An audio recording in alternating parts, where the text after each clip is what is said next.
control Rajaro as much as possible. Well, hello. New TP play, I'm sure, to work on.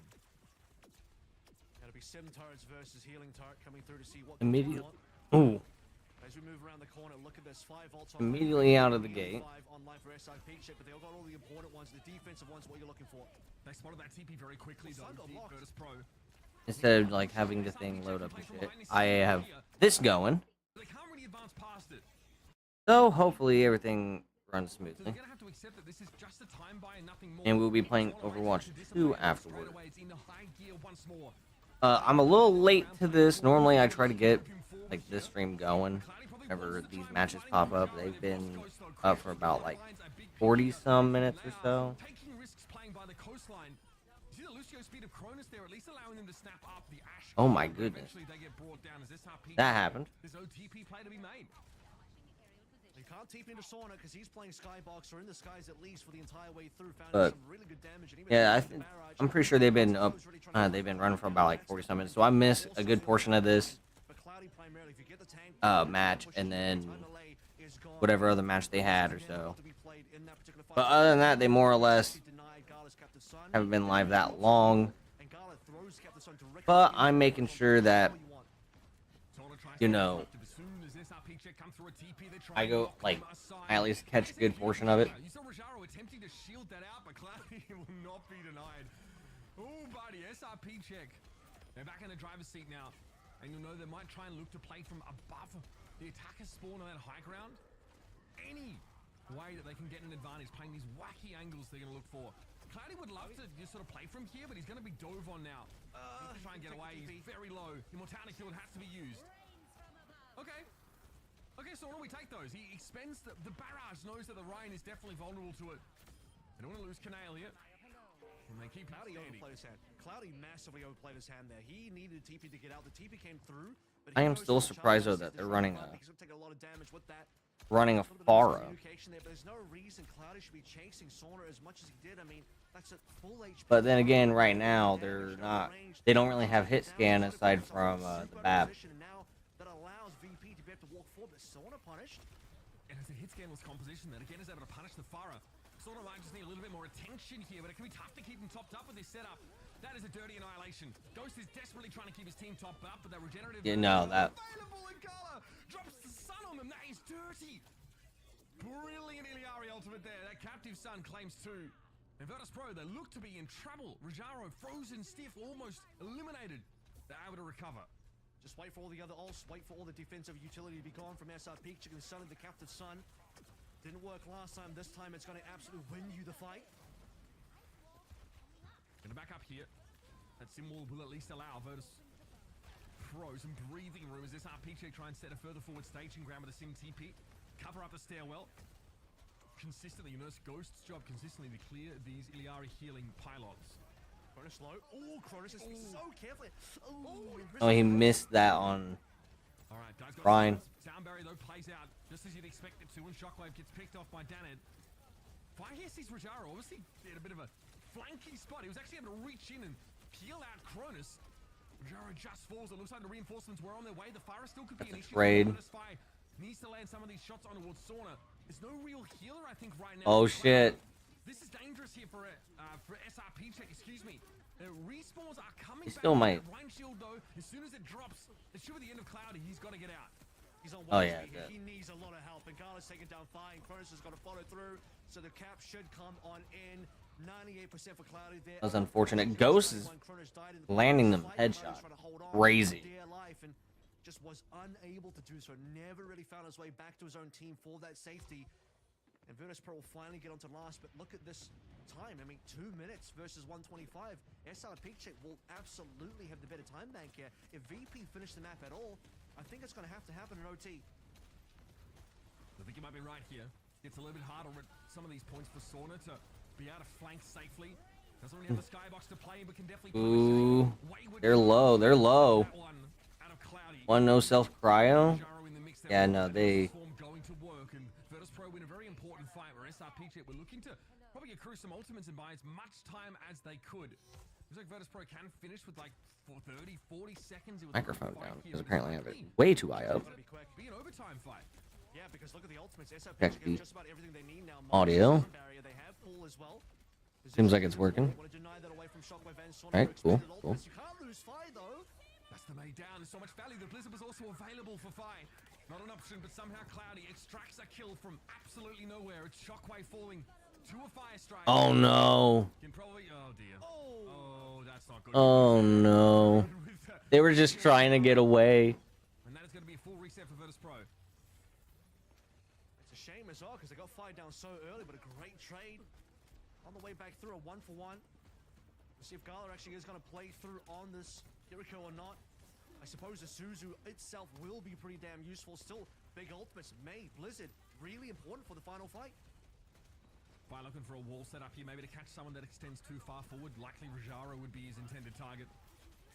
Sees the Ramattra there, but Rajaro backs up briefly. TP's now going to allow SRP check the transition back to that left side high ground. That's the wall thrown. He did, yeah. Oh, he got... Fucking Suzu got him out of that. Damn. Could have frozen him. Desperately, they try and keep him up. You can see Gala with the left clicks attempting to keep the Ramattra in the fight, but in Annihilation, he is still brought down.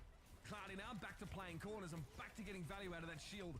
Charge in the direction of Cheney. It's going to be Shockwave to at least help bring him down. Now Fire on the card trying to contest and Shockwave from... Oh, them fucking shots. Okay, the dynamite goes off.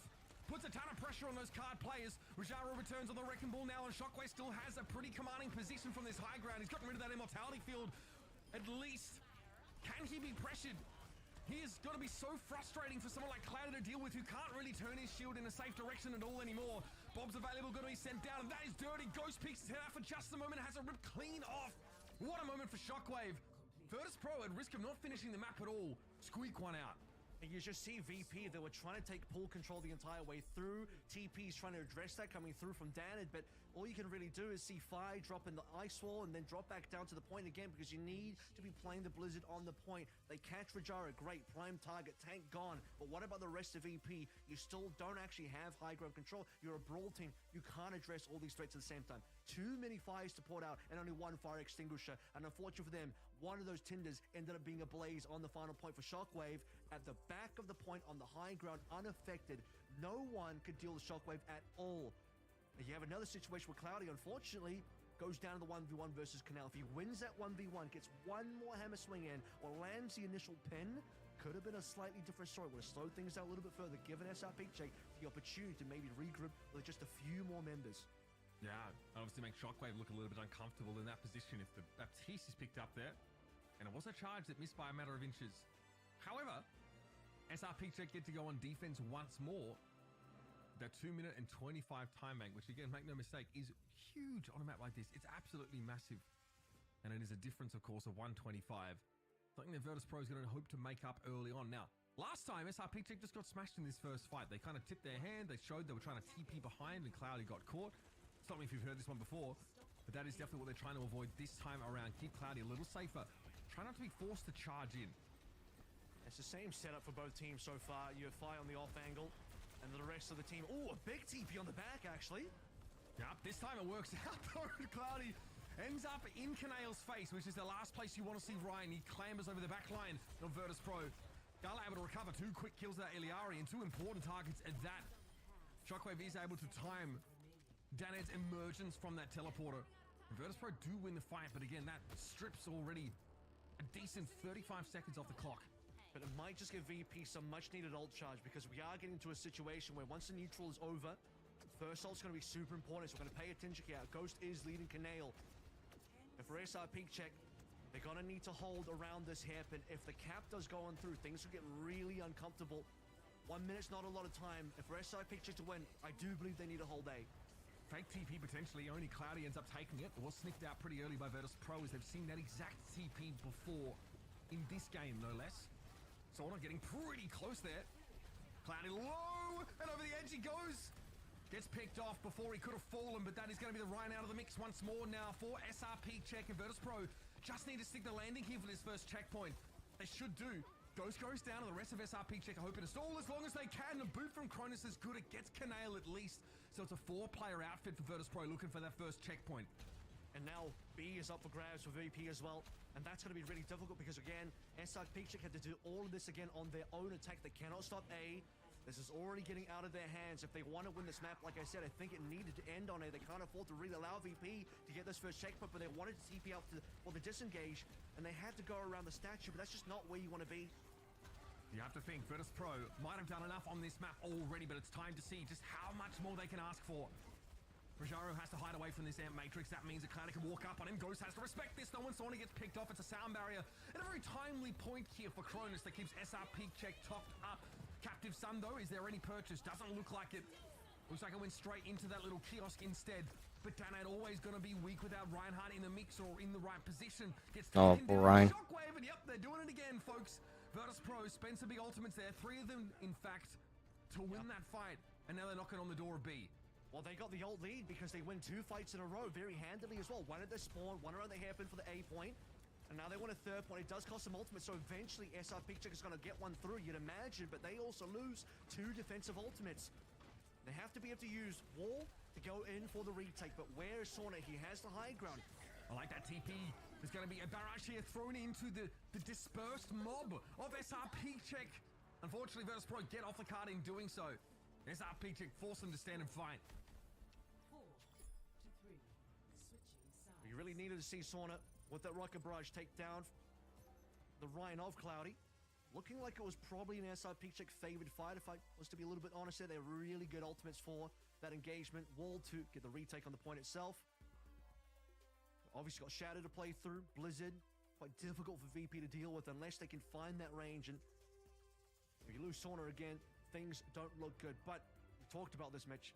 The damage is likely have been done. I mean, even if they don't cap B, the fact that they capped A and made it most of the way through B, 225 is really not a lot to work through for SR Picture. If it was just A, you believe you say this is enough.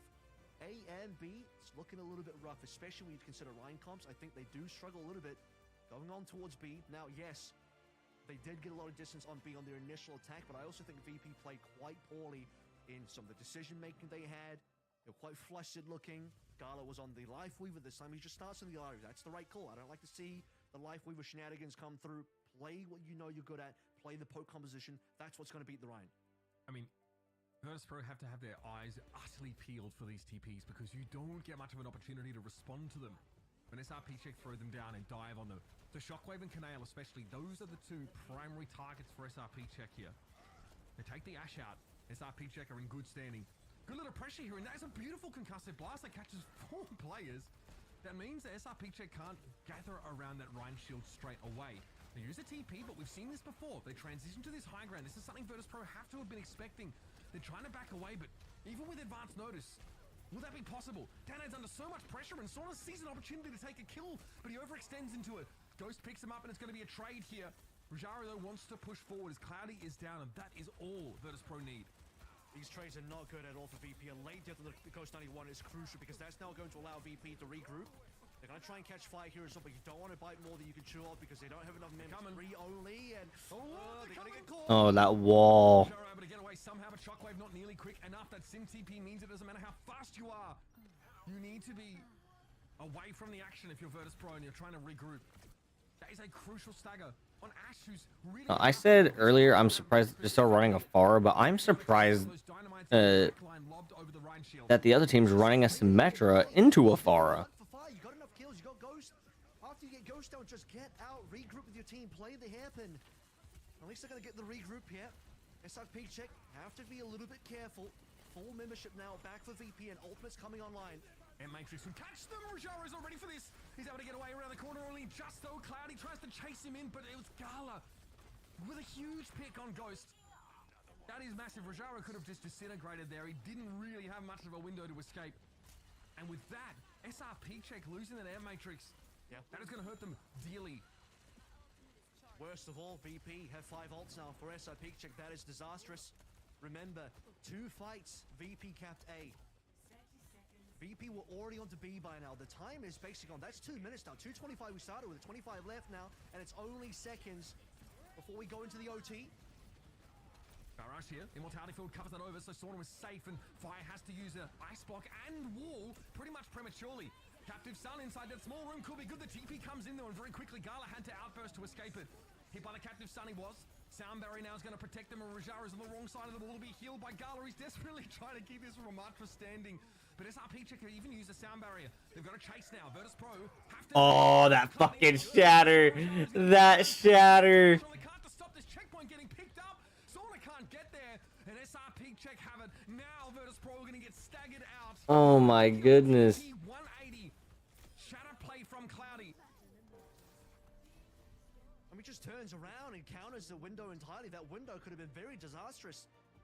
So Cloudy saves the day. It does cost him his life. He gets a little aggressive. He starts to come back from spawn now. One last push. Can't get off the payload. Window's still available. Sauna looking towards our ult barrage, but still Another far Matrix. away. Rajaro, though, he's got the Annihilation. He can work Rajaro down though in Annihilation with this air Matrix. The damage is too much even for the Ramatra to deal with.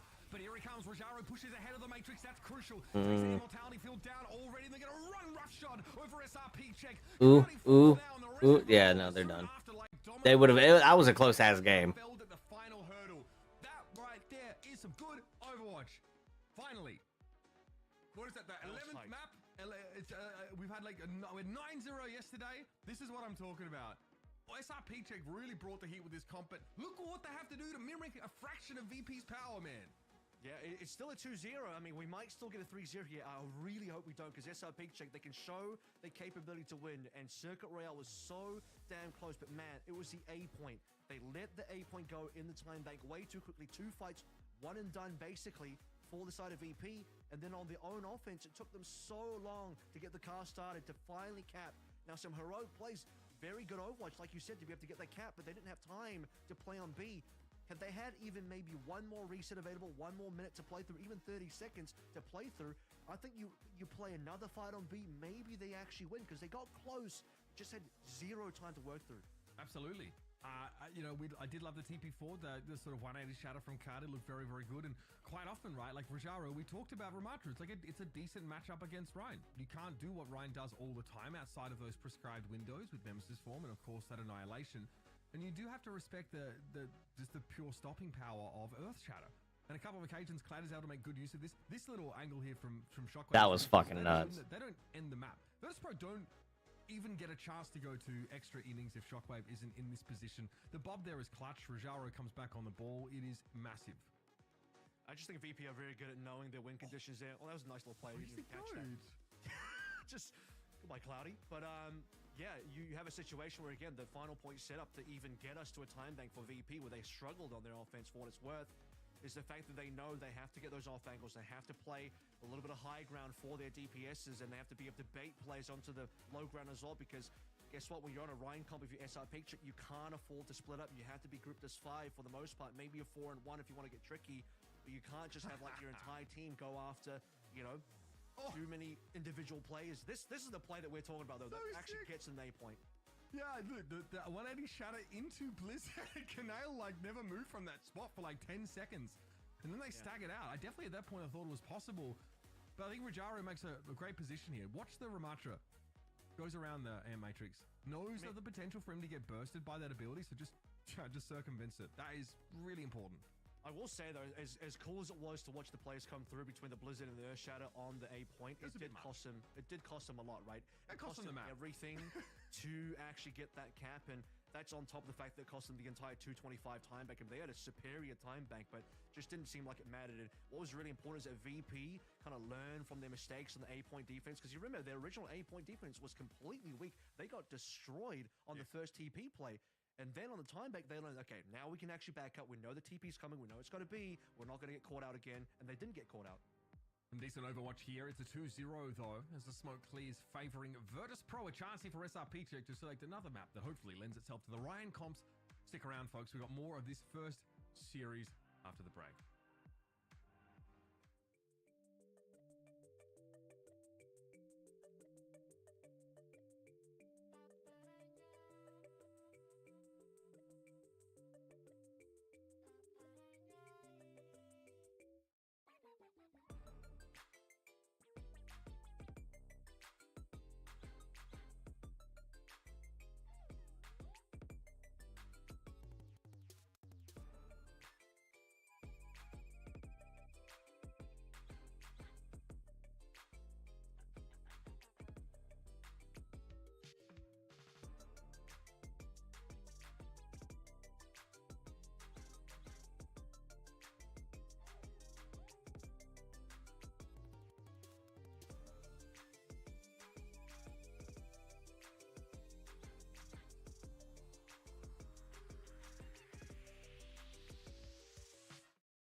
there is your map pool. And if you're SRP check, folks, you are crunching the numbers to find the best arena to bring this Reinhardt comp into to try and steal a map away, if not start off what could be a reverse sweep. Remember, a lot on the line in this matchup between Virtus Pro and SRP check. The winner will exit this group in first place and also won't have to play any more of those matches to sneak through. They can sit back, keep an eye on their opposition, and probably start to prepare for some of the top teams from the other groups. Those would include Space Station Gaming, ENCE, and Twisted Minds. So a lot to keep an eye on, Kevin, if you're looking to make a deep run into the main event.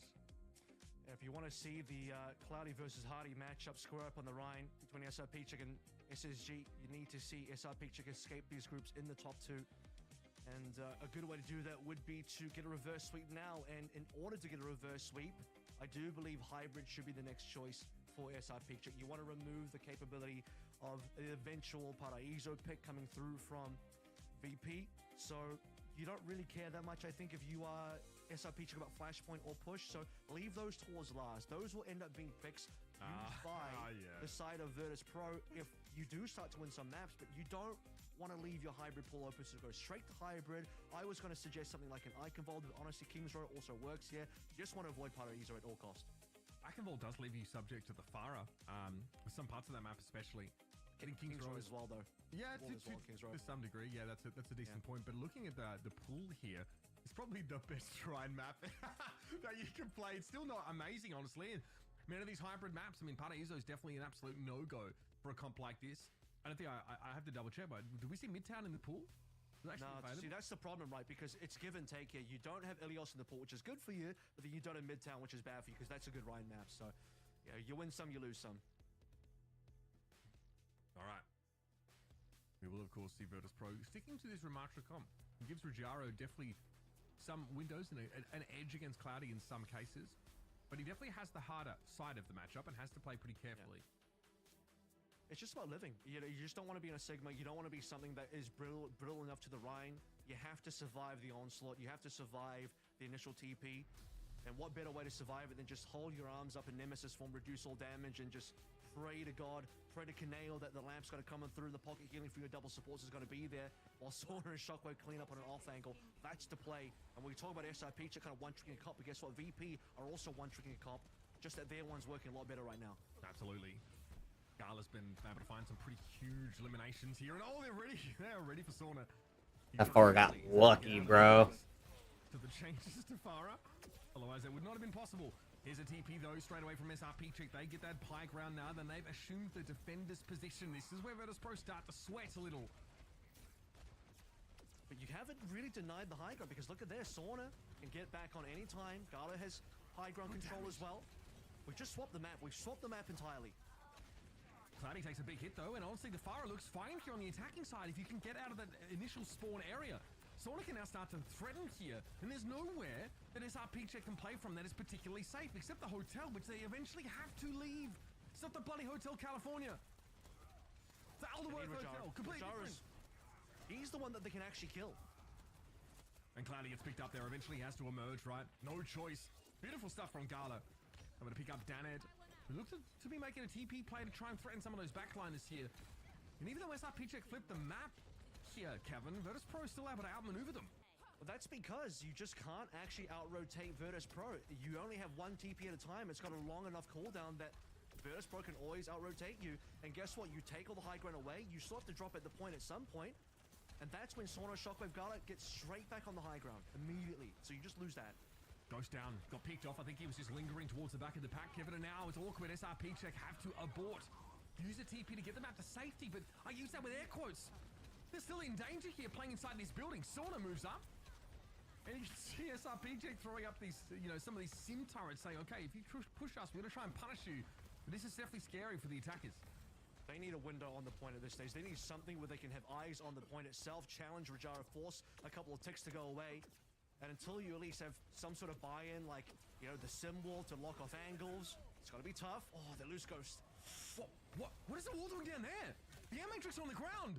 I think Ghost got knocked back by a conch, killed in midair, and I think he just was trying to set up a window that went horribly awry. Yeah, no, he must have clicked the window at the same time the conch arrived, so Sauna just entirely outplayed him. You're just being ripped apart here in terms of your rotations. You're losing on rotation. That's the problem of playing up against a poke that has such good high ground control as well, and they have superior ultimates here, and you don't have a shadow. You need to find something like a shadow to actually get a kill. Again, it had to be a self-lamp here for Ghost. At least this time, the difference is he stays alive. But fine, not nearly as lucky. The Captive Sun just ripped through him. Gala more than happy to take an individual kill. SRP check are in dire straits on Kings Row. And that's an understatement, potentially. They are getting absolutely flattened. They're going to get full held, rather. Virtus Pro, they're losing a couple members now at least. It's trades. Trades are important. Can SRP get their spawn advantage? So Cloudy's going to be the last to respawn here. If you can speed up, maybe, but Shockwave's back. He's going to start running in. Bob is always going to be there for the retake, and retakes are still pretty good for VP. The good news for SRP check is at least they're coming up on the shadow. At least they have Blizzard and the wall as well. This is usable to actually fight the point. Yeah, they have the May wall as well to lock Virtus Pro into a choke if they do give up too much ground. But Danad is already picked off. He was able to get the wall up, that's fine. But now SRP check are back in trouble. They're forced to play inside this small enclosed space. Out of the open. And that does mean that there's a lot of value to be gained here by Sauna. And SRP checker a player down, a player who could be interrupted on his way over. Danad to switch to the Soldier 76. He's already been 1v1 by Canale. He's being locked out right now. He can't rotate to his allies at all. So no more TPs here. Yeah, he's gone. Straight up died to a bat. That's power creep for you folks.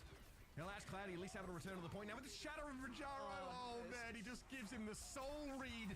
Sees the shatter coming in. The shield is there instantly. And Virtus Pro are going to absolutely dominate SRP check on this first half. Oh man. I'll tell you what, Mitch. Eichenwald A is not going to have these problems, but B I'll admit is a little problematic. But A, I think Eichenwald would have been a better choice here. Kings Row, you just can't out-rotate VP. Look at the round of... Look at all the high ground. You have an entire circle, basically a semicircle at least, of high ground on this 8-point defense. You can never actually catch anybody in terms of stopping them from using the high, because both of the flex supports, guess what? They have the capability of jumping up the high ground. Both of the DPS capability of jumping up the high ground. The only immobile character the VP play is Rajaro on the ramp, but his entire job is to sit pretty on the point and make sure he's blocking it, staying alive, holding his arms up for the damage block so the rest of his team can get off angles. In SR peak check, you only get one TP at a time, and you can never out TP Virtus Pro. You can flip the entire map, but eventually VP, they get the high ground again, and you saw that every single time. Once they reset, every rotation, somebody dies. Ghost dead again, Ghost dead one more time, Ghost getting hit by a conk, losing his window. Cronus, 4-man beat. Cloudy, shatter into Rajaro's shield. Well read by Rajaro. No ultimates from SRP check, ended up finding value, sadly. And that conk was coming out every time, and you can't do much about it. If you're SRP check, you are going to get hit by the concussive blast if it's timed correctly by the Farah. And then disperse, and when you're trying to, TP up to high ground, it can knock some of your players down. Yes, BAP has the exo boots to let them get up, but it's that window, the 1 to 2 second window where you'll split for the rest of your team. That is the difference between life and death. Oh, we have a Farah echo composition here. Sorry, Mercy echo, excuse me. It's because I've not uttered that phrase in so long. So Virtus Pro here, showing us something a little different. I don't remember the last time I've seen a Mercy. It's been too long. I've basically not seen a Mercy in Overwatch 2 competitive pro play at all. So a little bit of uncharted territory here. And it's not even with a Fire, it's with the echo of all characters, which is a little interesting.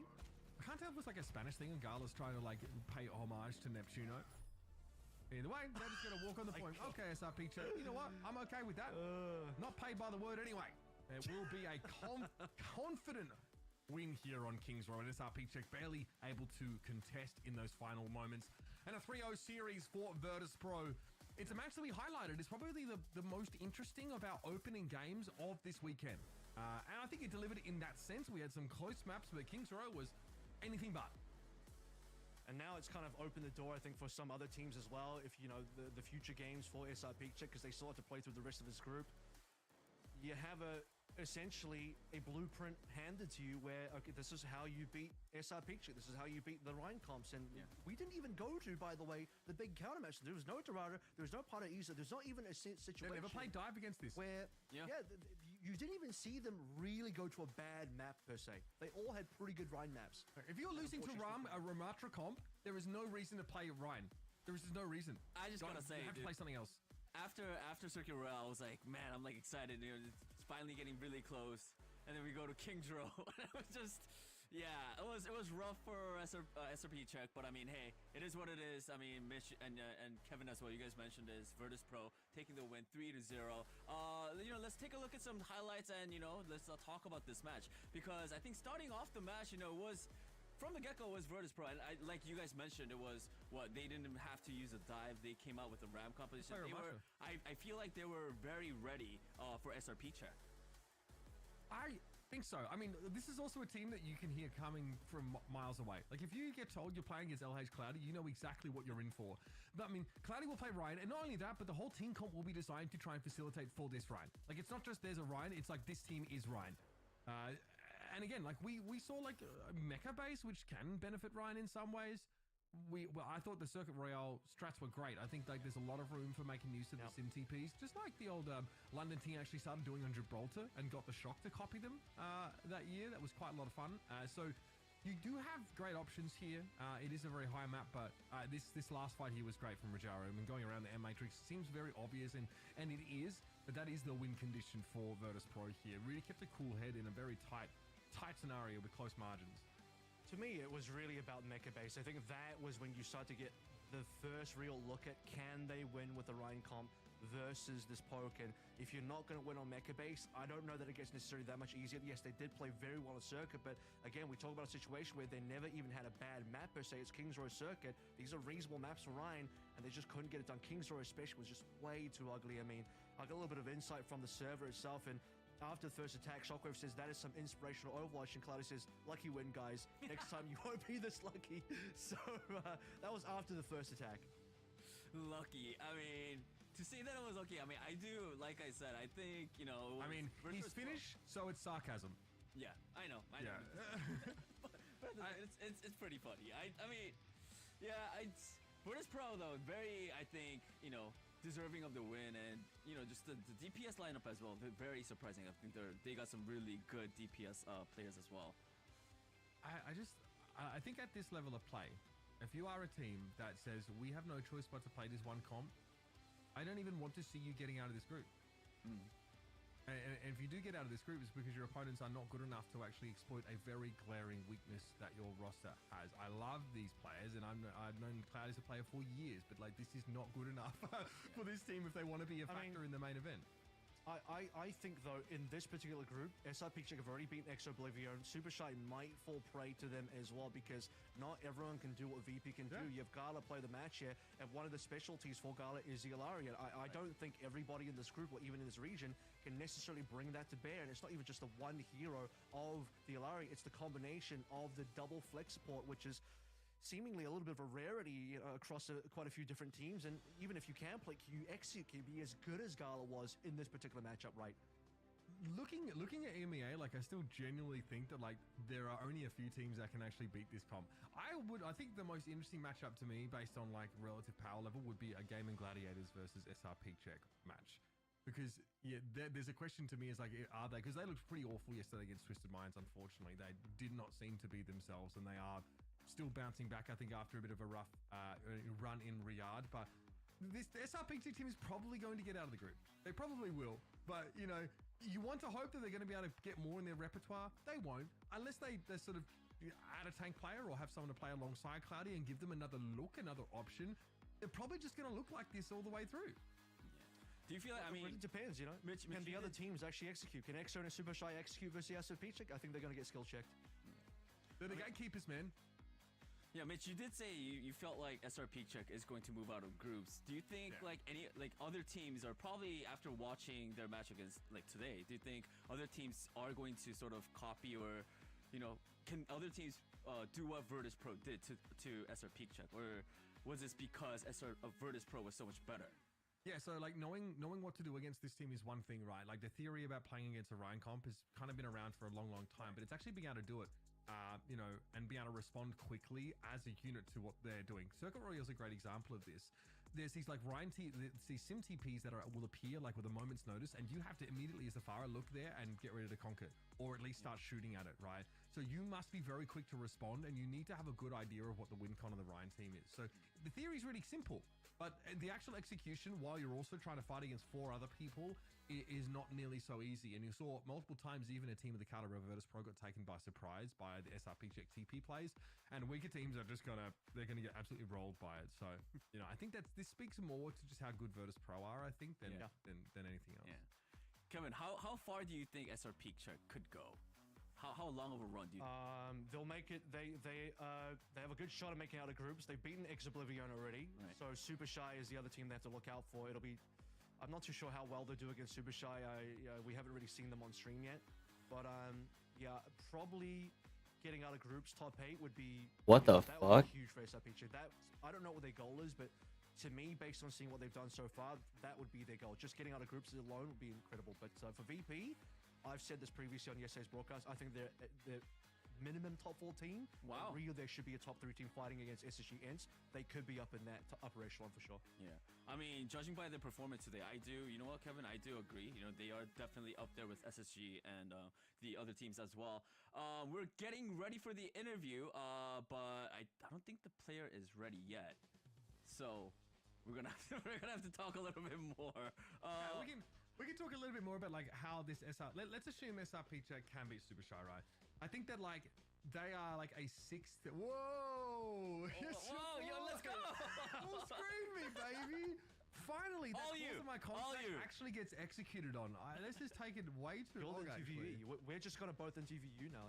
Yeah. That's the all right. Hello? We're doing like a Zoom call. Oh, wow. Yo, Kevin. Let's build the show while the show's live. What do you think, Kevin? Yeah, damn, I was hoping you could get one hand on each box and talk to them like sock. Let's do Danny full screen. Let's get one of Danny as well. Yeah, give me a full screen. I mean, they're not gonna. No? All right, never Danny mind. gets a full screen at the start of the show, and every You time know we what? come That's back from true. break, right? Yeah, he's the only one that gets a solo. Danny actually dominates in screen time. I mean, deserved, honestly, deserved. But look, this SRP check team. Looking at this group, right? Super Shy lost to Virtus Pro. You can't read too much into that. I do think they're a gatekeeper team, and if Super Shy are ready to go to that next level, then they will demonstrate that. They have to get through Oblivion, who I actually thought were quite good at exploiting SRP check's somewhat glaring weaknesses over the course of that series. It was actually pretty. You know the difference? From having seen that game as well, they obviously did super well on Dorado, where Lauren got over towards the Echo. But looking at Lauren's, who is the DPS player of Oblivion, looking at Lauren's Farah wasn't really inspiring, I'm afraid to say. And that's, I'm not trying to shame this guy, but just comparing it to Sauna's Farah, it's night and day. This is the thing is, yes, VP have kind of exploited the fact that SRP Chick can only play this one cop, but they can sort of counter them. But not everyone's got a Shockwave on the team. Not everyone's got a Sauna on the team. Yeah. I mean, SRP check, it's not over for them. They got one more match to play, so we'll find about that, probably next week. But for now, we're going to head into a quick break. When we come back, it's going to be match number 2, Group A elimination match against Ohana versus Vendetta.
Welcome back, ladies and gentlemen. Danny Lim here, joined by Kevin and Mitch. We are moving into match number 2. This one's exciting. It's an elimination match. We love sending teams home. Ohana versus Vendetta. Guys, what do you guys think about this one? Is it gonna be close? Honestly, both these teams are actually kind of sick. There are some good players across both of these rosters, and I actually think that this group in general was pretty fearsome. I was a little surprised, I think, seeing Hypnos have such a, I guess, a dominant win. I mean, it's a 3-1, right? So you can read into that how you like. I think it was a result that gave me, definitely some faith in Hypnos, and then they got crushed by Space Station. But there's levels to this stuff, so don't worry about it.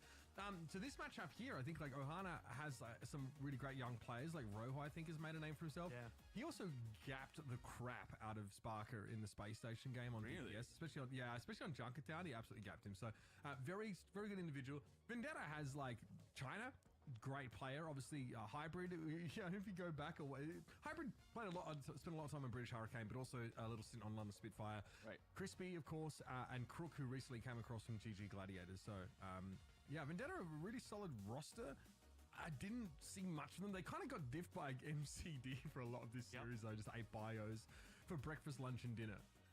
It was a really interesting series because essentially we saw Hypnos then versus SSG, where they got diffed by the Hardy Winston dive versus dive. SSG, which is better, but a similar story here. Maybe not as gigantic of a gap between the teams. I thought it was a lot more competitive, but unfortunately for Vendetta, their just dive wasn't quite matching up. And looking over towards the Ohana lineup, I think you mentioned it, Mitch, but the player to talk about is Rojo, and this guy is essentially, I mean, I've heard him described to me as like Quartz little bro almost, you know what I mean? Which is, you could say, that almost sounds like a little bit of an insult, but it's actually, I think, pretty high praise. He's like the next up hit scan from Saudi Arabia next to Quartz, and so Rojo's definitely one to look out for. This guy's got mechanics on him for sure.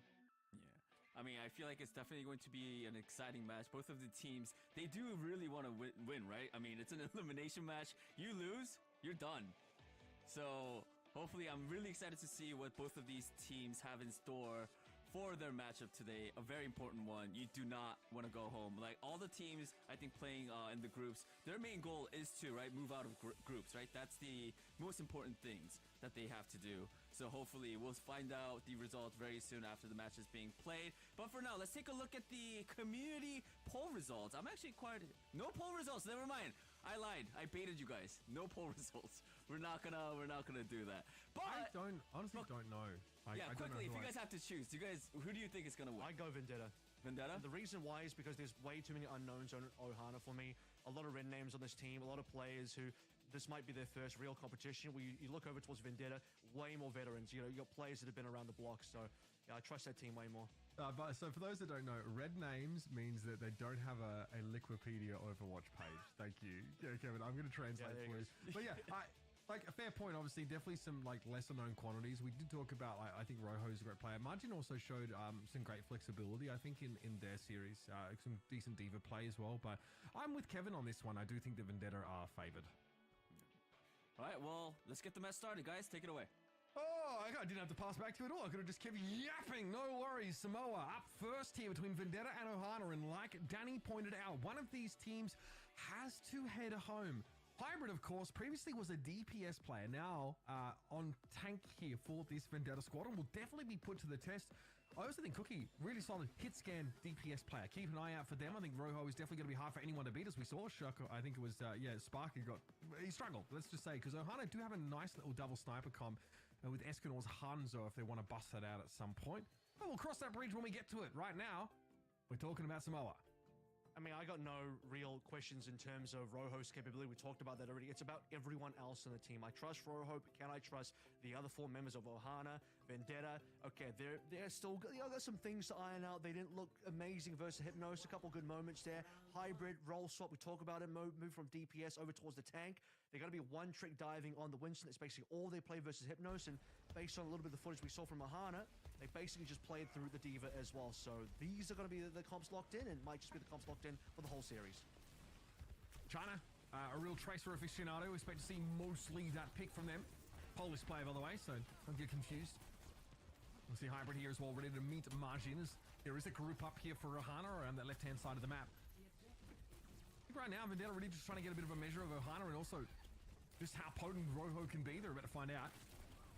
Margin here, able to dash through that Winston bubble back to safety as Hybrid returns from his dive, one in which he barely takes any damage. Ohana still want to try and make this push happen though, maybe open a little bit of space up for this Cassidy, who's not been able to do as much as he would have liked, I'd suggest.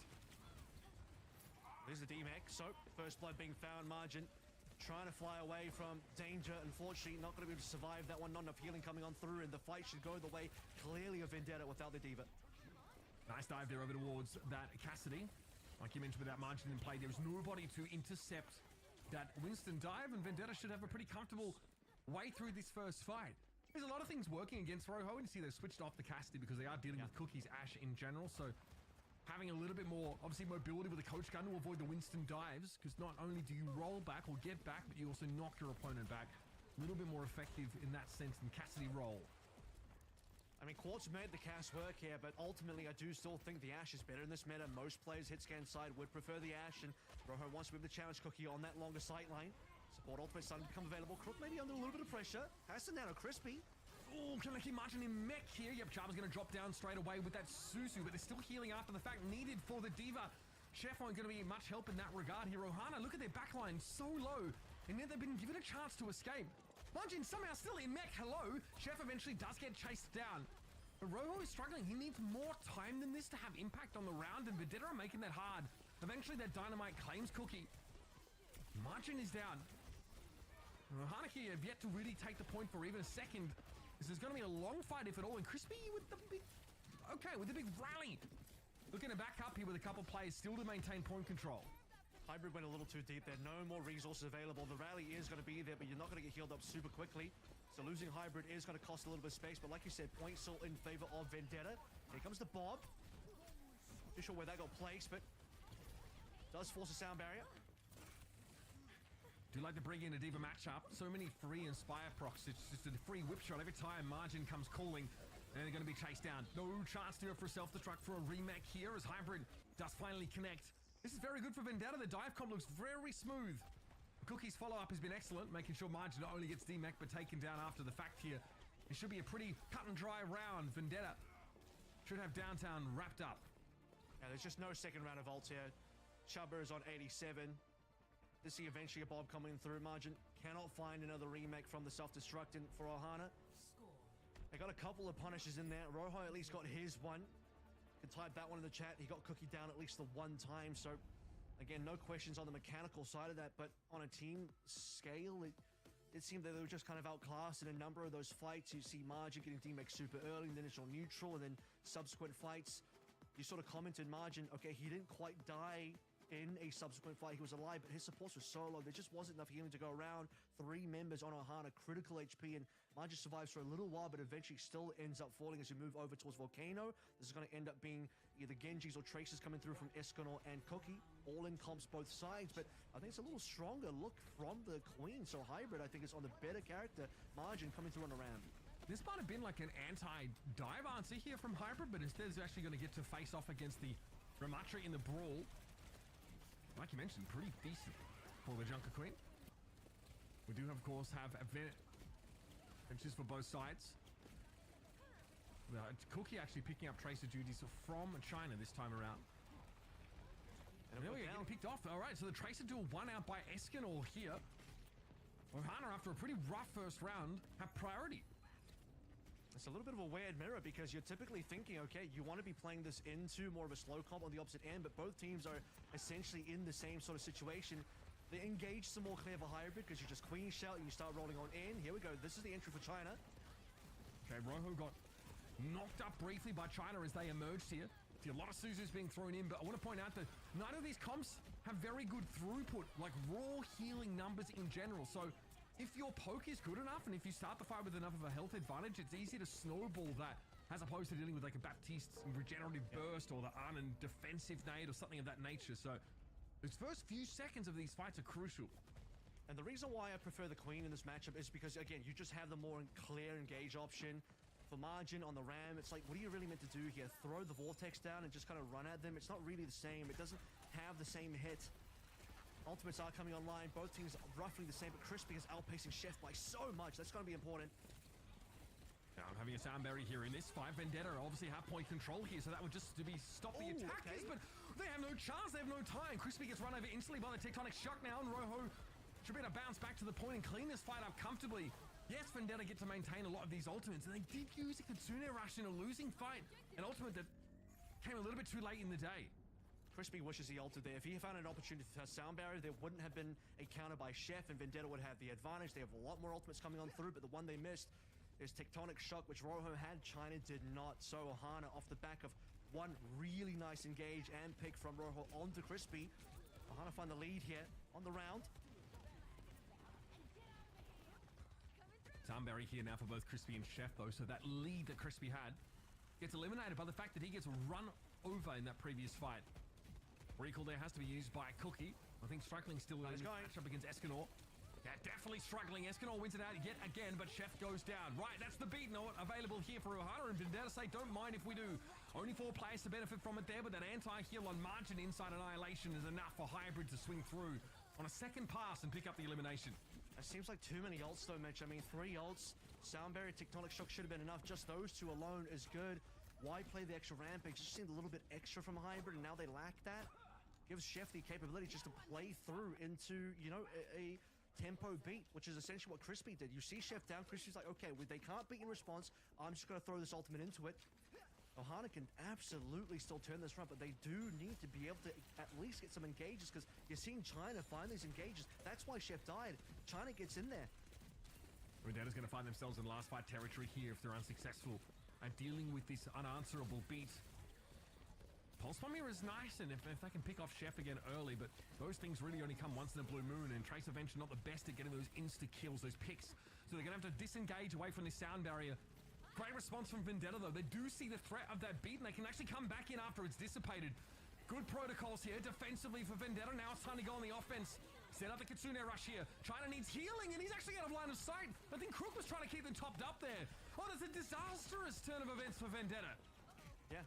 And the flip came through earlier as well, so that means that the round's probably gone. Ohana, they got the flip before the fight really took place with the Kitsune Rushes exchanged. And I think Crook burned through the Suzu too early. He burned the Suzu to Hybrid, but Hybrid wasn't really under threat.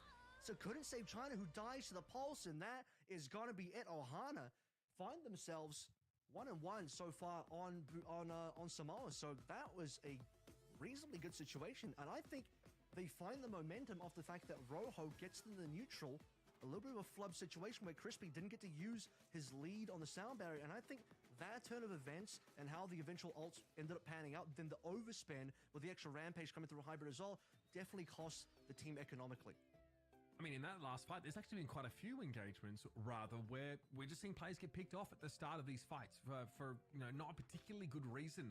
That has introduced a level of volatility, I think, into this round now that Ohana have been able to swing back. You mentioned like the overspend, for example, or like dying with beat in hand, or like I think Crook builds his sound barrier way faster and then doesn't have a chance to use it. We see both Lucios actually getting taken down with beat in consecutive fights here. So these are things that obviously you really want to tighten up on, but we are seeing like pretty aggressive comps. I mean, Queen, Venture, Tracer is, you know, a comp that really wants to, you know, put pressure on you and take you by surprise, but Cookie got rolled. I mean, picking up the Tracer there on this particular round from China, Escanor looks very, very solid on that hero as well. And, you know, I think there were multiple solo kills where Escanor felt confident just rolling over their opponent. It's such an interesting matchup as well, because you don't often see these like full all-in comps in a mirror. Typically, they're played as a counter to something else. You know, you want to punish a slower comp, you want to punish a team playing double flex support or a Sigma. But it's an interesting matchup in the sense of the tanks, as we talked about the fact that I prefer the Queen for the easier engages, but then you also have less engaged targets because the Ram is not the one you want to be focusing on. That's the target that's hard to kill. So who do you actually go into these engages, right? The backline's pretty tough. Lucio might be a target, but still a Lucio, right? You have the Kiriko, but with the amount of utility available for the Kiri, that's pretty tough as well. Venture and Tracer, they're going to be flanking, or they're pretty tough to catch. So this is a very slippery kind of engage for both teams. And despite being on the Ram and not having a clear engage, they defensively found themselves in a good spot. And Rojo being ahead of China earlier on, as mentioned, I think gave them the momentum they needed. So Ohana managed to scrape on through and, you know, really nice round win, punishing Vendetta, and Vendetta also maybe a few careless mistakes. And as we head towards Beach, though, we go back to much more of a similar game style than downtown. That means Winston versus Diva here. And we were talking about this a little bit yesterday, actually.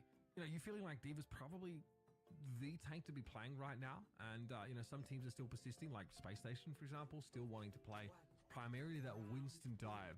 We will also see Vendetta with the Brig Ana. I do want to point out again, I want to remind everybody that, like, you know, as Brig in this position, like, you could really farm that D.Va for free heals as soon as she dives in.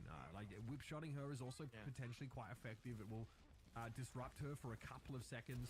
Those Inspire procs come easy in that D.Va matchup, and that's it. Every time that's off cooldown, you're going to see Crispy throw that.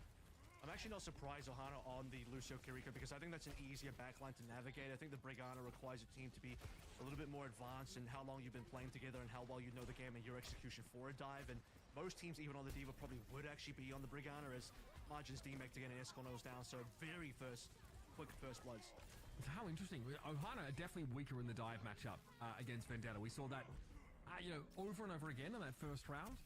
They looked really good, I think, when it came to sort of playing the Ramatra setup here, but again, there are concerns. Having Suzu is great, which means you can obviously cleanse off that biotic grenade, but the heal pressure that Ash puts on your team with those dynamites getting, you know, detonated, neither of those heroes, I mean, Chapa cannot really AoE heal, and Chef doesn't want to have to use, like a, you know, that's the heal boost, if possible.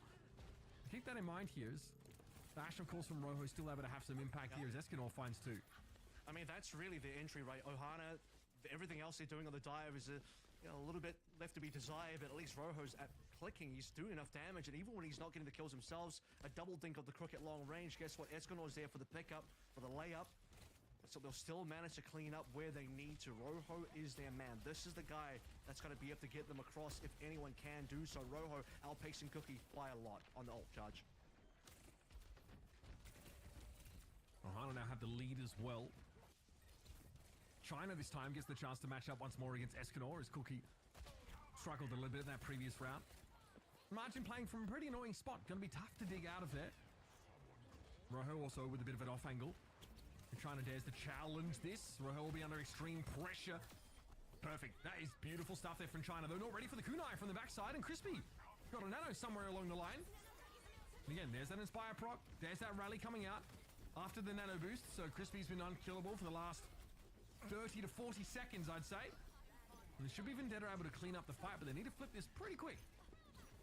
Yeah, Margin wasn't interested in remaking there. I mean, maybe would have just died anyway as the Baby D.Va because you're just looking into the face of a rallying Brig. So possibly smart have just held on to the ultimate. Ohana, no chance to really continue that fight. At least they are still ahead. 63 to 30 is a decent lead. Decent number of ultimates being played through by Vendetta is going to allow Ohana now to look towards some advantages on the backline. Sound barrier, tempo beat available, really important. And the Bob lead is going to be consequential as well. Rojo playing pretty safely here and looking hard to dig out until the pulse came in, and China back-to-back solo kills on the Ash. Looking straight at the secret weapon for Ohana, not so secret I guess. Looking at their strongest weapon and eliminating them multiple times. Chaba's got to be there. This is one of your strengths. You're playing the Lucio Kiriko. Deny the pulse bomb with the Suzu.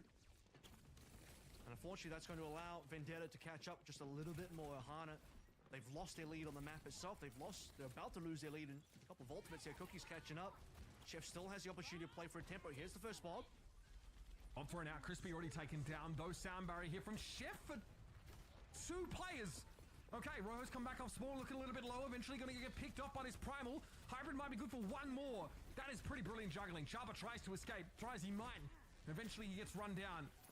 And I don't think Ohana really have the numbers to flip this back. They do at least have the D.Va. If Hybrid can dance this bubble adequately, you can get rid of the Lucio now. It's going to be curtains for Margin, who might have to self-destruct here for a remake opportunity. 99 and counting. You'll have to drop to the point. It's Baby D.Va. Why not self-destruct on the point itself? Okay. Either way, he gets picked off. That self-destruct basically ignored as Vendetta able to line of sight that ability. Lucio again back in the fray. Chef drops to the point and then gets cooked. That'll be that. Vendetta again with that better dive comp. Take it away on Samoa. That's just tragic for Margie. You could tell, you know, he probably didn't want to have to drop down, but no one was contesting. He's like, well, I'm Baby D.Va. I got to do something. I got to go down and contest, but he just dies straight away. So no remake to be found there. I also just think Ohana, outside of Rojo, finding some damage and Escanor maybe getting a pulse or cleaning up the damage from the Ash player. Ohana just don't have the capability to initiate. I mean, they're not able to be proactive. You're not seeing them kind of take the game within their own hands. There's no tempo on this team, right? You're talking about dive matchups here. It's all Vendetta. They have all the tempo. They're the ones making all the plays. Hybrid's being, you know, very aggressive when he needs to be. And honestly, his mechanics don't look too bad. You have a lot of players, especially on the DPS side, going over towards tank, and you know, you can just tell they're not really that good on the Winston. They don't have the experience. You know, they're looking miles away from the goats on the Winston. But yeah, not bad on the juggling mechanics, at least versus Ohana. It's certainly more than enough, because Ohana, too many times, they just look like they're sitting on their hands. Yeah, look, and I think it's great that you have the Kiriko for the Suzu, but we talk about overall healing throughput being pretty low. And if that Suzu gets used to cleanse a Bionade, it won't be there to cleanse a Pulse Bomb. So there are a lot of things that can put that pressure on Kiriko, force that utility out of her. Sometimes there's just too much to do for that backline. Yes, it's highly mobile. Yes, it's quite slippery, but we saw Hybrid even able to chase Chaba down and, you know, find elimination in Primal Rage with the Juggles there. So if your opponents are good enough, they can definitely still exploit you if things go wrong for your team. I thought Escanor was a pretty solid tracer. You know, China wasn't really opting into many 1v1s. They were, against the tracer? They were looking to go and kill Rojo, and they did that time and time again. I didn't think they correctly identified that the Ashe can be a huge problem if Rojo is allowed to play these aggressive off angles and not get punished for them. So that's exactly what China was able to do. I wonder if Ohana can play the Brigada, because it is the ideal backline for a dive, even a Diva dive. You have just way clearer engages. You have the Nano play for the Diva. We've seen so many times, you know, you chuck the Nano onto a Diva play. Ince will do this. You chuck the Nano onto Vastola. He runs in there as a Nano Diva, and he's going to get kills. That guy is good for that. When he's good for one, at least. Diva's very good at getting kills in this particular map. Very strong hero. You have to abuse that fact, and beyond that as well, you need a situation where you can shut down the Winston. I think Hybrid's having a very easy game. Lucio Curry versus a Winston. Now, he doesn't really care about any of those heroes. What are they going to do? But a Brig could be a little dangerous. You can lose your jump. I mean, a good whip shot denies your engage altogether. A sleep dart Bionade combination, that's really threatening to you as a Winston. So you got to do something to shut down Hybrid as well, because he's getting away with quite a bit. I would like to see a comp swap, but Mitch, I don't know if they're capable of doing that. I think they might just one-trick this comp, because this is all they know how to play. That could be a possibility. If that's true, then I think that Ohana are in deep trouble, because they are getting they're getting counted, I think, in their strongest parts of the team, right? At DPS, they're definitely getting shut down. And I would echo you. I'd almost go a step further to say, like, I don't want to see like the Lucio Kiriko composition when you're trying to play this Diva setup. You know, the fights are too protracted, too drawn out sometimes for those heroes to really get you a ton of value. But if you are trying to play that style, let's say, you do have, of course, you know, a couple of maps that you can go to. In theory, you want to be able to rush down and have these quick fights, maybe to collapse on a backline easily. But there's no easy about dealing with an Ana and a Brig. This is what you have to work with, of course. We still have, you know, Hybrid Flashpoint Push and Escort maps to choose from here coming out of Control. I don't know if they're looking for a good dive map, because I think where they were strong was when they were forced to play Rush against each other on Volcano. Yeah, but then you have a situation where, you know, Vendetta don't have to honor that. Vendetta can always play towards a dive as long as it's a dive viable map. They did win in that particular matchup, but that's not even like a true brawl. That's the Tracer Venture sort of all-in type of composition. It's closer to Jotes from, you know, way back, a couple of years back, than, you know, something more standard like a Lucio Bap. There's not even an identical style, and even then, their pacing lacked, man. I think that's the biggest issue right now. If they're going to play Lucio Curie, no matter what the type of comp is, whether that's going to be with a Venture Tracer or with a Tracer and an Ashe, whether it's going to be the Ram or it's going to be the Diva, they just need to be able to get the tempo underway and find their engages, have some speed engages, have some situations where they can get the upper hand, have some flanking plays where maybe the Kiriko wants to be able to move with the Tracer, or be in a situation where you can get that initial dive in first and not just be a team that receives dives, because you can't handle dives. When Hybrid jumps in, you don't have a Brig and an Armor to stop him, he's going to get away with murder. You got to be the team going first at least a few times. And we're looking at a map, though, that still is dive viable in many parts of it, at least, right? We've seen teams, of course, attempt to play the more static compositions. Diva and Winston are both valid here as well. You can definitely, especially as we get to the third phase of the map, you can think of playing something that is a bit more rush-centric, but there's no part of the map really where you'd be called crazy for trying to play that dive. So Ohana will be on that same comp, that Lucio Kiriko with the Diva setup. Again, continuing to hope that Rojo can be set up for success here and not just completely flattened, clambered on by the dive of Vendetta, which is almost guaranteed to come out. Yeah, I think we're going to just see the same matchup for maybe the rest of the series here. And it's really up to Ohana to change things up because Vendetta don't need to change anything up. They know that they can play this comp and absolutely do wonders with it. And on the defense here as well, you know, might be a little bit more difficult to be proactive, and it's going to be somewhat hard to resist these dives. So don't lose too much space here. We'll see if Cookie gets something off the initial pick-off, but unlikely, and we'll just go towards the Ash. Okay. Standard Widow pleasantries here. How ungrateful. Cookie going to be switching over towards this Ash once more. So China looks for a way in and gets checked at the door instantly by Escanor.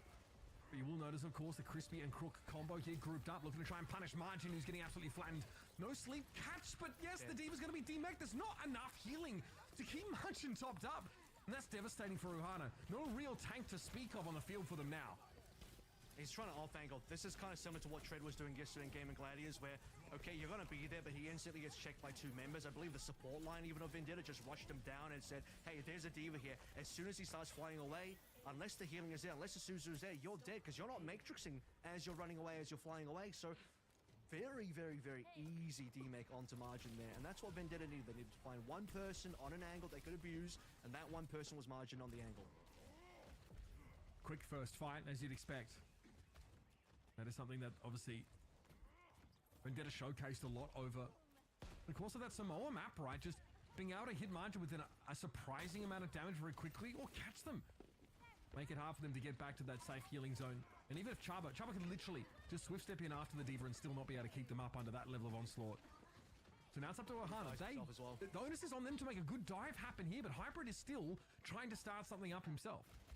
I mean, they're just playing poke, right? But they're not even on poke composition. This team is functioning really slowly, trying to rely on Rojo to get the job done. That's at least a nice boop off to prevent the Nano Winston from getting value. Good damage again on Margin. The fake dives from Hybrid. He knows he's going to get booped up off of the top of the castle, and he's just letting that happen, waiting and looking to see if Margin will try and dive himself, and he goes in low. Margin tries to dive at like 60% HP and will be desuited as a result. China is there, hot on his heels instantly. Cook here under some pressure briefly, but that bob placement really makes it impossible for Ohana to do anything about Vendetta. Then on they march, up the hill they go. Huge fight win for the attackers. I mean, Ohana do a good job of at least denying Hybrid from getting the dive in, but the payload's still underway. You have to contest, and as the payload moves up, eventually Ohana has to play the ground. Margin decides to do that, but you only have so much Matrix, and he has to fall back towards the spawn of Vendetta. That's not where you want to go, and that's how he gets taken down. Hybrid getting pummeled on the here. way for Vendetta. I think Hybrid might have had to jump away. Yeah, drop down at the very least here. But there's now the D-suit for Margin. First casualty in every one of these fights. And it's, again, happens before the Lucio sound barrier can keep her in mech. Bob here, desperately used to try and save the day. Crook is down, so it's just Crispy's healing. But Hybrid does have the primal rage to lean on should he go that way. And Chef gets eliminated by a whip shot. Crispy looking confident here. Rojo finds something, yes, but it's always too little in these fights. And Ohana have to switch. Decent part of the map to do it. Go to Bap Ramatric here. And that Diva is, yeah, very Jova. Yeah, I know, that's not going to work for them. They have to know it by now. Margin is on a constant respawn simulator. Flies in, dies, flies in, dies. He didn't even find a single self-destruct, by the way. 2 points, 0 self-destructs. Just couldn't survive long enough to find damage. And speaking of damage, Chef goes down. Cookie finds in Vendetta, pushing through the last corner. They're about to cap. 4:36 and counting. This is a very, very fast pace for the attackers. Losing a total of 0 fights over the course of Icon Vault, so no surprises there. Hybrid's primal here mostly is used for threat generation. Please touch. Okay. Escanor able to drop down on the car and keep this one going. Margin will emerge eventually. China very low. Recalling up on the high ground, but gets a cookie from the Brig and is ready to go again. Beautiful little laconic throw around the corner from Escanor. Does take the Brig out of the picture. And her shield was down. She was not able just to strike that off. Finally, Ohana makes something happen here.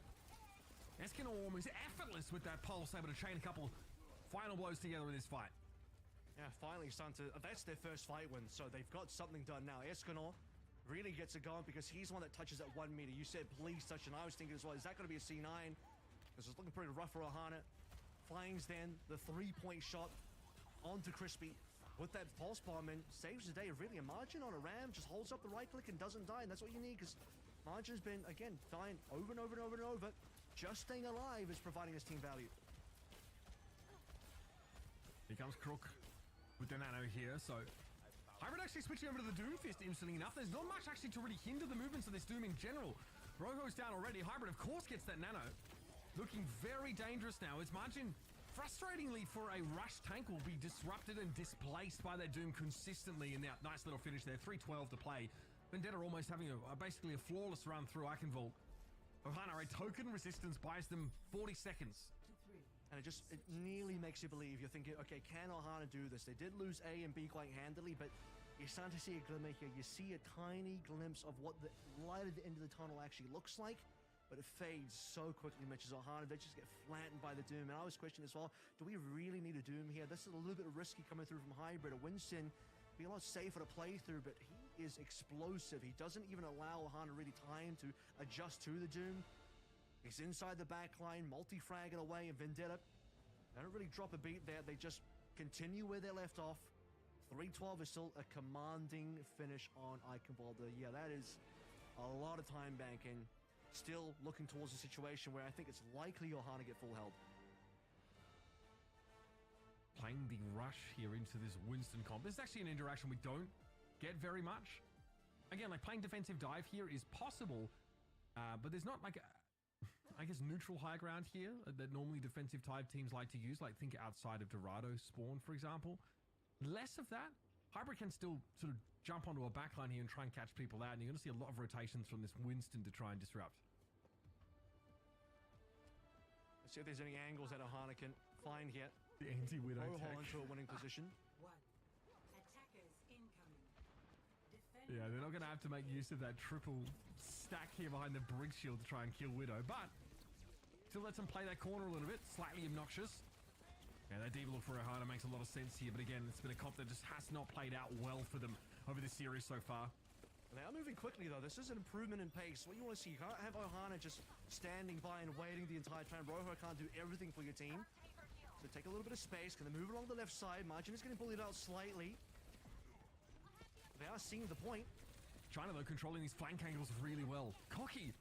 Lucky to be alive, I'd have to say. Getting knocked out of the way. Vendetta very, very low at the moment here. You can see Crook really working to try and keep them topped up. This would mean quicker support ultimates if they can win this fight out. Rojo under pressure. That immobility really starting to hurt them now as Cookie comes up with a kill credit, but they get Hybrid. Arguably the far more important scalp. That's capable situation. Rojo's got the better spawn as well. Just need Margin to survive. Suzu cleanses. Excellent timing, but still the mech is gone. They got the D-suit. It's so hard to keep Margin standing. Again, there's not enough throughput. There's just not enough raw healing numbers on this Ohana roster. And now China's getting built pretty close to that pulse bomb. Hybrid has had enough time now to return to the fight. This is dangerous for Ohana. 2 minutes 42 to still work with plenty of time.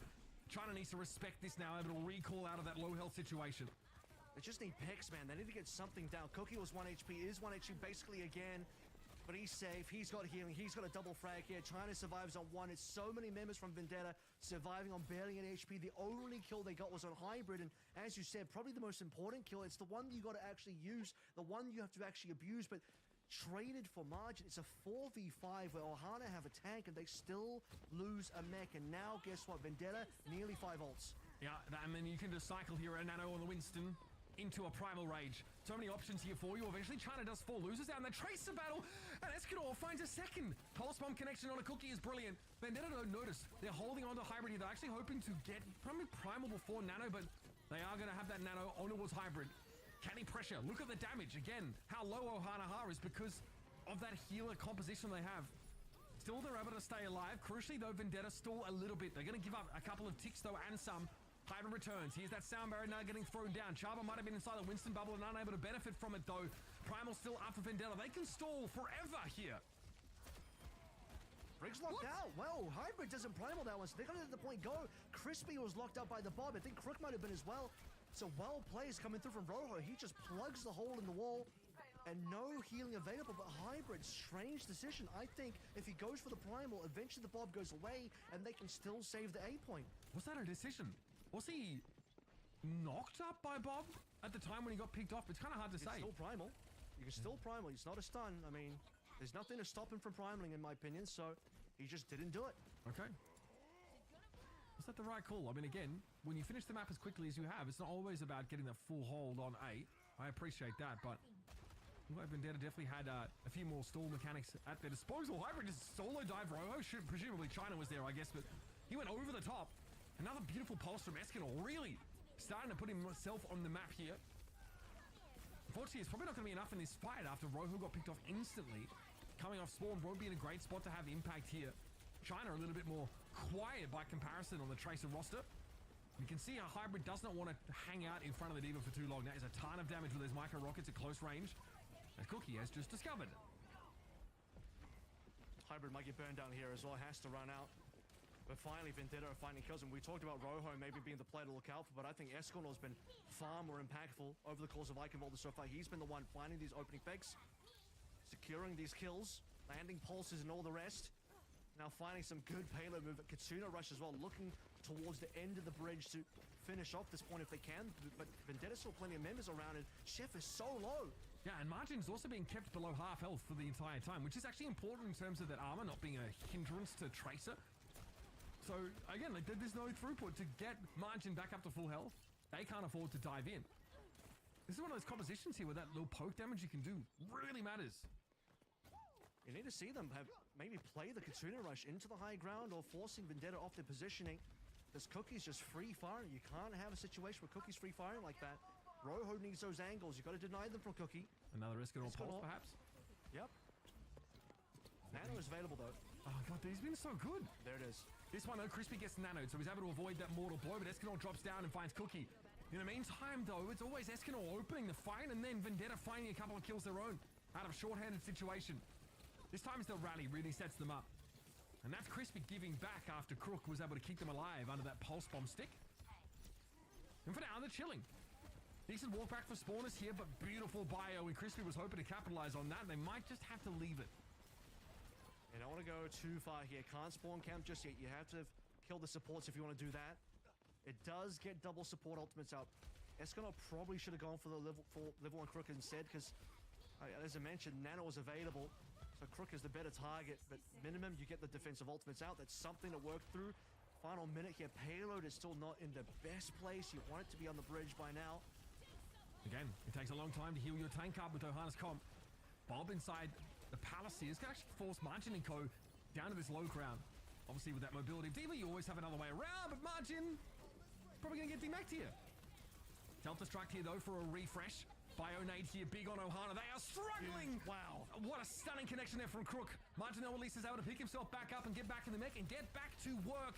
Cookie's second elimination in the fight was Escanor, but Margin's more than happy to take that fight, and Hybrid was in La La Land at the time. Yes, he can get rid of Rojo, but Margin, as a sole player standing, will able to push this card up a little bit more, soon to be joined by his backline. That's the best Margin's looked all series so far. He managed to win that 2v2, getting 2 players down. But can they have enough to play through for the final push? Because as mentioned, payload distance wasn't very good. Can't throw it just yet. Pulse, though, doesn't find any purchase. That was one that Escanor was really hoping to get. But he's had a pretty good strike rate so far this round. I'm not going to hold it against him.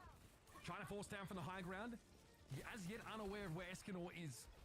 You've got to find a way to break through this Vendetta setup, though. It's Cookie. He's definitely the weak link, but Rojo is the first Ash to get picked off in the end, and here comes the Kitsune Rush now from Ohana. They've got to make this stick. Chef got to be chased away by Hybrid, though, now as he turns his attention in the direction of Margin, who is, of course, basking in the Kitsune Rush for now. That extra healing from Chaba still isn't enough to keep him in the mech, and Hybrid is healthy.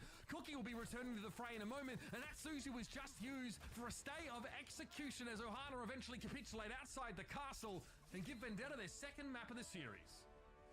As 4v5 to start the final fight, though, that is the critical thing. So they just lack the extra member to play through, but still they kept it competitive.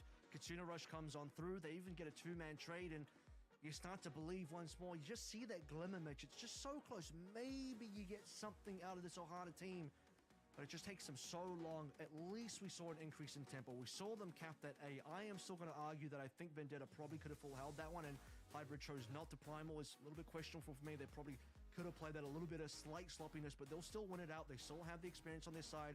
Massive ult bank, massive economical advantage, and still too many wasted opportunities for the side of Ohana, where if Rojo or maybe Escanor actually on that particular map can't open you up, nothing's really happening for this team. Yeah, we spent so much time highlighting Rojo at the start of the series, but the Tracer play from Escanor was sublime. Pulse Bomb is 6 on the breach, which is quite often your target in these dive compositions.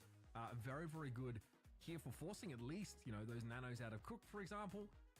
But it's often Rohu getting dove on by China, who doesn't look to take Tracer 1v1s in the same way that Cookie was trying to, I think earlier on, and less concerned about securing flanking routes and more about just trying to pick off those crucial targets here. Again, we talked about this composition. I think the Brig Ana setup is far more durable and especially potent against the D.Va in general. We saw obviously the switch up here towards that Ramatra comp towards the end of the round, but it did nothing really to slow things down. I think for Vendetta is Hybrid just switched to Doom, and yeah, Ramatra can't do a whole lot there. It's a very frustrating head-to-head that he has to play Ramatra v Doom. And again, they don't have the dive counters there. It's not like Doom's playing into a Brigo Arno who has so many, you know, tools in the belt to be able to stop a Doom, all the sleep darts, Bionades, etc. It's the exact same tools you would use to shut down a Winston that just isn't available for this Ohana team. They still got a reasonable amount done with what they had, but it's just not going to be enough. And you know, I had a feeling, you know, it's just one of those things you sort of gather in the ether. I just had a feeling that this team, they have this one style, and you often see it with more inexperienced teams. They prefer the Lucio Kiriko because it's just a little easier to pilot as a comp. Brig Ana is more difficult to play, but it is the correct thing that you should be playing. If you're a good team and you want to play dive, you should be on the Brig Ana. There's a good reason for it. Yeah, absolutely. And we harped on it a little bit, I think, at times, but giving your tank the nano is a huge difference maker. Having the extra durability and, of course, just that little greater margin of error, something that we saw Hybrid sort of use pretty extensively here to play aggressively and sometimes, you know, play solo when he had to. So very, in general, strong showing for Vendetta. I think their composition is a little bit more well-rounded. And despite the performance of some of these individuals on the side of Ohana, they're walking out of that second map not only 0-2 down, but actually completely battered and bruised. Like, that was not particularly close here. Definitely wasn't something that resembled what we saw in the first map where they looked better in that rushdown style. And we discussed this in the previous series, Kevin. I don't think there are many maps where you can actually try and force the rush style. I mean, there are always going to be relevant dive maps available in the pool here, and even those rush maps, you can opt out of them, still try and play the Winston. So we'll see how that pans out. Ohana have some time to try and select their battlefield to suit their comp as well as possible. We'll see you on the other side of the break.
here we are, folks. It is Ohana on the precipice of elimination from OWCS Stage 3. They've struggled so far over the course of this series against Vendetta, against their Winston dive composition, and they've decided to try and force a rush comp. That's right, looking at Circuit Royal here. We know it's the kind of map that's featured plenty of the Ramatra Sigma looks, and Ohana's hoping that's their silver bullet, their ticket to get out of the doldrums, Kevin. It's certainly going to test margins here at Ball here. I wonder if a Sigma is going to be available, because that's still a classic for this map. I mean, I think the default for Circuit is probably actually still the Sigma comps. We're looking towards Poke, we're looking towards Fires, right? If you want to dig into what the actual meta for Circuit is, what is most commonly seen, especially by the top teams of the world, we look over towards OWCS Korea. You're having Widowmaker or Ashe paired with the Fire, looking over towards a Sigma, oftentimes a double flex support as well that includes an Alari. So is Ohana going to bring any of that to bear, any of that to the table today? You also mentioned possibility for a brawl. Honestly, despite kind of sort of winning on the brawl, I wasn't really feeling it. The Ram look on Eichenwald, it saved them for one fight, then they got flattened by, you know, the hybrid Doom coming through. Yeah, they did take a round on Volcano for Samoa, but that was a weird situation where I think also Vendetta played that super poorly, and it was like, you know, that's like a all-in mirror, which is not quite a brawl mirror either. So we're going to head over towards Circuit, where indeed it is going to come down to the Sigmas, and because there's no double flex look for Ohana, they're going to play the original sort of Sigma comp here in the mirror, which is going to be Brig and Bap together, which is decent into a Sigma, but if you look at Vendetta, Mitch, that's the exact comp I just outlined in terms of what I think is the best. And it's fine, right? The Brig, unfortunately, now is a little superseded. She doesn't do a whole lot. You know, obviously outside of Rally being very powerful, and when eventually these like Pocom start to fight. But outside of that, I mean, Chef's Shield just kind of gets chunked down by the Farah. That's definitely going to be something that is annoying to deal with. Escanor, of course, on the Echo wants to blow cooldowns and hopefully eliminate someone like China as quickly as possible. And this is where Rojo looked pretty good on the Widowmaker. Very solid Widow. Saw that on Junkertown against SSG. Can they find success against Cookie, who on the hit scan has been no slouch either this series?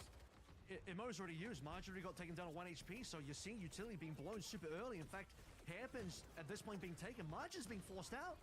I mean, China also very, very low. Takes a glancing blow there. Crispy's lost the healing pylon, which was placed a little far forward in fairness, but as attackers, that does happen. We saw China and Escanor briefly exchanging blows. We definitely need to see Echo dispense those cooldowns very quickly to get a player advantage here. Chef, what are you doing in the front line? Oh dear, they could not do a thing about it. I think they got conked forward, but the Brig can be a liability against Farah in these poke comps. Thank God for Rojo, I guess. He walked past the shield. He walked past hybrid shield, so his own team couldn't even really help him. He overcommitted so much. At least the window's at Chaba with a quick window. That is going to buy them much needed time. Chef's going to come back on Alari now. Okay, are we going to actually see the capability out of Ohana to match this double flex support? I mean, Rojo just bailed Ohana out big time. He just turned out to the court and basically knocked the bailiff out. It was that extreme. Beautiful couple Widow picks here. Rojo set up obviously to deal with the... Oh, these are dirty spots. Dirty spots indeed, but Cookie takes the direct approach and just blows margin up. So that's that for Ohana here. They are going to be forced back and give up that checkpoint. Slow going for Rojo. This is the map that he needs to show up on. Talked about the hit scan prowess so far. Was okay on the previous two maps, but this is the one where you have to be the carry. You have to be the guy to get it done. Escanor as well needs to find a situation to shut down China, but the other thing is, as an Echo, you're not often in range on this map to actually shut down the Farah. Farah can play so much further away. You don't want to get in the sightlines of Cookie either. As we look over towards Vendetta, Crispy, ultimate available. Yep, China wins out against Escanor. That's scary, and you're right. You're just going to get shot by Widow if you try and fight the other Farah at length. Margin is so dead. So very dead. Rojo at least able to find a pick on the backside, but the numbers favor Vendetta so heavily, and China probably... don't know if they need to be there, Chava. That's fine. We're not able to fall back to disengage, and now Ohana are really on the back foot. Escanor has duped a Sigma. They're just going to bail out. I mean, the Sigma's going to walk up. That lets them retake, touches the payload. Flux from Margin, that is a bona fide one. Hybrid gets caught in it, takes some damage, but was healed up constantly. And Margin has spent most of this game below 50% HP, let alone this map. Ooh. Crispy great interrupter on that captive sun now, when Escanor was waiting for him with open arms and a focusing beam to finish the job. And Cookie's found a couple of picks, though. And he's found both DPS. Somehow Kevin Cookie just takes the game over. Dirty Widow play.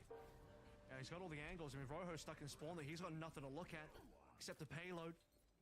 Honestly, that was a really nice rock from Margin. Didn't expect that one. Crispy shut down. No Captain Sun, and he was patient as well. But Crispy was waiting for the kinetic grasp and maybe the shield to be gone before he rocks the sun up, but instantly rocked out. Still not enough. We talk about Cookie, we talk about China. Vendetta now very, very large time bank walking over towards C. It's looking like Eichenwalder all over again.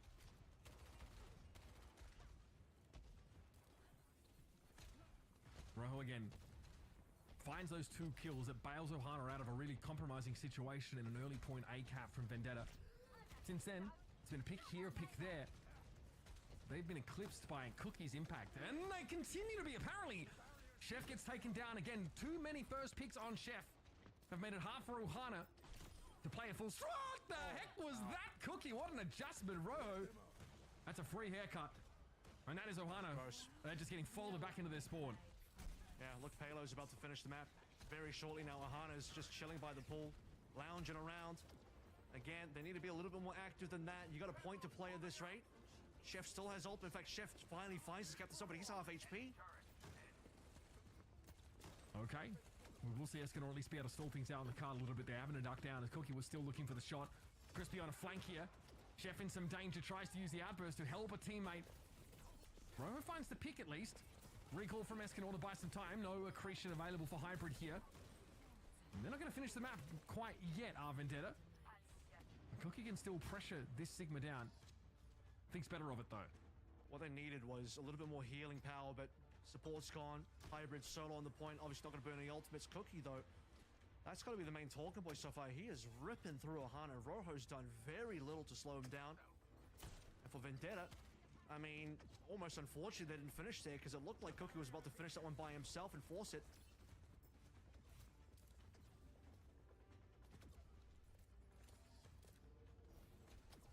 It's high ground now. He will see the Sigma set up as per usual. You'll notice that the Widow is conspicuously absent. It's just the 4 players here for Vendetta, and I think that Escanor's cottoned onto this and is looking for Cookie. Great captive sun catch, though. Karuk has to be careful. You're over the top. Ohana can detonate that. But the Immortality Field keeps him standing. It won't be available now for the Flux Aftermath. And Margin wants to barrel into the corner, pile in. I think there was a regenerative burst, though, available for Crook. It came out at a great time and causes Margin to become overextended. The Flux play looked reasonable, but the follow-up was not there. And the cooldowns were available for the BAP. And the pulse is gone here as well. Hybrid's just chomped that one up. And now Vendetta, this time they have the numbers to finish the cap. This time Ohana don't look like they have the capability to stop it. No more ultimates. Cookie's still firing away. Mech has gone from Margin. It might just be over. I think it is. Yeah, now it's going to be Chava picked up once more. And with a minute 40-ish on the clock, Vendetta get the map done. Now, considering how fast they came out of the gates and how fast they got into this last part of the map, Vendetta gets slowed down pretty drastically towards the end. You can just see how much they're throwing in and not finding purchase as well. Captive Sun from Chef. Catches 3 members. Saved by a lot of healing. Lamp being thrown in there. And then on top of that, then you see Margin throwing in the Flux as well. And he dives in. He's desperate for some kills, but the healing is just too strong. The staying power is so strong. And Vendetta refused to lose members. And that should have been a wipe. Combination of those 2 ultimates should have been enough for Ohana to be able to hold on and at least slow things down. I mean, time bank 139 from over 4 minutes is what we started on C, is a significant shave down of the clock, but yeah, Vendetta were going to finish no matter what. They were always going to finish that C point. The question was just going to be how large was the time bank going to be? Again, I think that the real bright spots for Ohana here, I wouldn't say any of them came from their backline. I think that was the struggle for them there. Chef and Chava really, they're really going through it and getting pressured very, very heavily. Crispy, of course, on this Illari, definitely able to have some great impact. Margin's going for a couple of plays. We saw that Gravitic Flux towards the end of that round, where he drops it in over the wall, tries to fly over, follow up on it, ends up getting caught out. Ohana here as well are often sending Escanor off to deal with Cookie, trying to chase down that Widow, which makes perfect sense, but it does leave them short-handed here when they are actually taking these proper all-in engagements. I tell you what, Cookie dominated on the offensive Widows. Typically, I think, better for the defensive Widow in terms of sightlines, and Rojo struggled there. So What I'm trying to get towards is if Cookie had a good time on the offensive widow, he's going to have an even better time defensively.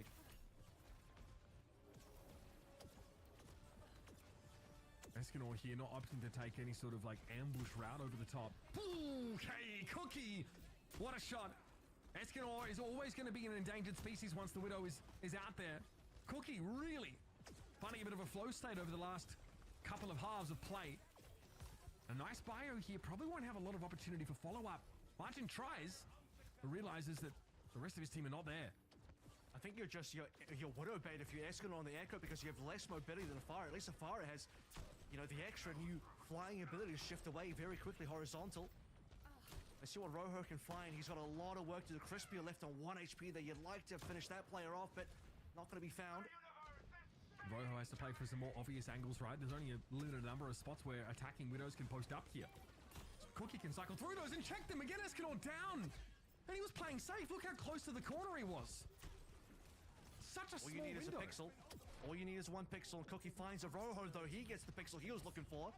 He knew it. He had the angle lined up. Cookie was going to make the play. Rojo reads it correctly, and now opportunity, but Margin still under a lot of pressure. They have ultimates, so they can push with this. Nano's available. The healing was good. Margin goes a little bit low at some point, but definitely is able to manufacture some extra pressure behind that pick that Rojo generated.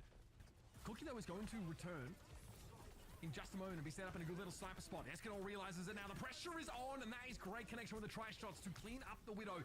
Now, Hybrid starting to feel it. Crook does have an air matrix here, and of course, those defensive cooldowns being cycled by the Sigma allow Hybrid to stay alive for the time being, but that bio will end him.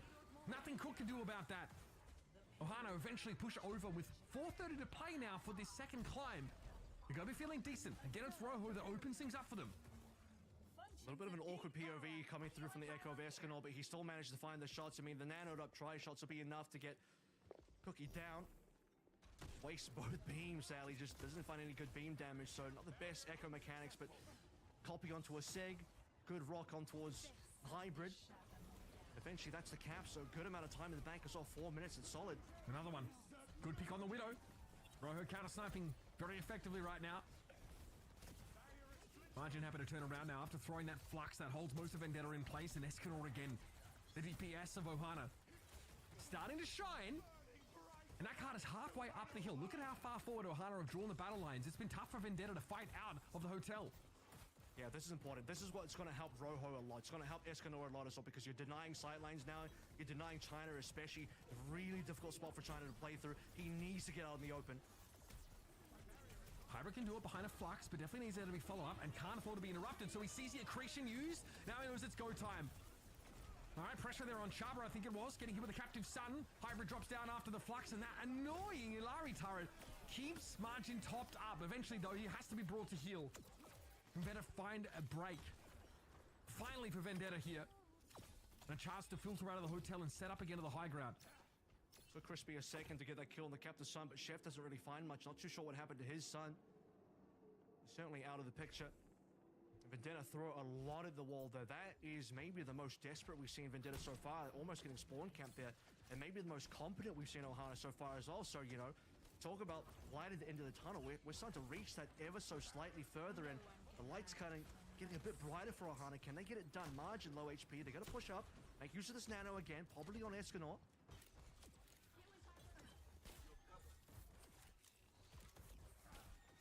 Yeah, that nano, of course, being available here for Chaba. The options are more limited. It might be Escanor that gets that extra durability. Should be the Echo. Allowing him to dive a little bit harder, or maybe use it defensively here. Ooh, buddy! Well, great shots here coming in from Escanor. Sticky Bombs claim China. And that was really just a neutral fight win for Ohana. They do find the pick, and it was nano over towards Escanor in the end, allowing him to be that much more aggressive. So a time bank extension coming up here for Ohana. Yep. Pretty respectable at that. 3:28 to work with. So 2 minutes of time bank lead, essentially. You know, I was ready to criticize the Yana inclusion to this comp as well, because I was thinking, no, the comp should be Ilari Bat, but that locks you into this kind of Vendetta poke-style gameplay where Ohana are just kind of losing that. They're losing them, or they need something different. See, the Ana comes through, it gives them offensive capability that's a lot easier to realize. Just nano your Echo in, declare target to have something of, you know, some strong initiation. Nanoing the Sigma in, just you can't really walk up, but the Echo can instantly fly in. This is going to be a slow down though. Rojo's had the better cookie for a while, but now will die. A little bit hard here, Ohana get kind of caught in between positions. Vendetta find a good little spot to accelerate. They're finding Crispy unlikely to be all that impactful, especially as it's resulting in Escanor trading. Now Vendetta can set up over on this balcony and also, of course, that back window. Still have to respect the fact that Rojo has some long sidelines to navigate now. There's definitely a question of how long he wants to remain on this pick. If there's the option to force this all the way down Vendetta's throat or not, but that time is ticking already. See if Cookie knows he's got an advantage here as well, because Rojo cannot match the infrasight. And infrasight timing means that Ohana basically can't check or peek at all once it's popped by Cookie, if he decides to do so. He'll hold it to counter, surely. It depends whether he knows Rojo's behind or not. If he thinks Rojo has it, then he'll hold it for sure. Defensively, definitely don't want to let the Widow get the jump on you. In fact, Cookie uses it here. They've lost China, though, to the focusing meme. That is the more pertinent issue. Captive Sam eventually claims Chopper as Cookie was able to detonate it, find the kill. Escanor with a dupe on the SIG. Very annoying for someone like Cookie, who basically can't be firing past that shield, and Vendetta have to go full regroup. But as it stands, Kevin, they're going to have a time bank lead. And Crook just jumps into Escanor there as well, so it's a freebie for our Echo player, who's going to go down, traded by China. Brilliantly played. Does that give Vendetta enough? Chef still has ultimate. This is still enough to cap.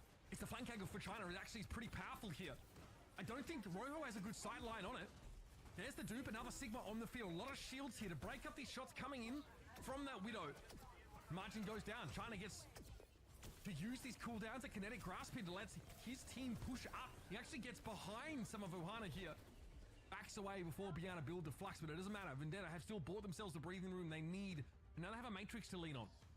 Just a little too excited there for Chef. I mean, blows the Captive Sun before the kinetic grasp is even out. So the easiest eat of Hybrid's life. Goodbye, Sun. As Vendetta will happily be able to take that ult away and then come through with their respawns and overpower this Ohana offense, which at this point, it's going to come down to an OT push. At least they're threatening an OT push. They're threatening something. China's going to finish this one off on the Venture. Actually, a really good pick for Circuit C. Just one of those headshots for Cookie would have been curtains for Ohana. Finding one of the supports there would have been massive. Escanor gets Nano now. It's about making use of it here. Trying to get past that air matrix, but still getting brought low. 1 HP to Dream. Eventually, Crispy's able to finish the job, and now that air matrix can be used to force the rest of Ohana back. 17 seconds, which means they don't have time to regroup and take another fight. Did it have to be here? But they've only got the dregs left to play with. China surges forward on that Venture.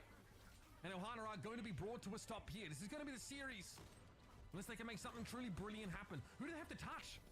They have the Tracer of Escanor. Can they get there? Force back now as overtime ticks down. Escanor does get that brief touch. Cookie, though, is going to be set up here to answer the threat of the Widow. Being pressured a little bit here by Chaba. Can't do much about the hyperspheres, and Cook just shooting at him from the low ground. Round of options here. Margin desuited, and try as they might. Ohana with some decent Widow play. A decent poke comp on Circuit Royal. That was their last chance expended. And they flame out of OWCS Stage 3 as Vendetta advancing in this group. Unfortunately, this will not be the event that advance Ohana through further than OWCS or maybe get them the blue names just yet. A red name team with red name players will unfortunately have to go through qualifications once more. It was a tough battle, outmatched by Vendetta on every single comp. At least on the SIG, I think they started to have a chance. You know, we saw the glimmers of hope there, but they ran out of time. Ran out of maps to play through, and I think just sort of found the composition a little too late. The Diva was definitely not it.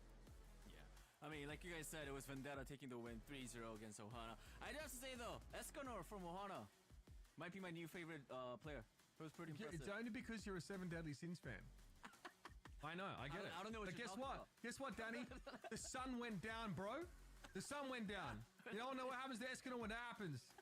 He starts to look twiggy and dweeby, you know what I'm saying? Hey, talking about sun going down, walk us through this this match one more time, guys. Okay, I mean, look, yeah, let's throw it all the way back, right? We saw, you know, two different styles of comps on Samoa, right? Because Volcano forces a rush style, right? But in general, I think the Winston composition, but more importantly, the Brig Ana here composition for Vendetta looks much better, Kev. Yeah, I think the Lucio Kiriko is just not really what you want in this particular mirror. Maybe if you are like a very aggressive team, a team that's have the mechanics to make that sort of style work, but defensively you can't stop the Winston dive. Defensively you can't stop the Doom dive as well. And Hybrid showed what you can do on the Doom on this final point as you just sort of melt by. Lucio Kiriko can only do so much for you when a Brig Ana could have stopped the Winston, could have stopped the Doom. Security doesn't do that, and too many times, I think one of the biggest issue is also tempo. You got to be a fast team. You got to play Security, be quick, have the pacing, have the initiation. Too many times we see Margin on the Diva just getting completely destroyed in the server. He was on a respawn timer. He just loses mech time and time and time again. I remember one of the phases, either attacking or defending, where he didn't get a single self-destruct ultimate. Just wasn't alive long enough. Just didn't do enough damage. Unfortunate.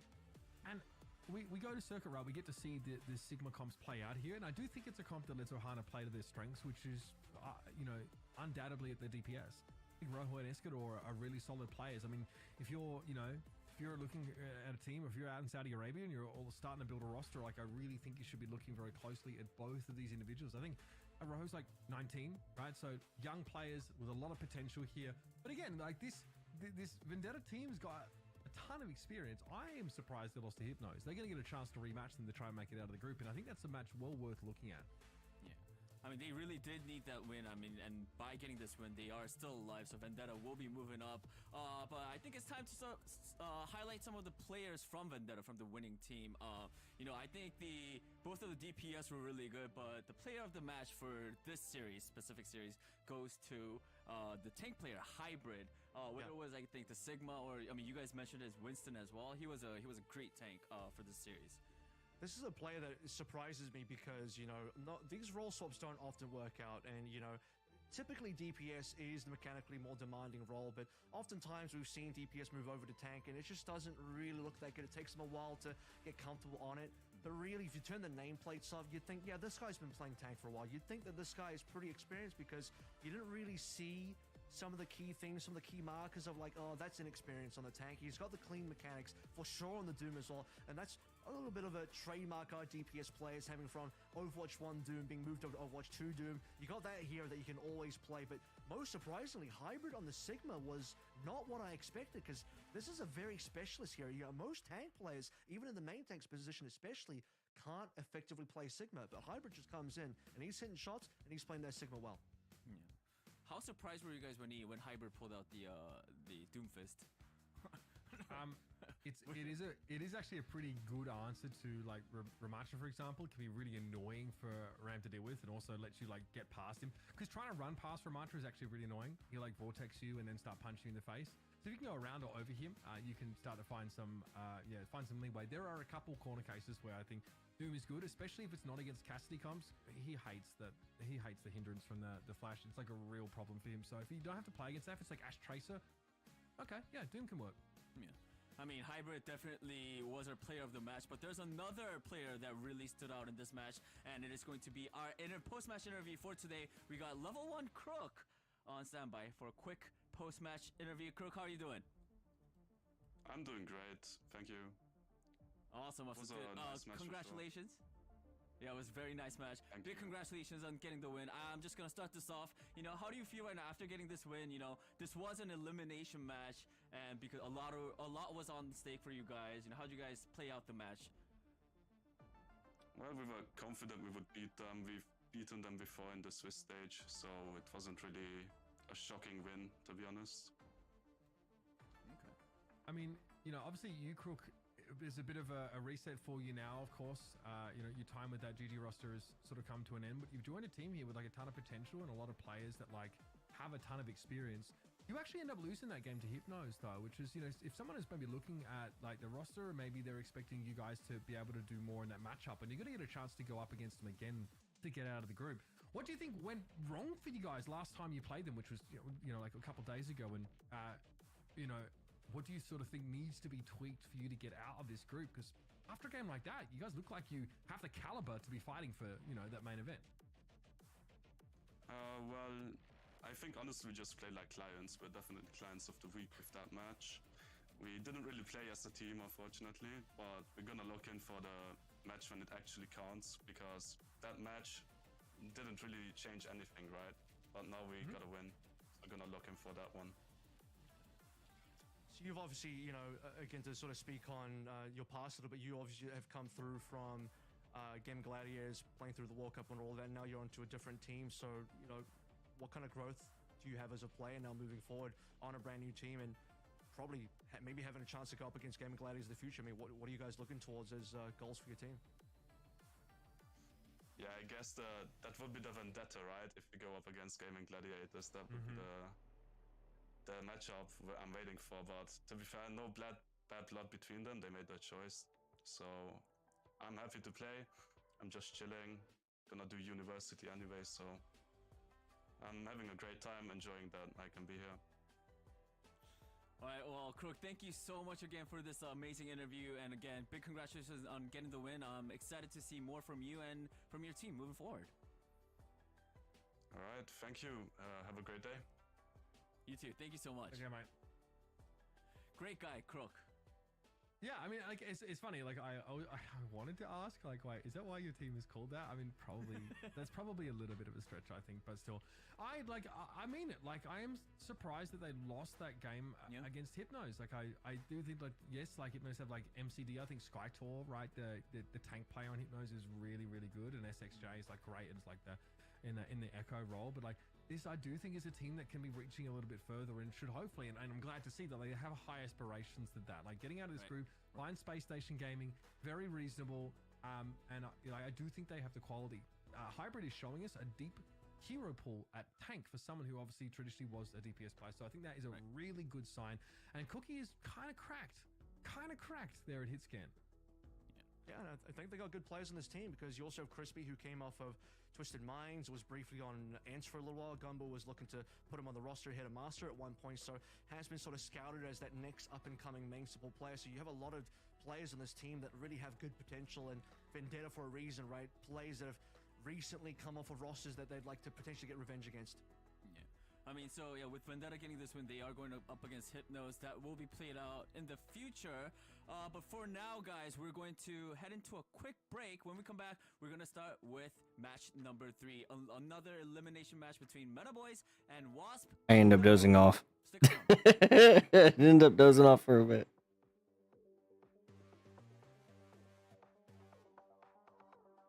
I mean, playing today, although I am doing this, and then I'll be playing on the Xbox.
Welcome back, friends. We're heading into our final match for EMEA region match number 3. It is going to be between Meta Boys versus Wasp.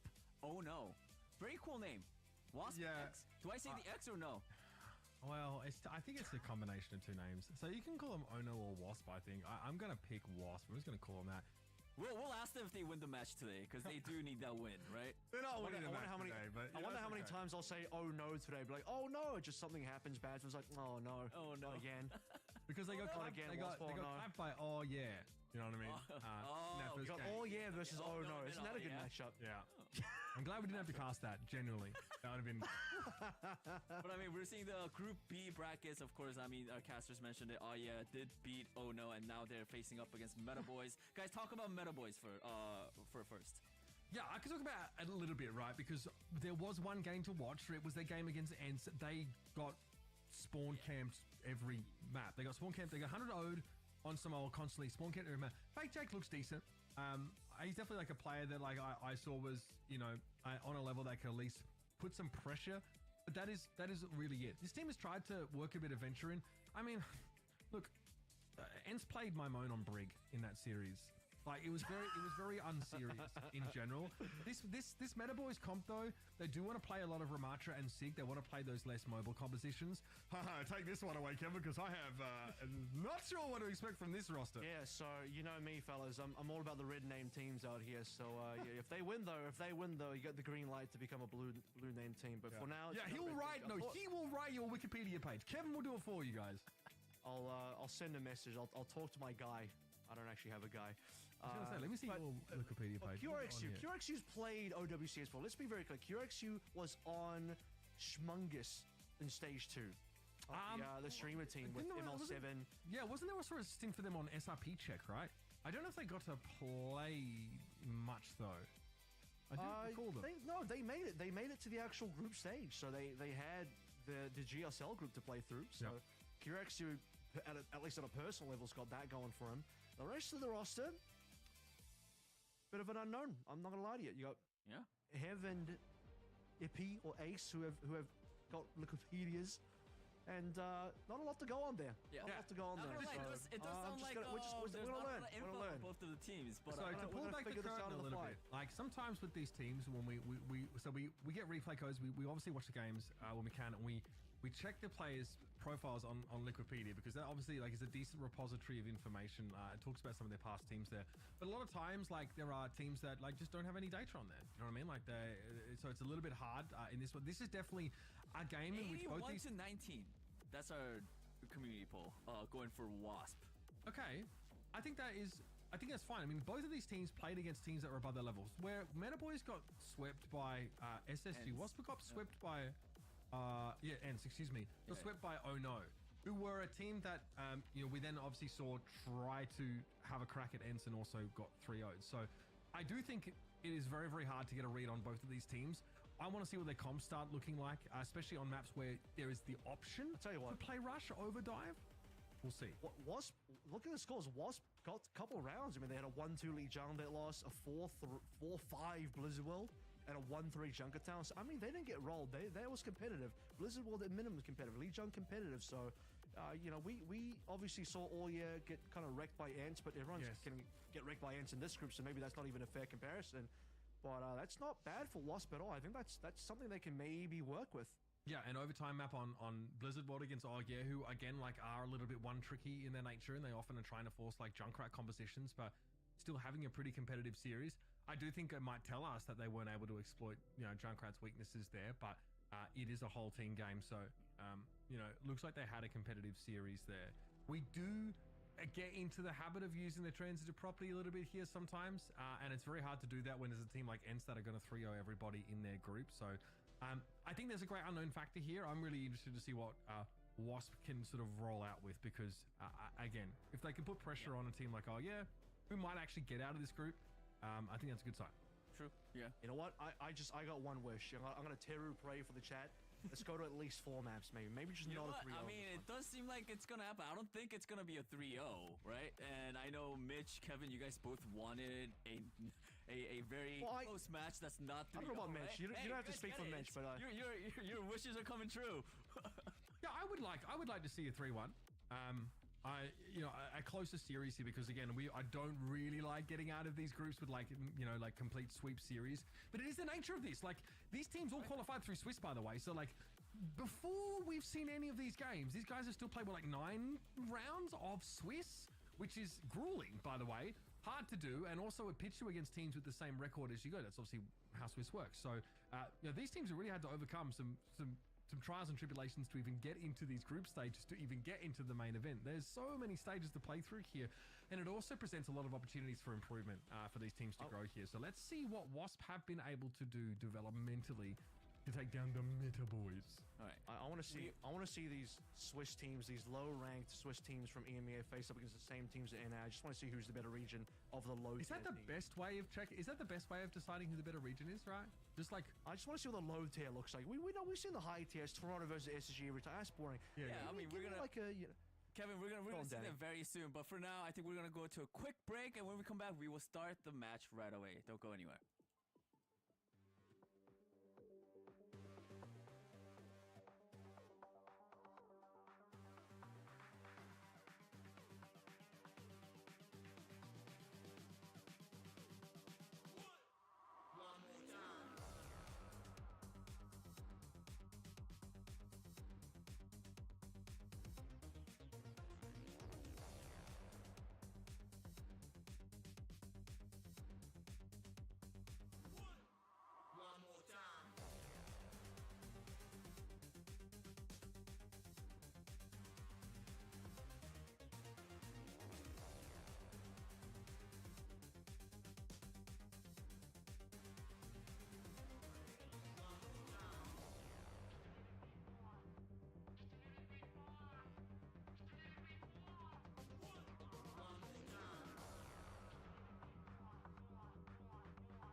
Thanks for sticking around with us, folks, here for the last game of our EMEA matches for the day.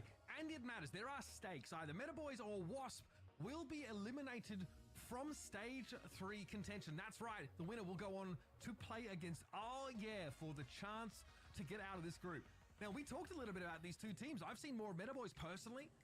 You at home all had Wasp actually, or most of you had Wasp taking this away, like a 65% of you. If they play Wrecking Ball, I will stand them immediately, and and I'll just be a massive fan of them. I'm quite happy to see that here, but out of the gates, be Meta Boys on the Junker Queen comp, something they did play against expected dive heroes from their opponents. It's going to be Wasp on the ball, baby. I'll tell you what, Chasm didn't come through the ball for me. on all, yeah, so I'm glad Wasp is, so yeah, I'll agree with you on that one. I'll be a fan of a ball team any day of the week, but it's a weird ball comp, isn't it? Because you got like your May in this as well, so a little bit strange. I don't hate the made a punish here. Junker Queen overextending or any of those positioning. Fake Jake though. Brings the doorbell. Oh, okay, wait, the rush. Was that a knockdown? No, not quite. No. KDM eventually going to get picked up though. Hev eats the massacre.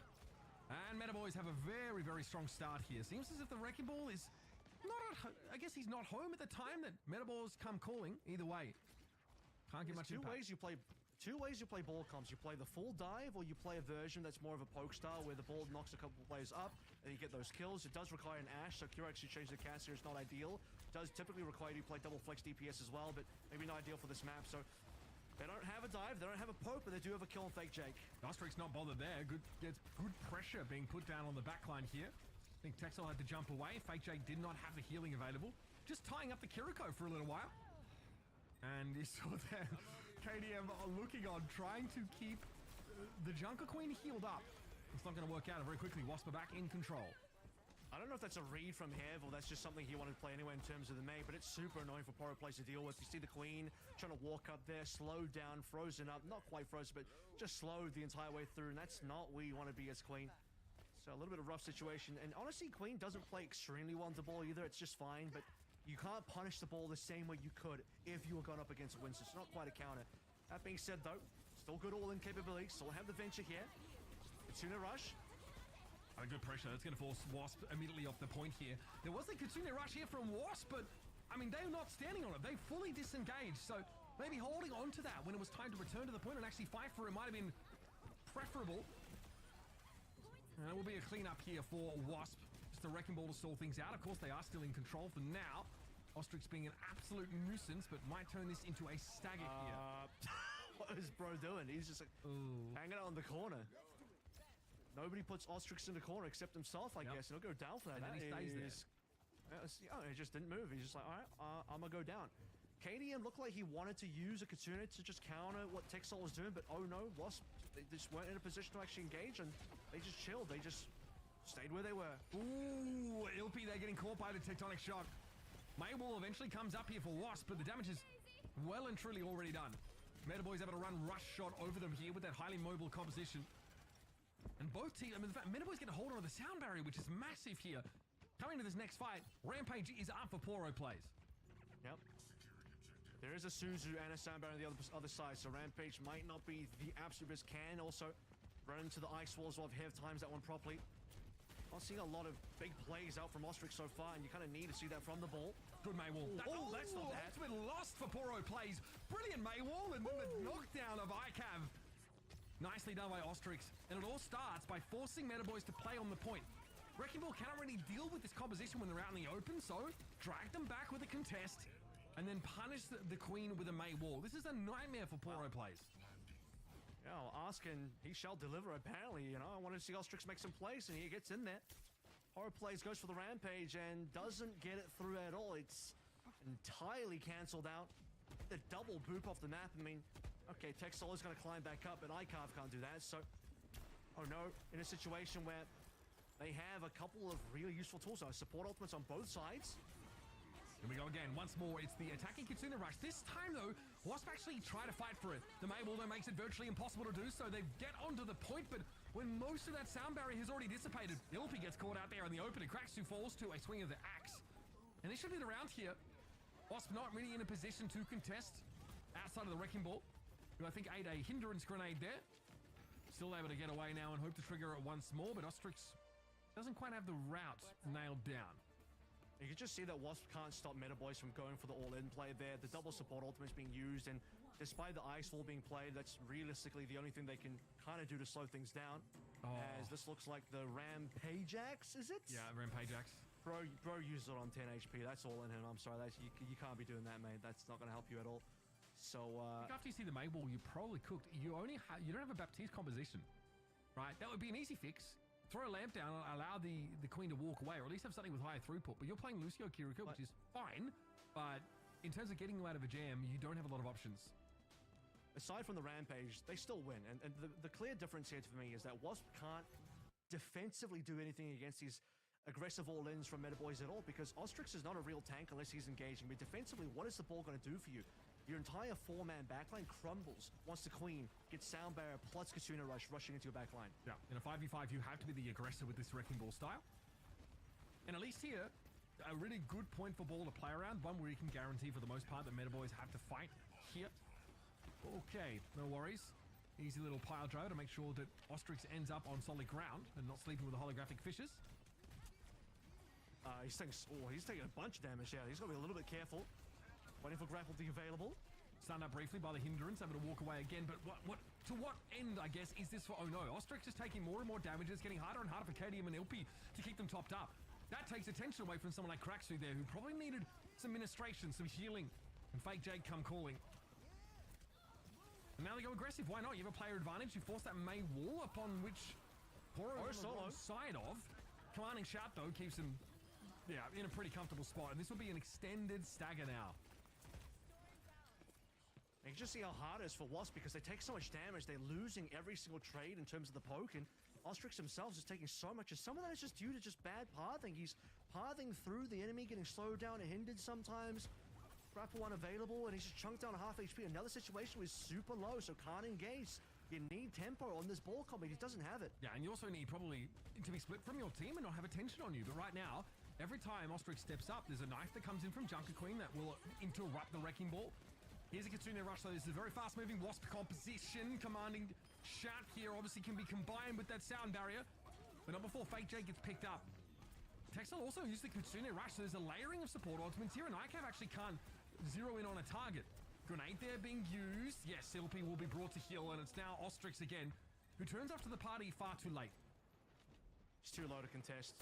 Has mines way too late here, so he needed mines a little bit earlier to actually play into that fight. He's just died too often, hasn't had the ability to get any damage done. We've barely seen any successful pile drives and basically count them on a couple of fingers, which is not what you want to see out of a ball. Here's the mines now, thrown out in the absolute open. Okay, unclear if there's going to be much value to be gained from that. Fake Jake pops up, going to be doing it so in front of a May. Kraxu though gets brought down. Texel able to find a crucial kunai kill on the otherwise pretty slippery Tracer. Poro plays is sitting on that rampage as well. Dangerous territory here for Wasp. That Susie will be crucial once that Junker Queen comes in. No connect on the knife, but a little bit of poke now as that Wrecking Ball will continue to be a nuisance. It's about keeping Flipper alive, and how does Hef go down from that range? The right click there looked like extreme range from the Lucio. Oh, another one! And coming back in with a tectonic shock. Flipper's had a great couple of kills, and Fake Jake will catch Ilpi with that ultimate. So Wasp, okay, points for style, or give them that, but in terms of getting real good use out of the Wrecking Ball, that's been a little bit harder to see here. Ostrix now in an awkward position, forced to leave the point.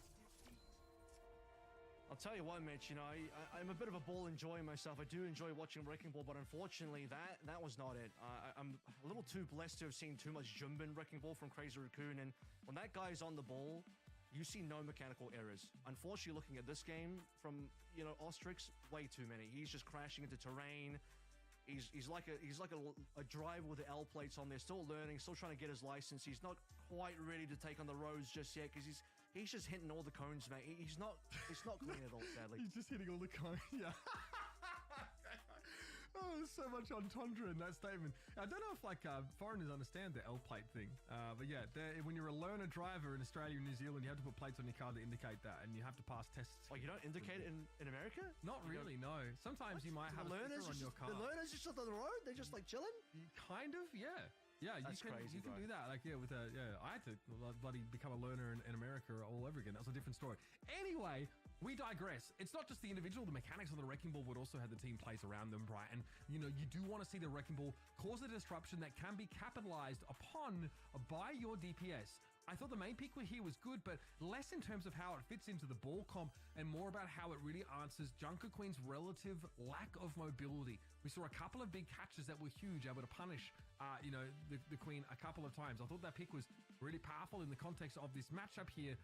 The Wrecking Ball, when it worked, it looked quite good. Look, you see this dive here, though, from the Queen's composition. That was the first fight, right? Charge in with that venture, knock them off. Hev just gets caught by an axe swing here. Very, very good. That's the tempo you want to see from any team, actually, at this level. Metaboy's definitely capable of it, which is good. just so easy for Meta Boys to engage as well. I mean, the win conditions are so clear. Every time you have Shout available, everyone runs in at the same time, and they're not even playing the most optimal version of the comp because there's no Trace here, there's no Genji here. ICAV is on the cast, which is typically not what you would see with this combination. I think the cast is probably fine in the matchup that they do have because you're up against the ball, and it's way more annoying for Ostrix to play into the grenade, the flashbang, than it would be if, you know, maybe there was a Genji or Tracer. So that's fine, but it's just so easy to execute this Queen all-in when the ball on the other side, you need Ostrix, you need to be able to get these dives in properly, but it's not even the only thing. I've also said previously, at the beginning of this match, it's like, in my mind, there's two real good ball styles. You either have the poke style where the ball goes in, knocks everyone up, and you have your Ashe, and you're the long range, whatever DPS, your double flexibles. They're all just shooting knocked up plays. You get easy frags that way. You also need the sight lines and good map for it. Or you're going to play the dive version of ball, where you got maybe a Tracer and Echo. You got something that's really dive heavy. You're not doing that with a Mei. It's just too weird. And we can talk about, does Mei do anything versus the Queen? I'm not interested in what the Mei can do versus the Queen. I'm interested in how Wasp can actually execute their comp and their win conditions. I'm not seeing win conditions, unfortunately. Yeah. And the Mei also isn't stop Poro. Poro's still getting in there. Yeah, Poro obviously able to get in and basically, still look to hit those knives. And, essentially they want to be in the middle of the fight. And at some point, Wasp have to come to play. They have to step up and take that engagement here. So, we've seen Wrecking Ball from this team. That's what we're working with right now. We don't really know if that's going to be something that we see from them outside of these control maps. Maybe a dive comp if they have that available to them. I will say that Meta Boys are probably going to opt out of dive mirrors and try and counter them if they can. It does mean that we see the Junker Queen picked up again. They did try and do that on control. That's definitely a way that they want to play control. But in general, they're definitely more than happy to play the Ramatra compositions. And we actually saw Ents mirror Ramatra and then switch to Ryan against them. And sort of mix that up a whole bunch here. But for Meta Boys, the levers that they pull tend to be like switching between Tracer and Venture, trying to make something happen there. We often saw aggressive tank play from Ents against Meta Boys. They struggle to deal with like Chase Torches, space creation abilities. We're going over to Blizzard World here, so it's definitely a map that lends itself to dive at times. And Meta Boys why have they called themselves this? Why have they called themselves Meta Boys? I don't know. It's an oxymoron. It's a full Polish team, by the way, just for a fun fact for those that want to support the team for whatever reason. But I actually thought maybe if you're Wasp and you want to play ball, Suravasa, in my mind, is one of the best ball maps available. Just go straight to the absolute best ball maps.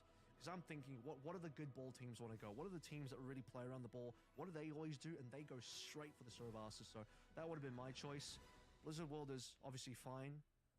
We've seen, even in the last year or two, ball being played here ever so often, so it is viable. And they've shifted their comp. Hev is off the Mei. I like that. They're now slowly moving towards something more representative of what you'd like to see surrounding the ball. All right, so it will be obviously Wasp trying to make this Wrecking Ball work on the attacking side. The Ashe, like you said, maybe a little bit more suitable to combine with this. Poro Plays wants to push up here, and by and large, they're ignoring the Wrecking Ball, trying to disrespect it. They're definitely worried about Kraxu's potential to follow up on these pile drives.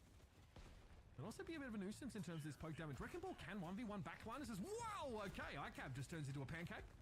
Ostrix finds and he ends up being the follow-up to the damage done by his DPS. Either way, you got to get the damage in there. Poro Plays in, and maybe a bit of a situation here. Is burning down, but healed up. Ostrix again, look, he's just bumping into everything. He's like a pinball in a machine. Eventually brought down. Those are the way the adaptive shielding changes for Wrecking Ball now means it's less of an individualistic ability. One that can confer shielding to your teammates. So you really do want to pile in with a Wrecking Ball. It actually makes that poke style of this comp a little bit harder to use.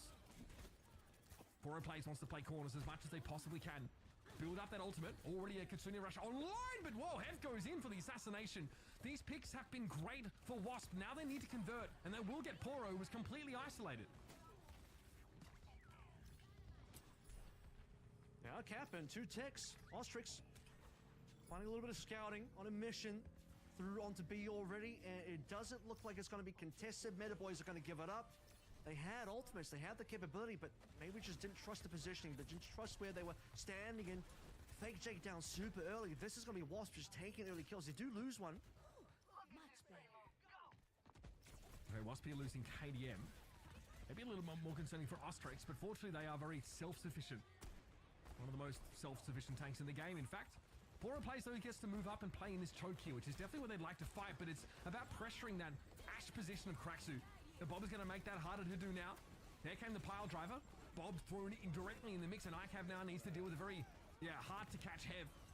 Tracer picks off the Kiriko, pardon. And ICAV's going to back away here after making use of that Deadeye to make a bit of space. Still has to deal with Ash, who will outrange him here. And he's well and truly out in the open. Wow, Hev's done a lot. I mean, where was this Tracer early on? This could have been so good on Lijiang Tower. I'm glad it's here on Blizzard World, but it's a bit of a head scratcher. It's like, why was he even on that May? Because this Tracer's doing real work and working with the ball as well. You're now looking towards something that represents a real dive, and as long as Ostrix can make this work, nearly gets flipping down. I'm here for it. They want to answer this wrecking ball. It's a problem for Meta Boys. That's a good sign for Wasp, but you're now really forcing Meta Boys into addressing the ball, which was something they didn't even have to do on Lijiang Tower. So, and Sombra is still not good. Yeah, you can hack the ball, but outside of that, she's not a good character right now. Virus not connecting there, so Cracks were able to drop down. Got healed up, I think, got a Suzu for their trouble.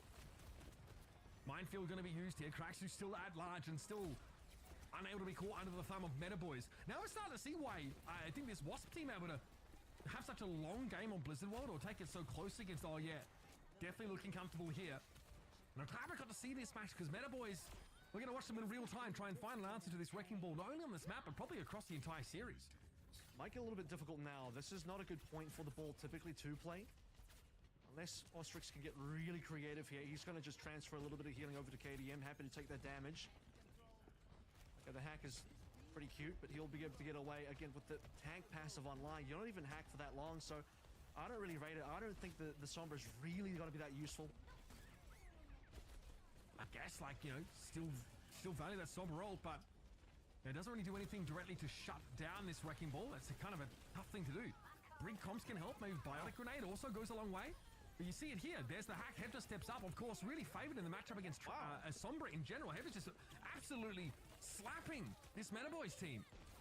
Dude, he's legit. He is legit on the Tracer, nearly a 5K. I mean, this one swap, I think, is really done wonders for the composition of Wasp. And again, it just makes you wonder what they were doing on Lijiang instead. And now Kava's going to go over towards the cast. Even the Malga, the Meta Boys are desperate. They're throwing everything at the wall to shut down the ball. And Ostrix doesn't care because the more attention they get, the less attention their team does. Here's an EMP that catches just Kraxu. There's a sound barrier instantly from Ilpi. Sombra pick, an absolute complete and utter waste of time. Malga time, baby. Boro plays cycling through these sort of brawly tanks to try and find an answer. The damage is good, but Ostrix just rolls up, picks up a Mega and goes about his business. This has been enough at least to slow Wasp down, but it cost him a sound barrier on the Meta Boys side. Katsuna's up now, so Wasp in a position to start pushing along. Ball's going to roll straight through, straight down, and as long as Pro Plays doesn't have a cage available, there's nothing really threatening Ostrix at all. And still looking to chase.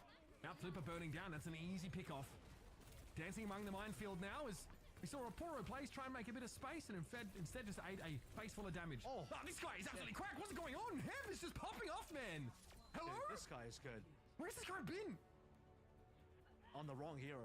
On the wrong hero. I'm saying now, if Wasp can turn this around, and maybe we do get a 3-1 or 3-2 or whatever the situation, if Wasp win this series, I'm looking at Hev right now, early player of the match, because that is a performance and a half. He is absolutely taking it to the Meta Boys who think Ostrix is maybe the problem, but Hev is the one they got to shut down. Hev is the real issue for Meta Boys.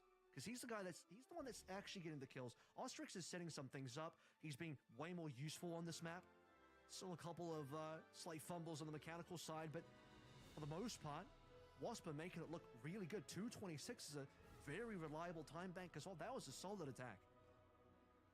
Brilliant. I mean, this is a treacherous map to try and finish at the best of times, and having more than 90 seconds, I think, is a very, very good sign. Not only that, but Meta Boys end the round still not having decoded this composition. They still not figured out how to play against the Wrecking Ball. It's looking a lot more disruptive now, and I think the more attention that Ostrix garners, the more hero swaps on the Meta Boys side that Ostrix forces. the more impact they're having, I think, as a tank in terms of doing the tank's role of occupying space and attention. It always really looked like they struggled. And I think it does help that Hev just walks in and gets to, you know, take liberties against Meta Boys with a pretty outstanding tracer play.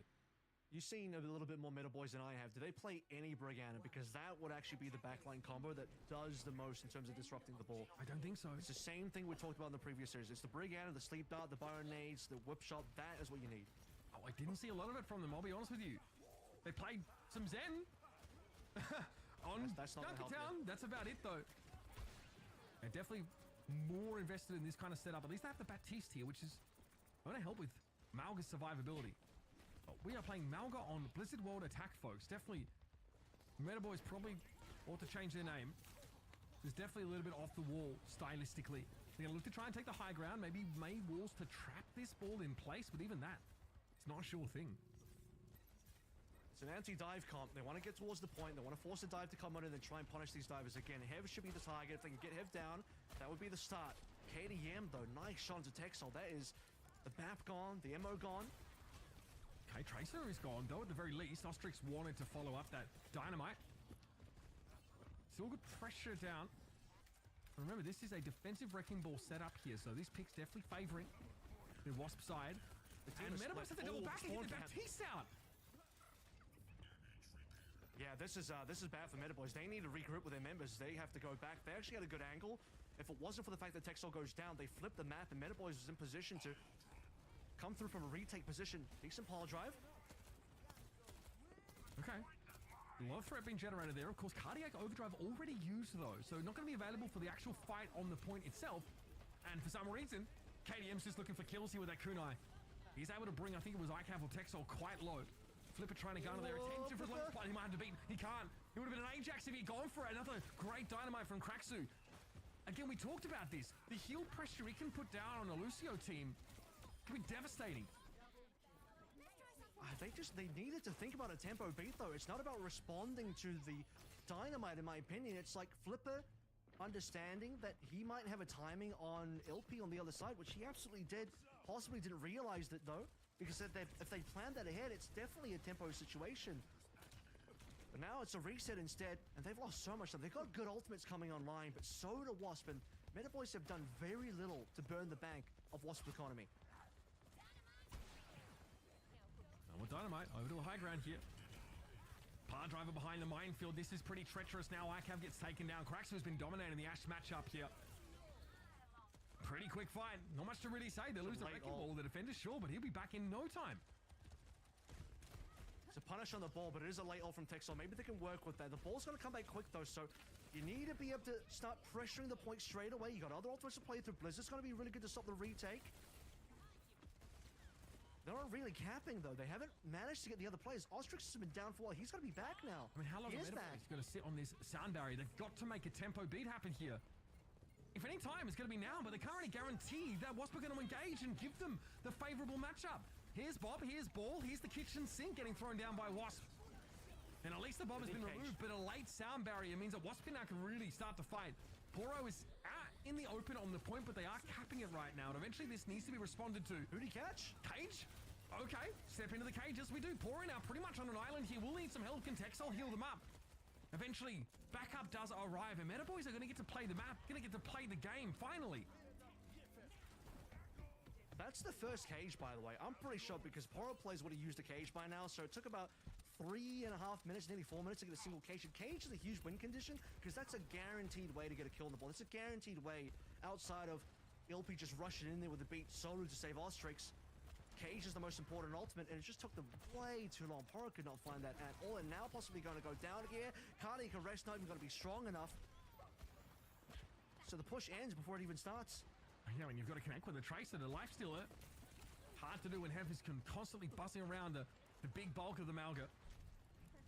Meta Boys now will have about 2 minutes to work with here. And it's a pretty fortified position for Kraxu to play from here. It'd be very hard to shift this Ash away, especially with Ostrix dropping down at their own volition. Bam, comes on down. Kraxu goes a little bit low there, but that disruption that Ostrix just inflicted makes it hard to chase that kill. The Echo here, of course, can give you an option to try and burst the ball down. Focusing beam, nothing to be sneered at.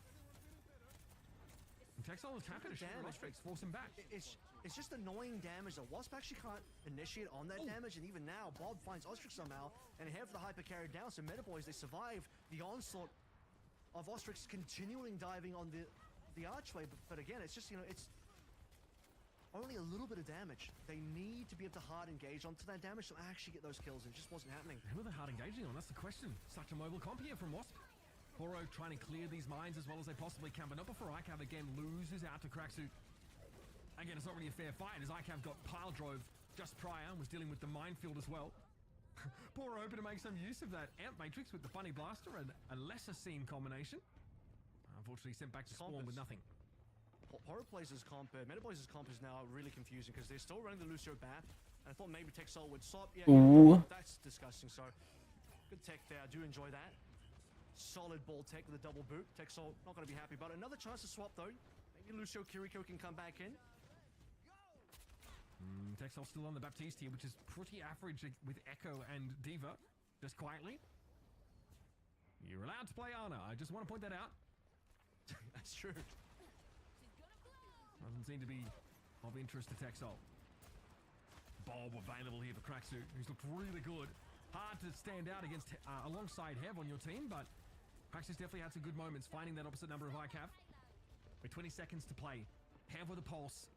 Wasp basically with everything they could ask for in terms of those big ultimates. Kitsune Rush, sound barriers there.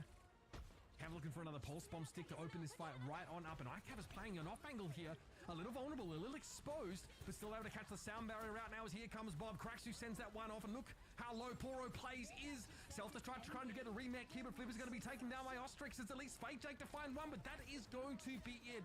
That's a dominant showing here for Wasp, and finally, we get ourselves a series. We're going to even up here at 1 apiece as Blizzard Oh, fuck, Wrecking Ball. Yeah, I'd be disappointed if Wasp didn't get that because it was such a good attack for them. The time bank was... What the Wrecking Ball do? Really well played. The fact that they finished the map with the amount of time that they did, and on the defensive side, nearly a full hold. Horror plays on the Malga, couldn't find the cage until basically the overtime, and you know, that's what won them the point itself, but it took so long. Time was the biggest factor here. They had no time to play with on B, only a couple of good fights, and once we got past the archway situation, it kind of looked a little bit awkward for Ostrix diving in and out, but no real damage to connect on, and no real players to come in for kills. Once we got past that situation, we got to the real meat, the meat and bones of what B was. Then the dive was back. Then the actual engagement was back. I think the first engagement back was a really good dive towards the arcade that cleaned up everybody. Yeah, I think we'll see that sort of play out in a couple of moments here. On the side of Metaboys, it's a lot of Junker Queen to start us off. That, they feel, is their answer to the Wrecking Ball. They're still playing Lucio Kiriko, though, so it's a very mobile composition, but one that has absolutely no crowd control originating from the backline. They do eventually switch over towards a Baptiste Lucio play, and again, if survivability is their aim, that's fine, but they're combining that eventually with a Diva, which is pretty hard to keep, you know, Poro plays in the fight. They tried the Malga. That didn't really work out either. Hev just runs roughshod over them here in the last few moments of this round. Like you mentioned, almost finding that 5k. Ostrix sowing so much discord in the ranks that Tracer just steps up and it's like taking candy from a baby. This was, I guess, at least where we saw Metaboys get started. Poro plays just presses Q, really has an opportunity to catch an Ashe inside the arena. And Ostrix tries to dive on in, but it's pretty hard to get Malga's attention as a Wrecking Ball at the best of times. I would actually say the Queen is probably not a response to the ball. That's just like the composition that they feel comfortable playing on. Yep. Certainly works out on Lijiang. That's again nice ball take there again. I really want to highlight the double boop there. Is really nice. But on Blizzard World, obviously Queen has problems with navigating the height and all of that kind of stuff. And Queen doesn't particularly play well into the ball. It's just like an okay matchup where you don't necessarily interact with the ball even. You're just trying to get onto the back line. But as soon as we have the swap from Hev's May onto the Tracer, the tempo of the team, the win condition of the team, how much the comp actually makes sense, it completely flipped 180 in terms of where their gameplay was, and you can just see how different it was. So now Wasp have, to me at least, unlocked a winning composition for the rest of the series, and it's up to Metaboys to really find the answer. And like I said, if they want to dig deeper into their pockets, bring Ana with a dive. Bring Ana with an Echo, right? With an Echo, with a dive, the Tracer result. This is what you actually punish the ball with.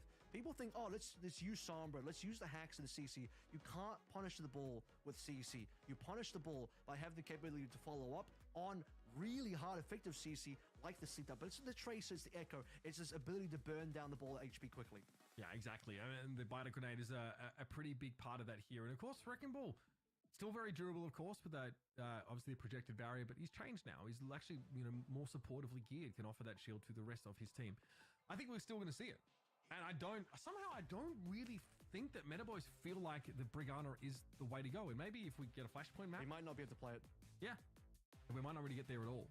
We've seen Blizzard World just now, so that is Hybrid and Control eliminated. So there's obviously Flashpoint, Push, and Escort maps all to choose from. There's definitely room to play Wrecking Ball here on some of those Escort maps. And, okay, I like Meta this. Boys are trying to hard check this Wrecking Ball. They're trying to find the least clement map for that particular pick. And this Meta Boys team does want to go to this map. They actually chose this map in the second map of that ENCE series and just locked in a Sig Venture Widow composition. So keep an eye out for that. This might be one of the most anti-ball I think this is, if I look across the entire map pool, I believe this is the most anti-ball map that is available in the map pool. So if you want to shut down the ball without necessarily swapping your comp, how about you just pick a map that the ball is completely garbage on? And Ostrix, he's still interested. Ooh, he's got a bite. He's taking the bait. No way. He's going for this. That is sick. All right, big fan. Man, we have the double flex support as well, but is Ana Baptiste? Okay. Makes sense with the Wrecking Ball. Yeah, maybe Larry would have been really good here. Sig? There's so much hard CC.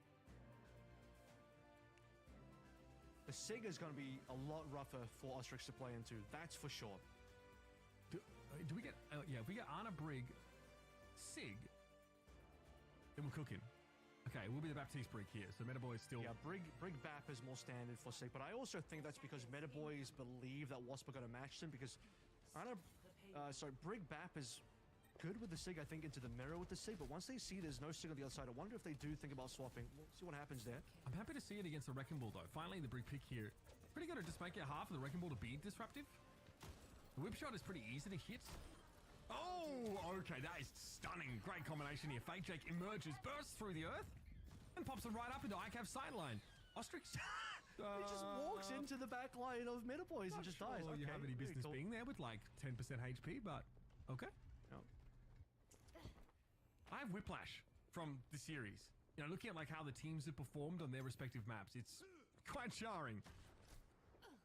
All right, so they're actually got to be playing the poke version of the ball comp now. This is workable. They can do something with this. The problem is, how do you rotate in, considering the sight lines, where you do have to contend against a Sigma that's going to shield, that's going to give ICAV huge advantage in the Widowmaker duel. He's bumping into too much terrain again, mate. I can't handle it. Look, I think the problem is that Sigma's you're going to get a lot of free car push here because ball can't always be contesting. That is a problem against this poke comp. Ostrix is going to be permanently quite low. Oh, okay. Hev gets felled. And they make it two. ICAV waiting for KDM and knew the prescribed spot for that Ana to play from. 3 would have been absolutely stunning, but I think this is more than enough here for Meta Boys now. Working his Circuit Royale to perfection. And that first checkpoint up pretty early in the round. I don't even think Venture's typically played very often on A and B. It's a hero you swap to once you go over to C. Versus Wasp, the Ana is in particular quite punishable. That's your target. You're not really diving though, but what you are doing is kind of similar to the ball combination. Fake Jake's going to dig underground, launch the Ana into the air, or maybe the Alari even, and ICAV needs to find that shot, maybe with Tech Salt. So it's a similar thing to what Ostrix needs to be doing, but it's Meta Boys that are actually getting the combo off. And Kraxu Widow been pretty quiet. ICAV obviously with the infra side here, so Kraxu will remain quiet until that has expired. Here comes the ball. Ostrix gets a nano, so extra durable, and ICAV just disintegrates. And there's the moments like that. The Wrecking Ball can absolutely take those solo fights. Now empowered by that Ana ability. Step back in, pick up some health. With a minefield available now to follow up this pile driver. No one really standing inside of it though. Tech's not able to fold out towards that left side and keep Poro play standing. They are sitting on a gravitic flux here, so if Wasp start to group at this trigger, it would be their downfall. Meta Boys still have so many ults here. This is still a very good attack. No one's gone down. ICAV has range. QXU has nothing to play through, 0 sightlines. And now a flux to finish things off if required. Captive Stun from Ilpi. Yeah, no real chance to capitalize on that at all. Fake Jake a little bit low, outrange by the Iliari there. And then Immortality Field from Texel eventually is brought down. There's an air matrix up though. Texel had that one set up in advance. This has allowed the car to push a long way forward. Please don't, Charlie Niner. They have to touch. Sleep Dart connects on the Poro plays here, but that Sigma is really scary to push into. It's going to be a recall force from the Tracer, and ICAV returns to the fight with a kill on Ilpy. Here's the Wrecking Ball now, doing his thing. Why are the dogs barking? It doesn't actually have great effect. Poro plays happen to body block here to deny the touch, and there it is. 2 checkpoints, 4:30 to play. Speaking of cosmetic, here actually pops the infrasight there as well, so just gets to watch the entire Better Boys team walk through. Red silhouettes capping the point. What a waste. And it is going to impact Kiraxu's ability to play into ICAV's infrasight a little bit later on. 4 minutes plus in the time bank. It is plentiful for Meta Boys to finish the map with.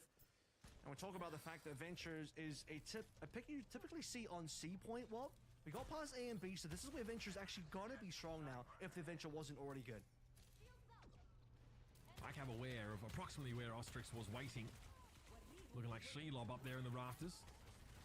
Always have to be wary of the ball, who again gets the nano. We know that ICAV gets insta-burst here by this. Yeah, nothing that could really be done about that.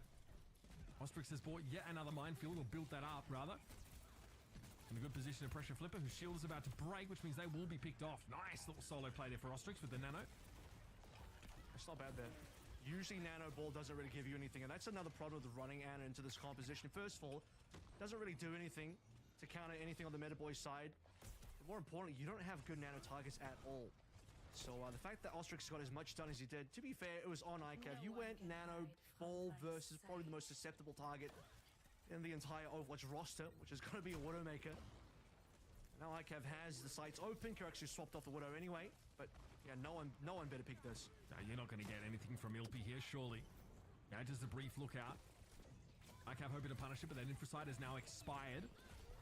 Pulse they're missing as Hobbs keep and jump over that by Flipper, who pops the rally instantly, and Hev says, I don't want a bar of this. We're now down to 2 minutes and 50 seconds here for Meta Boys, but they are careening at rapid speed towards the end of the map, and KDM has picked up the Zen here. Oh, it used to be a common component of this Wrecking Ball composition. And Flipper gets blown up on the minefield. Ooh. Oh, I think he could have got that kill. But the Sigma and shit was there, so it would have been pretty tough. But I think he could have easily picked her off. There he goes. This is going to be late deaths, staggers as well. That's what you need if you are Wasp to slow things down, because we were looking at a 4 minute plus time back, moving in towards C.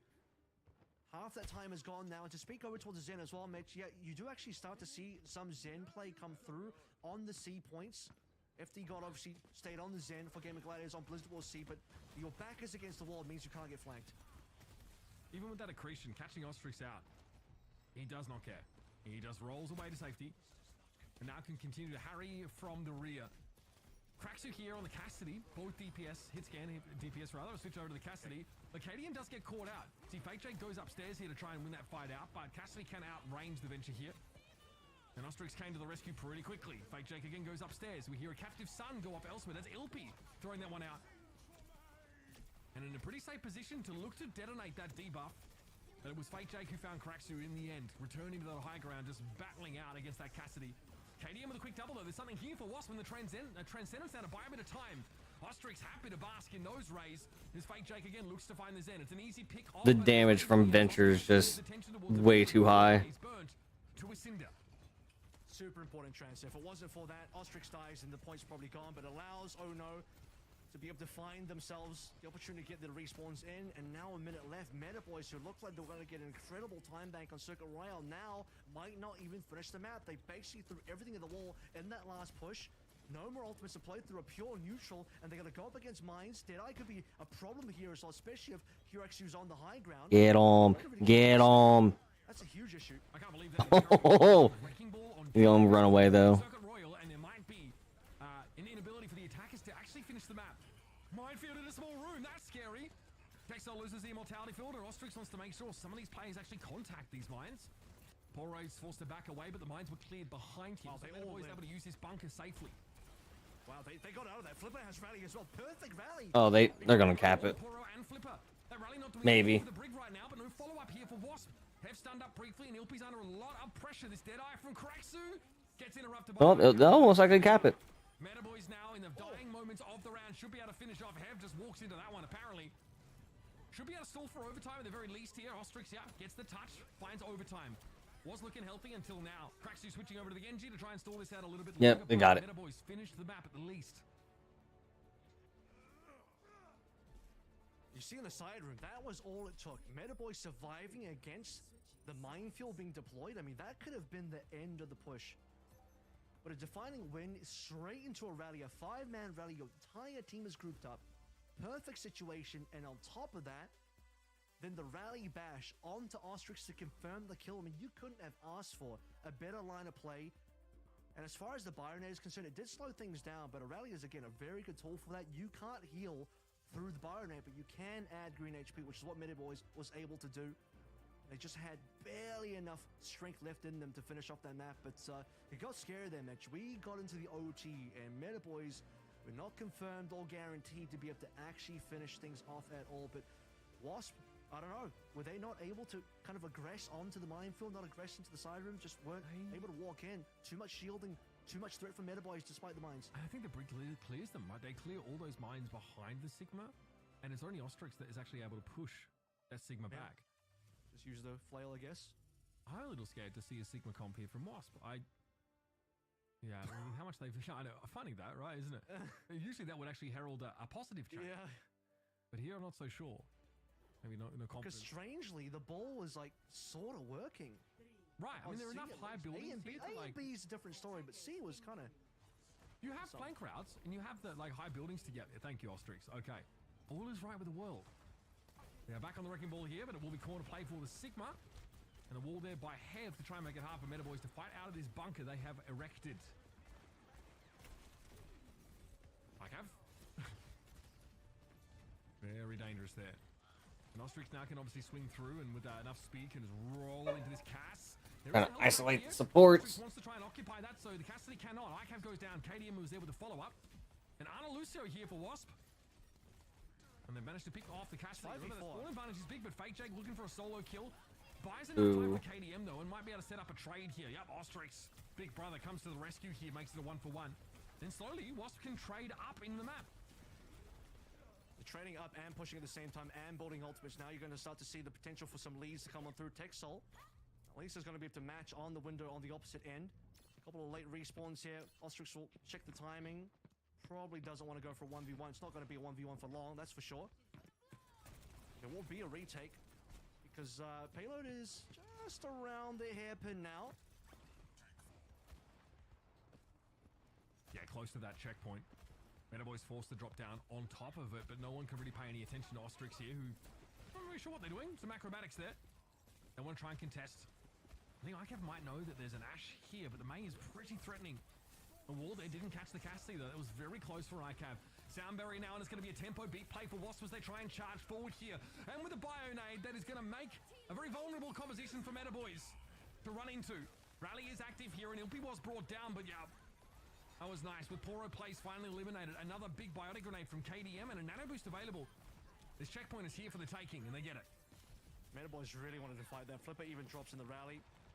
4v5, I believe, but Poro Players just ate every single piece of utility on the front lines. It was minefield into a pile driver with the Blizzard in play as well. No getting out of that with Poro Players down. Meta Boys can't contest. They still have other ultimates to play through. Ostrix, they try and get a freebie. Isn't spotted out. Gotta check those, man. You're up against the ball. You gotta know these balls are gonna do some weird grapple things. You just gotta be living on the high ground. Okay, I've spots it. Oh, he got rocked in the air. With, plenty of water as well, and No, he didn't. No, he didn't get rocked in the air. I think something happened because he was slamming. I'm gonna assume Cassidy probably threw the magnetic grenade and it stunned him. It's not actually a very mobile team in sort of Ana, Ash, and the May. There should be a decent opportunity here. That shield has to be used there to stop the Bob damage. Up comes Fake Jake, but doesn't get the knock up on Hev. Doesn't really set anything up for ICAV there. Oh, but Ostrix does get caught out. Yeah, finally they get a kill, and Ostrix was really far out as well. Meta Boys, they were looking at Fake Jake pushing into the Wasp backline. It was 4v1 at that point, and ICAV is not going to walk through for additional cleanup. With Ostrix down, nothing to stop Meta Boys. On. Lots of ultimates that they won't have to use in this fight unless something goes really wrong. They shouldn't. Yeah, they're safe. That was ugly. That was a very ugly fight. As Ostrix starts off by getting a nano, gets thrown in there. KDM, to their credit, has already almost built up another one.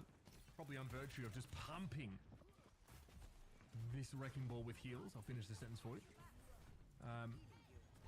Now, of course, Wasp are close to a blizzard as well to play off of that. Gravitic Flux still hasn't come out until now for Poro plays. Where's it headed? Ice Block can be used for main. KDM never touched the ground. A 3-player Biotic Grenade, though, was the parting gift, but no opportunity for Wasp to make use of it. Flip will be on 1 HP, but still surviving. KDM uses the Flux to get a good angle on the Biotic Grenade, but as mentioned, there's just no dive pressure coming through at all. I really kind of just want to see Hev maybe back on towards a Tracer. You're seeing a huge difference here where Ostrix is making a lot of solo plays in, but there's just no follow-up. There's nothing else on this Wasp team that can really push forward and collect the damage of the CC of Ostrix is doing. And ICAV outranging, outpoking. Wasp can't even rotate up. Another buyer there on Poro plays, but the Immortality Field from Texel is just what the doctor ordered. This is getting a little awkward now for the Wrecking Ball comp. They are struggling. It's tough for Ostrix to get in and out safely. We've noticed that they've been getting picked in a few of these fights. They struggled on B as well. I mean, the ball wasn't a good look on these parts of the map, so it was only on C that the ball started to find value. And they're not going to make it to C if they don't get some move on, because 145 left to go. Not a lot to use. There's another ball nano. Again, no really a lot of good nano targets, and he can't get anything done with this. Yeah, Ostrix just kind of frozen up there for a time.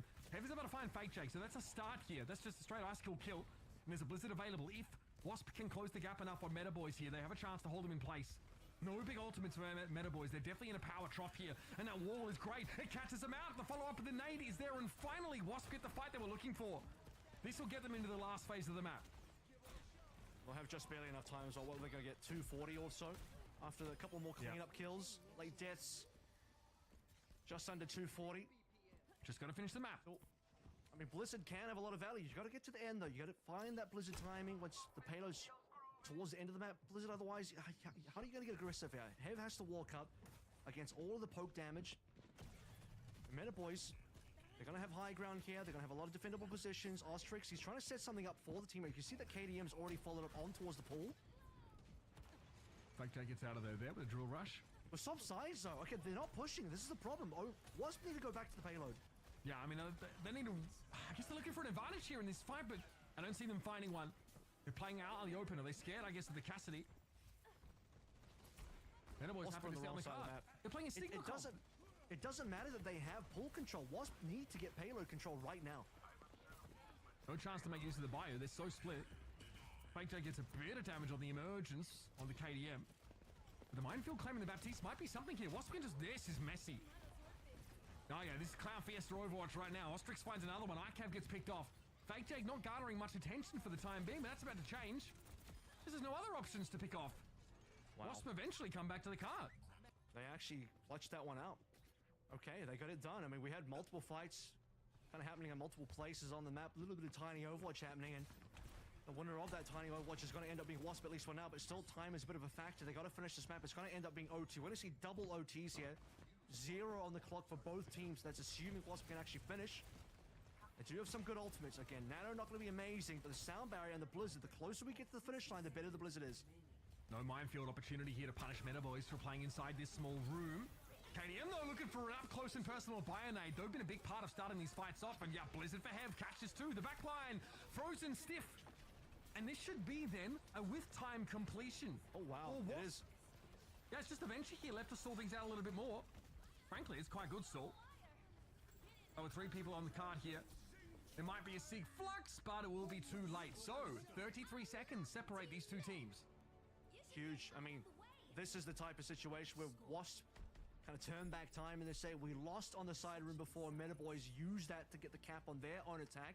This time on our attack, we'll make the same play, similar, inside the side room, but the addition of the Mei blocking things out, playing the Blizzard. I said the closer we get to the finish line, the better the Blizzard is, and finds a situation where it doesn't have to be the Blizzard on the payload. It's going to be the Blizzard on the side where Meta Boys is caught out. No one can run, I believe, like 3, 4 plus members all frozen up. So a huge number of kills, and the payload was pushing at the same time. So it's not even like Wasp overcommitted to the side room and forgot the payload. They were pushing while they were winning, and then still had Bob and Nano and Soundbearer to finish things off with a 33-second time back advantage. It's probably not going to be the biggest difference here. It is a 50% plus difference, so, you know, it's significant in that kind of way, but 1 minute to 133, you're roughly looking about the same type of push here, and it's all going to end on A. It might give you an extra fight, potentially, but the likelihood of pushing past this first stage of the map is really unlikely. It'll definitely be an overtime if they are able to. And Wasp, as an attacking team, can't always stick to the cart that well because the wall wants to leave it. See Metaboys on the attack first. Fake Jake showing us what you can do with Venture here. And ICAV had some brilliant shots to start off. Remember, capitalizing on the knock up of the Venture to get those easy headshots. Escort the payload. Expecting QX to be able to jump up there. Ostrix is, he's deep. He's looking for the flank, and he finds himself, I was going to say a lonely Widowmaker, but not lonely for long. No, they were definitely expecting Ostrix to turn up. I don't think ICAV can do anything about this here. Ostrix now is going to camp the mega spot and just keep rolling back down. So ICAV needs to find a way to find good angles here whilst under harassment, but all of Wasp have folded back. I think they're concerned about the Sigma shield. So they've allowed this card to push up quite significantly here. 20 seconds left. No real fight get in this round, and Wasp eventually going to have to start one up. Yeah, they have to. It's on them. Metaboys, they're happy to just continue pushing with us. So Wasp are giving up ground. And every single time, Ostrix has to fall back because he's on half HP. More ground gets taken. Ostrix looks to drop back a little bit. There's the pick. It's Kraxu from Wasp. Finding the Baptiste of all picks. Finally, the Widow strikes. Now, can he do more? Under pressure from ICAV on that high ground, but KDM gets that healing in, and with Poro as low as they are, without that healing throughput, this is ugly. Dexel switches to the Kiriko, so it's a quicker route back to the fight. And Fake Jake at least is able to find the Widow. No Widows left, no presence on the cart, no chance here for Metaboys. They're brought to a halt. There's not a lot of distance. That is extremely winnable for Wasp. And Mitch, are we really going to see Wasp win Circuit Royale with a ball? And he played ball the whole way. He didn't swap off a single time. It was 100% ball gameplay. With 133, it is so doable. I wonder, maybe Poro just goes for like a Malga right now. Is it possible to find a cage in that time? Can you just go for a pure counter dive, knowing that Ostrix probably is never going to swap? Because if they go Sigma, I mean, it could work, but it's also a risk. It's not guaranteed. They didn't push enough at all. This is a very dire situation. I mean, Wasp are definitely coming out on the wrecking ball. There's no doubt about it. There's just a limit to how much ground Metaboys can afford to give. Quite normally this Sigma comp without actually having a full fight. Happy to back up to that last corner before the checkpoint and then fight there. They don't have that option anymore. You're going to notice the golden box of victory is on that first corner. So that is the second fallback position for this Sigma composition. I would have really liked to have seen maybe a brawl composition, something different. They can play for a spawn hold. Something that's really good on this corner. Look, they can delay a while on this corner. I do believe that, especially with ICAV on the main. This is a delay tactic. Okay, this strategy allows them to basically just stop the payload moving past the corner at all. Hev can lock them in there with the May wall though. We saw that from Wasp on their last attack. But I don't like the win conditions. It's still hard for Metaboys. You can certainly get locked in, like you said, and how are you supposed to really fight? Wasp don't have to push out. They just have to keep pushing the payload if they can. Kraxu with a little different angle here. Doesn't opt to play that left side. Okay, Ostrix able to walk out there. So the main switch here for ICAV. Disruptive, but they don't have this long-range pick potential. Wasp can deny them a proper fight, and that is a massive bite grenade. 4 players hit by that, and instantly it has to be an immortality field used by Texel. Yes, it keeps him alive. Ostrix a little bit low, needs to respect that and may damage it. In fact, doesn't, but the wall gets thrown up, so the cart's going to make some progress. Now Metaboys move out into the sideline of Kraxu. Wall gets thrown up, but there's just too many targets, and the Sigma shield's a problem. I think Wasp have to reset.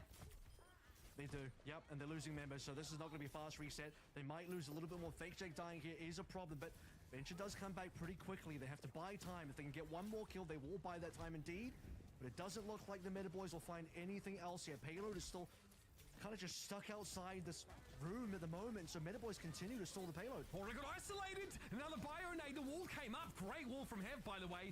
Splits off the Sigma and allows for a massive 3-player biotic grenade for KDM, but they give up their life to do so. The armor is down, but a blizzard is used here. Wasp need to get this push, and a golden box of victory is so close. Fake Jake trying to stall things out a little bit longer. The wall going to be deployed there. ICAV falls to the minefield in the end, and eventually Fake Jake goes down. Poro play switches to the wrecking ball now, looking for the answer, looking for some stall potential here, and the shielding is pretty darn good. Flipper comes in, but it's going to be the object of attention here, and just ends up inting to buy Poro plays a little bit of time, but there isn't any opportunity for the rest of Metaboys to come in, and they switch to the Wrecking Ball composite, a little too late. Wasp take away the map. And that was a very fun overtime to see play out. The big May wall from Hev, whether it's Tracer or May, taking the game over. Yeah, I think the May there from both sides is really interesting, but at the end of the day, we already knew that Wasp have played so much of this May, what they can actually do. You can defeat this kind of like close range comp with the May if you can outplay them with the walls and also have that a Blizzard, which is what Hev did. ICAV was super far away from that Blizzard, and that ends up being the win condition. And as I said earlier, I just think it's super hard for Meta Boys to find a win condition. You can't just stall and turtle inside the house forever. You eventually do have to find ultimates. You have to find some sort of damage. You actually have to win a fight at some point. And I would have liked to have seen Meta Boys try a brawl composition, but they trusted the Sigma. They trusted their ability to maybe just hold up in the side room. They certainly can't play a normal Sigma defense because their own attack was just too shallow. They couldn't get around the hairpin. They couldn't actually stop the payload. They switched to a May, so they can't really deal with the Widow that effectively. You could eventually find picks past your shielding. Yeah, well, they swapped to it because they wanted to play like that side room, but yeah, it locks them out from doing anything else, and they're all in on that one sort of gimmick, and it is a gimmick. I came here from Meta Boys, this Widow pick at the very start of the game. We actually saw that Zen Ilyari composition from the defenders. So a lot of fun picks here through this series, but it's Wasp that are really trying to mix it up. And they stuck to the Wrecking Ball. They legitimately won Circuit Royale with a Wrecking Ball that they didn't switch off. I mean, I don't think I've ever seen that. And I've casted this game for too long now. Far too long. That is pretty incredible stuff. I love the May switch up here. I think for Hev was pretty effective, as much as we enjoyed the Tracer here. Just, knowing that the enemy comp is going to play together, it sets up fat bios. Look at this one. That's just one example of the many fighter grenades that KDM gets to throw down because of the wall that Hev gets to deploy. Really nice little combo. Not one you always think of, I think, is like a particularly synergistic move, but yeah, I'm glad we get the Ana highlights here because I was really happy from KDM over the course of this series. They basically ended up playing like a weird dive where Ostrix goes in and LP just speeds KDM in there as well, and we actually got that clip at the end in the side room towards C where the Byronade was played through, but also the Byronade is what set them up for success on this time bank as well, because you'll notice the Byronade got used straight away onto 4 members, forcing the Mortality Field. That was step 1 on the checklist for this Wasp team to win the time bank, and there it is. That's one of the many Byronades, but there was certainly one massive 4-man Byronade at the beginning of the time bank. And this series has really started to deliver now, with the small exception, of course, of Samoa. We have seen this Wasp team look incredible, and that map pick of Circuit Royale was absolutely Meta Boys trying to shut down the possibility of a Wrecking Ball comp working. They have now been proven wrong.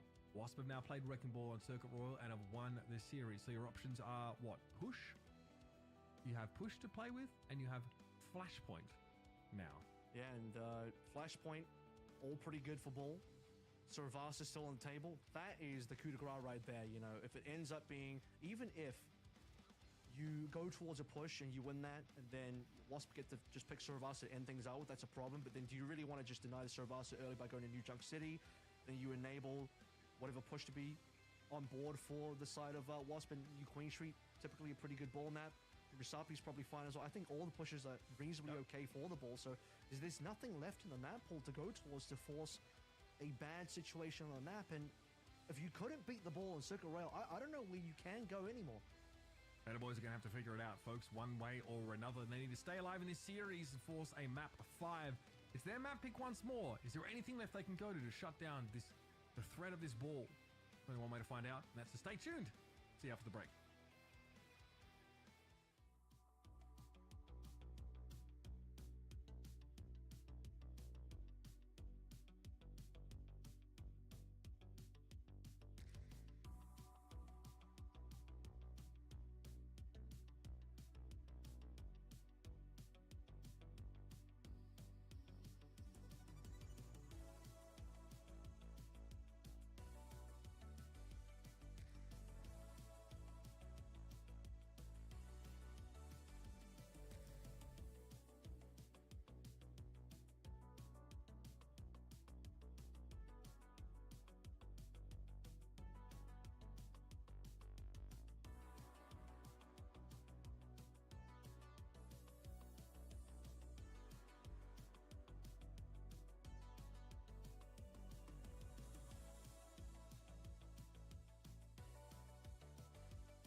Well, our last matchup of our EMEA region, this elimination match between Meta Boys and Wasp, has at least given us something to chew on. I think for Meta, though, it's a little bit more grisly than would have liked, because that Wrecking Ball, I couldn't answer it on Circuit Royal. The one map we really probably never expected to see it. I definitely didn't have that on my bingo card ever. And I've never seen that over my many years of casting this game. So, Meta Boys now have to go to Flashpoint, or at least they choose to. And there's going to be New Junk City, but like we talked about before the break, Kevin, thanks for joining me, by the way, it's the decent map for Wrecking Ball. It's not as decent as Cervasa, so you know the choice here ends up being, okay, what do you want to deny and what do you want to leave open? They're going to leave open push, which is all reasonable for Wrecking Ball, but of the flashpoints, there's one map that is like actually quite damn good for Wrecking Ball. So by picking New Junk City, they deny Cervasa. So that is still pretty smart by Meta Boys. They're still playing towards a win condition. But they got to figure this out, because no matter which way you slice it, New Junk City is an improvement for the Wrecking Ball over Circuit. Any map is an improvement over Circuit, and yet they still did not win Circuit versus the Wrecking Ball, which is a gigantic problem. Meta are really lost right now in terms of what they need to do. I have still mentioned the Brigana, but I just don't know if this team can play. I don't know if that's within their wheelhouse at all. Well, they don't want to either way. Whether they can or not, they just, I mean, I don't think that they're unaware that that is definitely an option available to them. They don't want to do that. They want to play the Brig Baptiste if they can.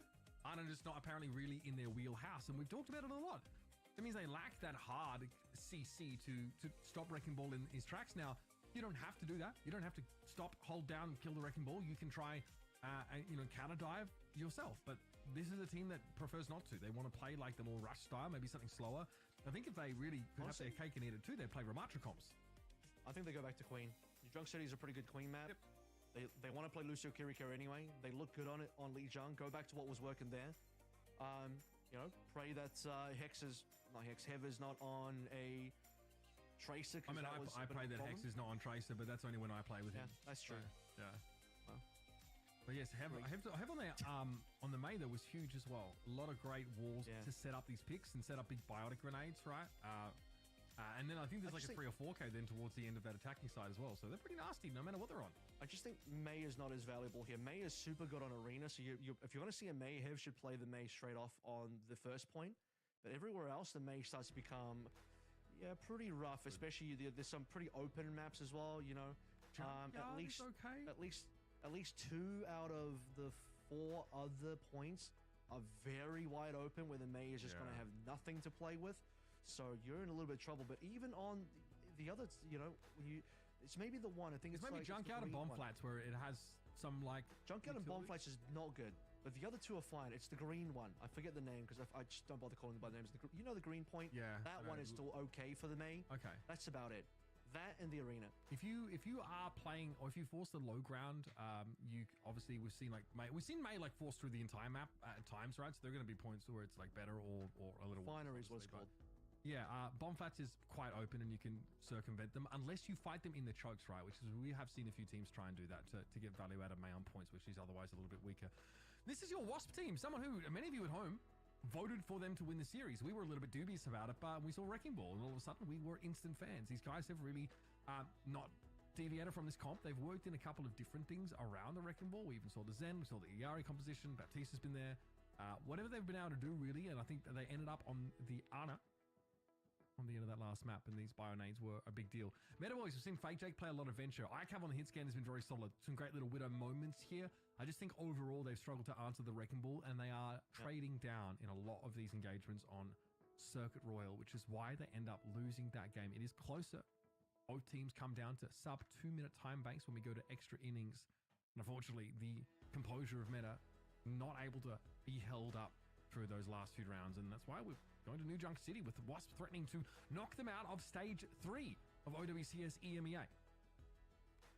I'm very curious as to what the opening compositional choice for Meta will be. We know what Wasp is going to play, that's not a question.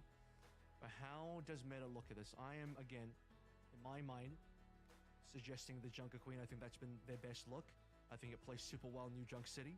I think for most of the points, they're going to have the advantage with that comp as well. Arena's going to be rough, though. Arena versus a May is going to be pretty rough with the Junker Queen in there, but they could still power through that. They powered through it on Lijiang City, Lijiang Tower rather. So on New Junk City, I think it's more than possible. And even if you lose Arena, the other 4 points become much better for you as the May becomes a weekend. And, you know, Ball will have some good gameplay on the more open, you know, type of arenas. We're talking about Bomb Flats and Junkyard is going to be good for Ball, but then Ball kind of might have some problems on the Refinery and Ducks. That's right, yeah, Refinery it was. It's the area that we felt it was a little bit of an issue. And of course, the winner of this game goes on to take on Oh Yeah, and that's something Wasp have already done.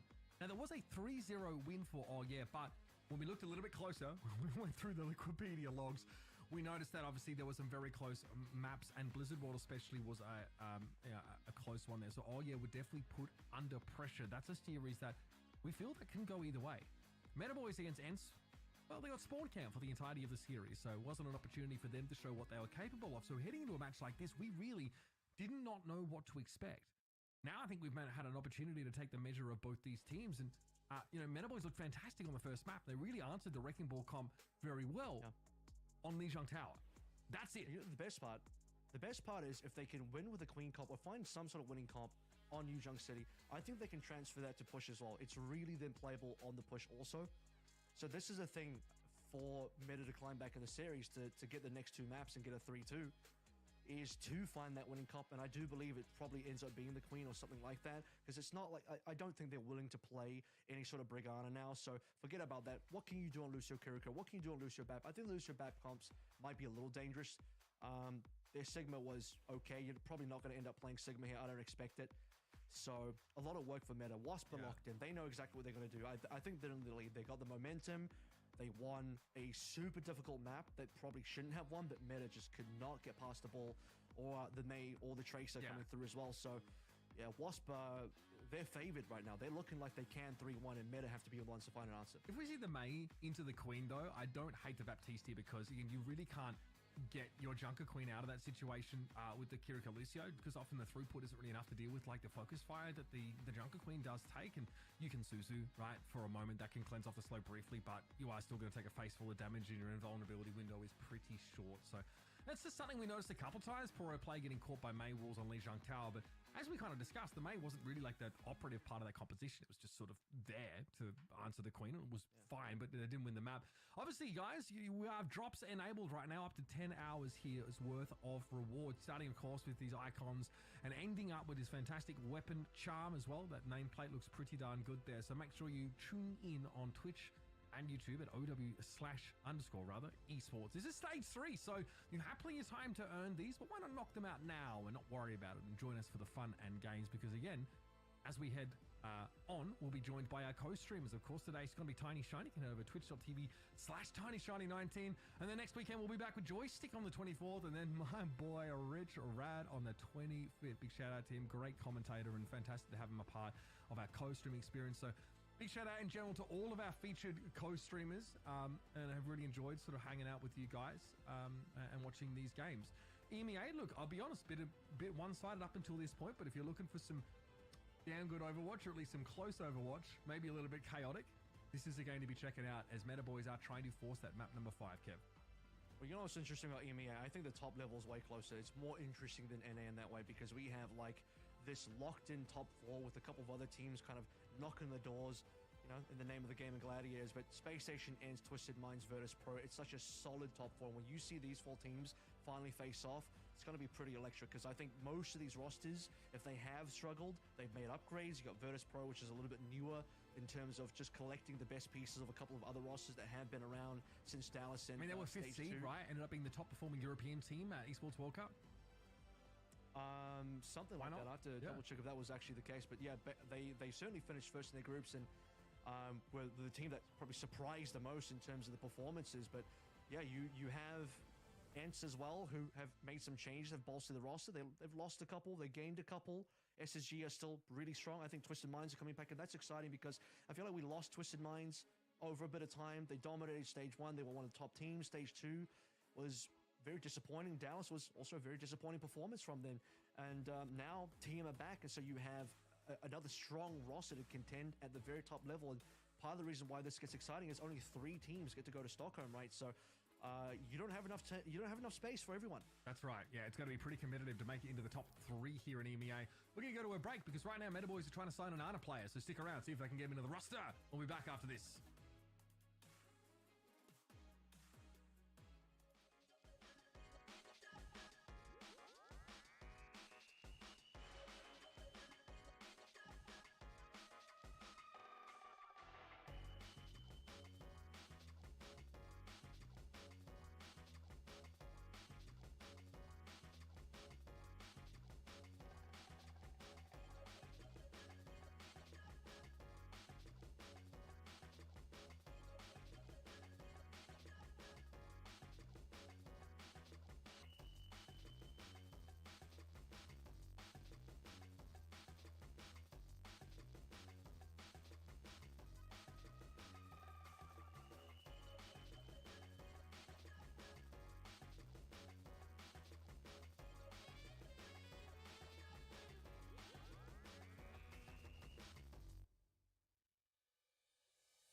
All right, we love a bit of suspense, right? And I think we've achieved that here by dragging this pre-game out pretty extensively because Meta are teetering on the edge of elimination from OWCS Stage 3 EMEA. That's right. One loss here will see them exit the competition, and Wasp will have secured their chance to fight once more against Argeir for their chance to make it out of the group into the main event. It's been wrecking balls, it's been balls to the wall, it's been balls from start to finish. The sun go up, the sun going down. Ostrix hasn't been switching. We might see a change up here. No, he's just trolling. Stay on the wrecking ball now as we head to New Junk City for map 4. Is that a real Junkrat? It is a real Junkrat. Kaya lives on in Wasp. I mean, oh yeah, still there as well. The Kaya's there. Coach Gurkmeister is here with the Junkrat play still, don't worry. Yeah, Gurk might have to look at this VOD and see what QX is going to be doing with this, but straight away, Ostrix waiting for the high ground play, and as expected, look, I did say power plays might want to look towards the Queen. Indeed he does. Yeah, the Junker Queen's going to be picked up here. Kraxu definitely needs to be mindful of getting dove upon. But ICAV doesn't want to get comboed and blown up instantly here. As remote mine come up a bit short because Ostrix made too much space for Kraxu there.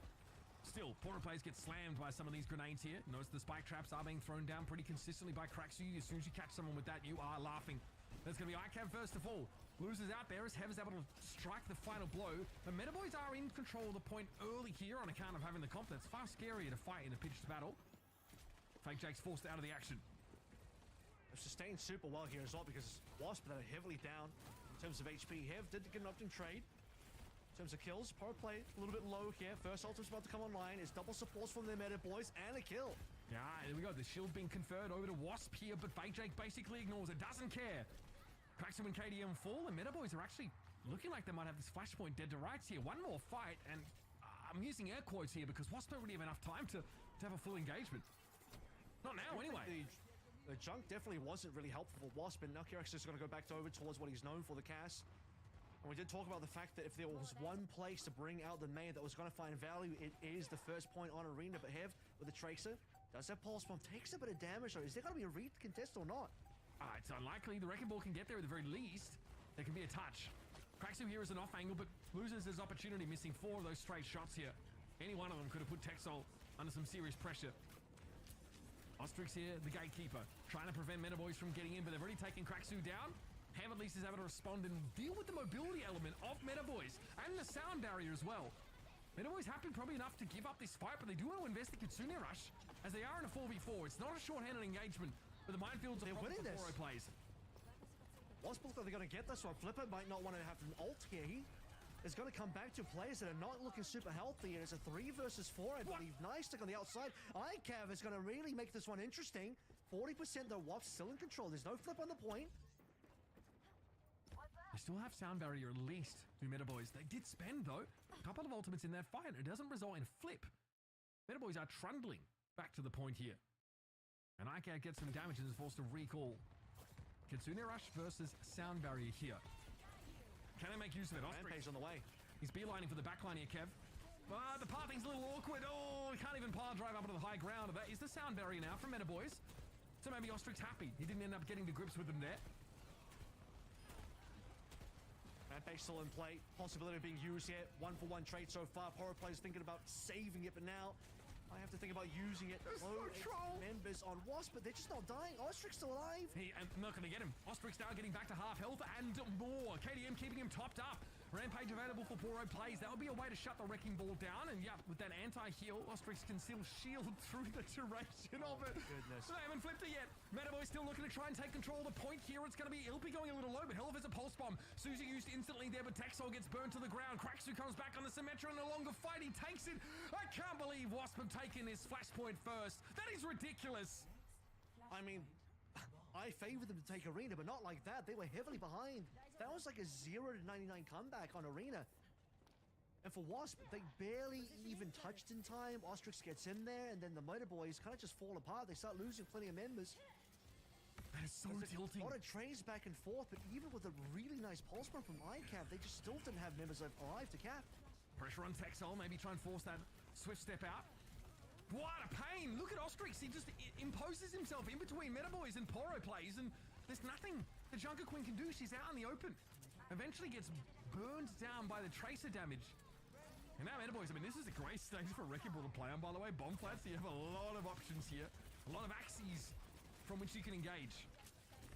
It's not bad for Meta Boys either, but you have to find your way onto members. Q-Rex is actually going to sim. That is potentially a bad call. Now you have a clear target. Meta Boys were finding it hard to get a dive target. That is now your dive target. Okay, Fake Jake gets to the point here. They do have, of course, the Tectonic Shock up. Fake Jake being respectful of Kitsune Rush, and so he should be, but it's going to be Texel getting taken down by Hev yet again, back on the Tracer and having instant impact. Just to add water, folks, and this guy is taking the game over. Ilpi does fall as Fake Jake held onto that shock for quite some time, but Hev finds their second in this fight. Crucially though, it's not Lucio, Ilpi and Flipper both down. The latter though had a sound barrier to use, or at least has accrued it since then. Good damage on the Queen, but Poro able to turn around and find one shotgun shot. But Wasp already have 74, 75 and counting. Yeah. And this is the situation for Meta Boys where if they're slightly winning and getting Wasp down low HP, they can't clean up, and Wasp just survived. I mean, how many times does Ostrix get out alive on one? But when they do start winning, then they can't clean up fast enough. Wasp are just stalling on the point. Ostrix still staying alive forever at 76. It should have ended like 30% ago. They just can't get that flip quickly enough. We're going again. Both support ults here for Meta Boys, so the odds of holding on to this for a time looking better. Oh, they lay them. Okay, can Wasp actually disengage from this? Hev doesn't want to. The stick, it's good. But Fake Jake's able to get away, maybe submerge himself. Well, that's solid. Nice bio. Or rather, the anti-heal, excuse me. That, well, of course, was the Rampage from Poro. Yeah, Cracks who end up just bleeding out from that one. A little bit confusing for Poro, though, and caught up in the corner by the spinning the Wrecking Ball. It's Hev again, capitalizing on the utter chaos being wrought by the Wrecking Ball. Another successful fight for Wasp, and that starts with double support ults from Meta Boys, and Poro plays hitting a big Rampage. You can't be losing those. No, I mean, that's a situation where iCav and Fake Jake need to get in deep and find the kills. If Poro plays can't finish off the kills himself, I mean, there's no way that Curex just bleeds out. That should have just been kills. Ostrix, Hev, all caught by that as well. It's about to be 2 points going over. iCav is down. Meta Boys are on 4 members. It's so tilting for Meta Boys here. They can't figure it out. The math doesn't math at all. Poro down a half and some. Gonna be KDM eventually finishing the job and holding on to the Kitsune Rush as they do with a sound barrier to start the fight on the third flashpoint. Yeah. This could be a sweep here on New Junk City. I mean, I'm not a fan of the double layering of the ultimates for Meta Boys anyway. It was a Curex wall coming out, then Texel and Flipper both support ult. That wasn't amazing, but the Rampage should have been the nail in the coffin to at least get a fight when that was incredibly one-sided for Wasp. And guess what? Went on to another good ball submap in terms of the rounds for Flashpoint. You're looking at, what is this junkyard? You're not in any of the indoor maps that would have been good for Meta Boys. Again, they're aware of Ostrix's presence, but it doesn't seem to matter. iCav has to blink out, doesn't have a recall, doesn't want to use it! Oh, wow. No! Getting picked off at the start of this fight is devastating, and there's no backline pressure here. And also nothing to chase Ostrix down when they get low and have to run. So this is going to, by default, give Junkyard over to Wasp to start. It's going for bad for worse. Meta Boys aren't even getting first caps anymore. They're not getting these first bloods. Ostrix is continually down very low all the time, but never actually dying. Fake Jake going to try and get it done on the fire. Honestly, I think the venture was good. I don't know if it's worth the swap. We'll see. Oh my god, and he drops the knee as well. I saw that, Hev. I saw that. Had enough APM left over apparently to drop the bag. 32%. Sound barrier is still sitting in the hands of Ilpi. The Faria, not that easy to interact with for Ono's roster, and traditionally it's very good against the Symmetra. But here comes that sound barrier now. And iCav is so far away from the fight. I wonder why you were even beating here at all. Yeah, that was a little strange. I think Wasp wanted to go for something like a tempo play, but that is so easy for Meta Boys to disengage from. It does buy you time. Ooh, it buys you a kill as well. Cracks you down, of course, that probably inadvisable to stay on the Symmetra here. Something that can at least answer the Farah. He's going to stay on that pick for the time being. Still a hearty 82% and some for Wasp here on what would be the last flashpoint if Meta Boys can't turn this around real quick. I mean, you don't even need to push this now. That was a little aggressive. Hev ideally doesn't die for that. But 92, even 82 would have been last fight territory. They're going to try and chase him down. Can they get a trace? They do. And Hev is punished for his greediness to try and push that to 92 unrequired. Yeah, I mean, one more fight wins it here anyway with how quickly those points tick up. It just doesn't matter. Lots of ults for Meta Boys. In a good spot. I mean, they're in a good spot to actually get this round. They should be able to take this 1 and 2 and take us to one of those indoor points, finally. Yeah, if they can actually connect, because they've struggled to lock down some of these kills. We have had all these outdoor points here for the second and third flashpoints. Bomb flats into Junkyard, a little bit of a rough roll. Here's the Deadeye. Ostrix shields up instantly, tries to disrupt. iCav holding on to it, and long enough to take down the Wrecking Ball. That's big. Wasp might have to back up on this one here. And they do. No further involvement here from blue side. It's going to be tough. I mean, Hev could go for the touch, and Ostrix is quick enough in the ball to engage. It's just going to be tough. It is going to be a very difficult re-engage. The pulse would have been required, and Hev down. Yeah, that cannot be a contest now, surely.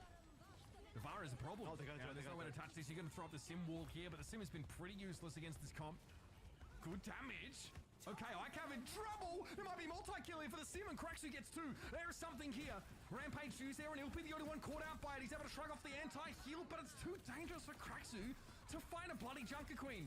Still, they bring Fake Jake down. Now the terror from the skies has been neutralized, and Poro plays there's nowhere to go, and Meta Boys crumble at the last moment.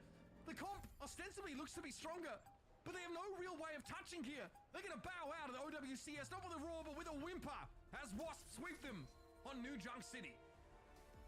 Glorious fashion as well. Wasp losing map 1, and it didn't look good. You're thinking, oh, this is going to be another 3-0. Wasp cannot compete here. But then you have one single change. Hev moving from the Mei onto the Tracer, and suddenly Wasp look much more competitive. And as we move through the series, Wasp go from strength to strength. Circuit Royale probably shouldn't have been their map win, but they persisted.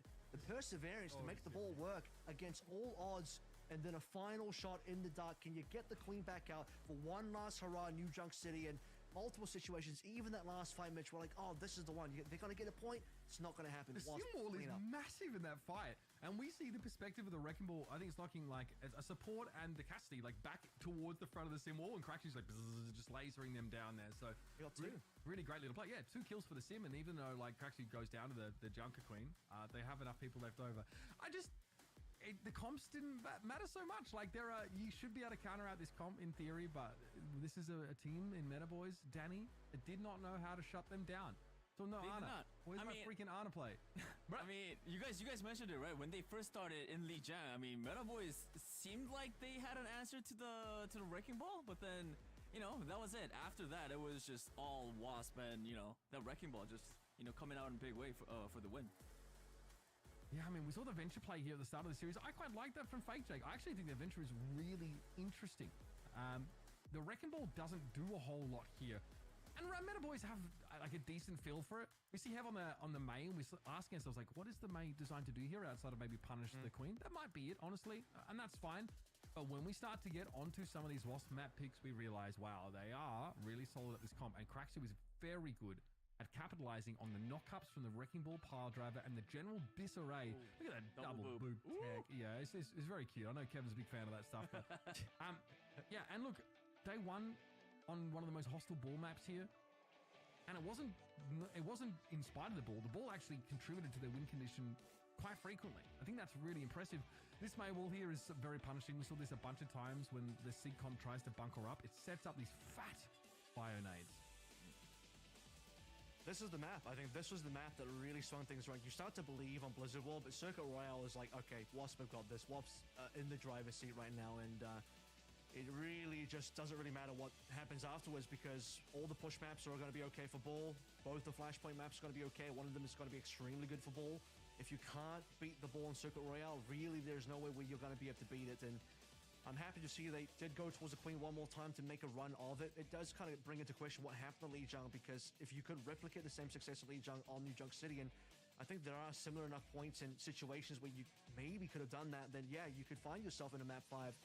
But I think there's just a lot of learning here for Wasp as well to get past that first map and build that confidence and suddenly realize, you know what, you can just sort of outplay Meta Boys using whatever you want. They didn't even need the main for this map. Hev going back over towards the Tracer and doing wonders once again. A really sick player. Swiss player, I think.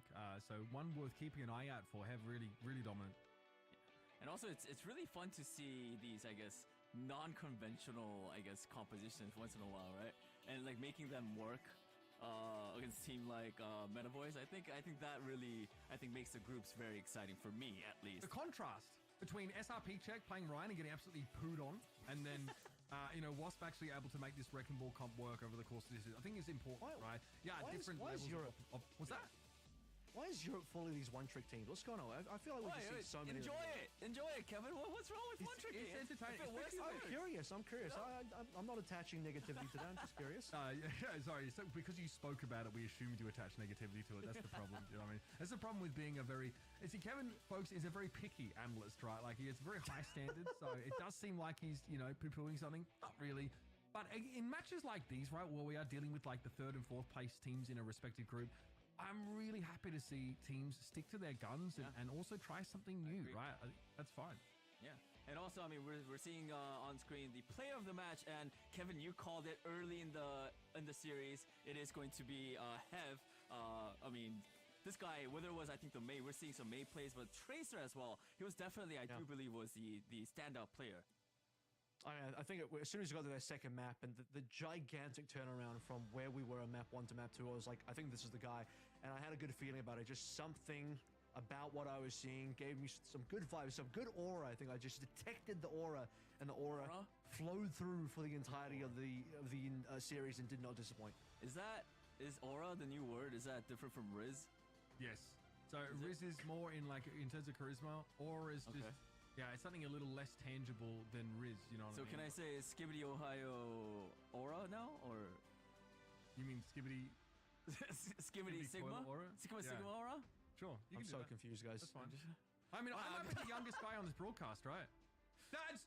No, that's crazy. No way. I've got 2 kids, and I'm the youngest guy on this broadcast, just quietly. Damn, you guys make me... Unfortunately, you guys both look younger than me, which sucks. So we need to work on this. That's on you, bro. You don't know a good skincare routine? Kind of skill issue. I mean, what do you, Danny? You just don't go into the sun. That's your trick. I know yours. Yeah, you can tell, right? All right. I mean, hey, we were talking about how great Hev was, but another great player from the team is, of course, KDM is here for an interview. Very quick interview with KDM, and then we're going to move forward. KDM, can you hear us? Hello? Hi, KDM. Hello? Yeah, I can. Hello. Oh, you can? Oh, okay, no, okay, all right. Sorry, all right. Hey, yeah, I was kind of getting scared. I was like, can this guy hear me or not? But hey, anyways, great job today. I'm gonna start. Bro is not. About this match in particular. In first map, you guys, of course, did lose.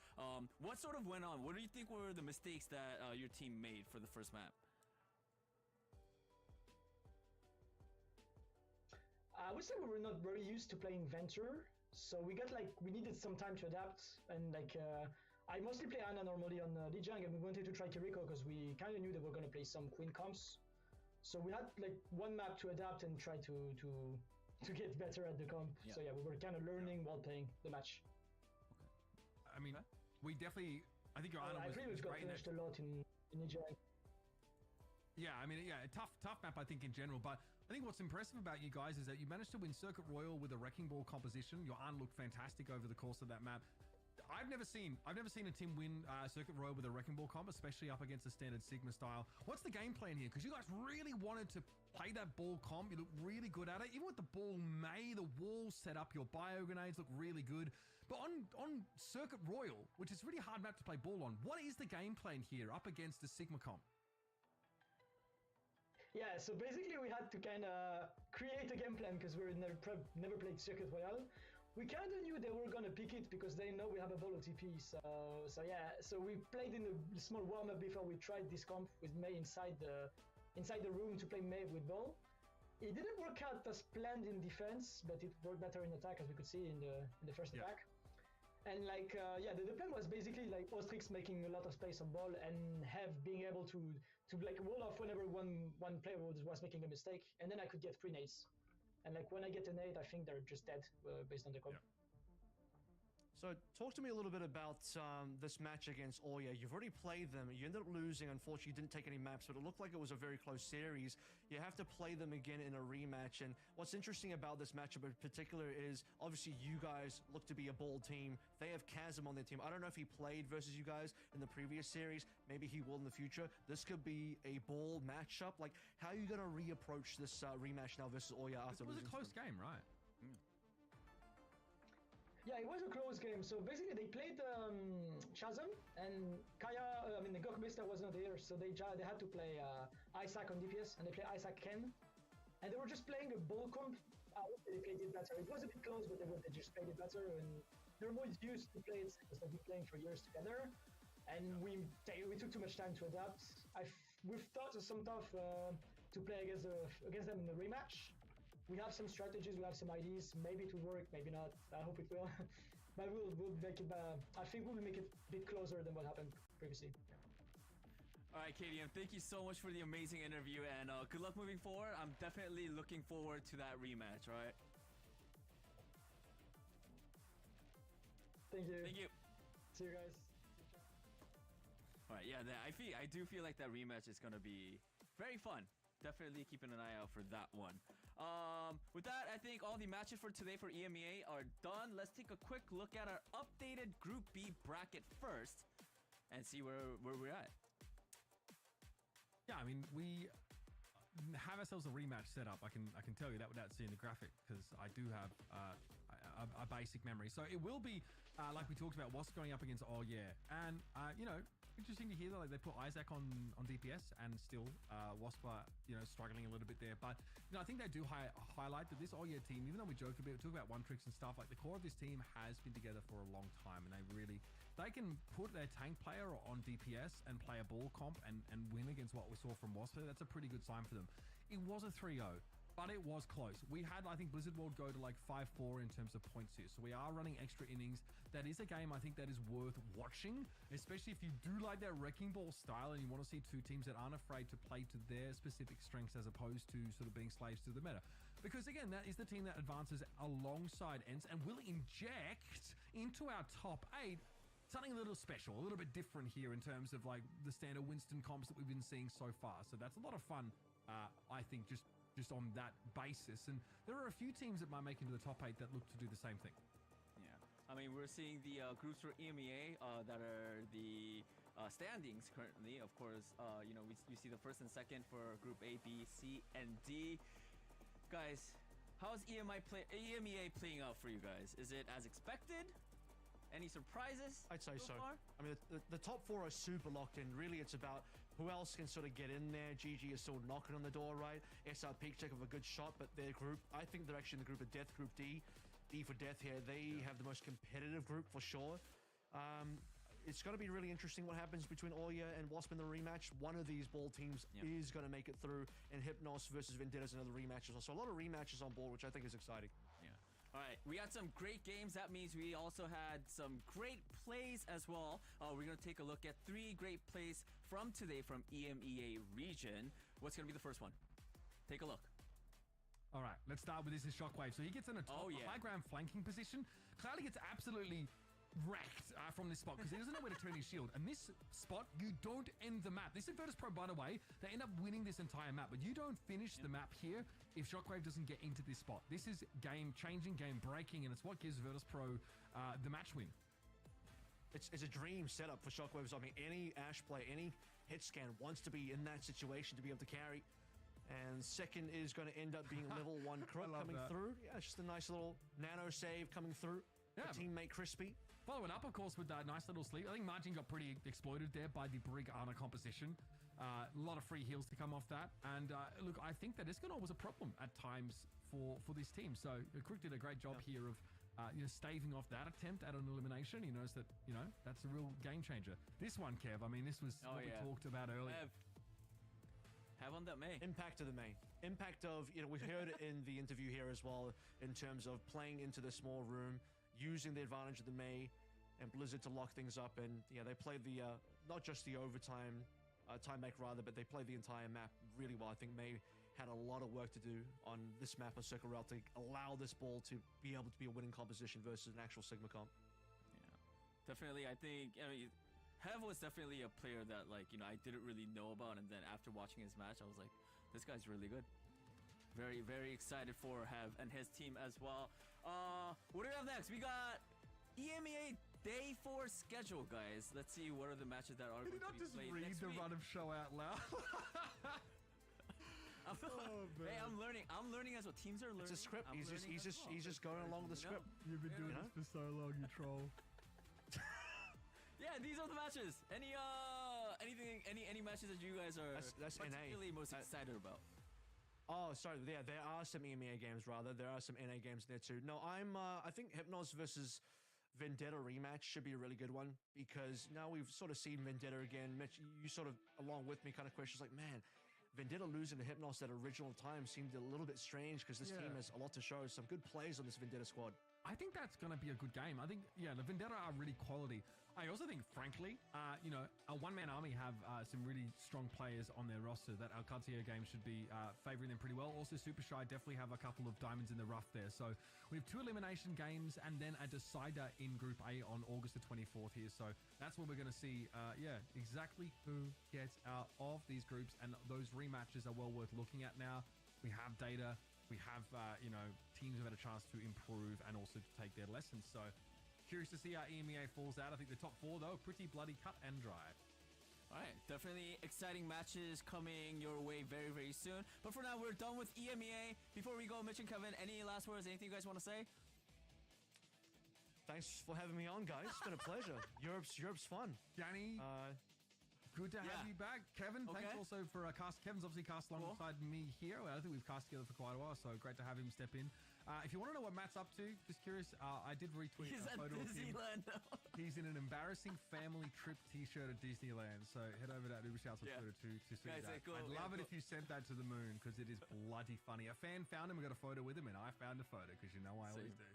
Very good photo. I did click that like. Anyways, guys, we're all wrapped up for EMEA. We're going to take a quick break. When we come back, we're heading into the North America region. See you soon.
Primordial is farming on the Cassidy. How does Sparky just kill 2 in the back? That is how you make a statement.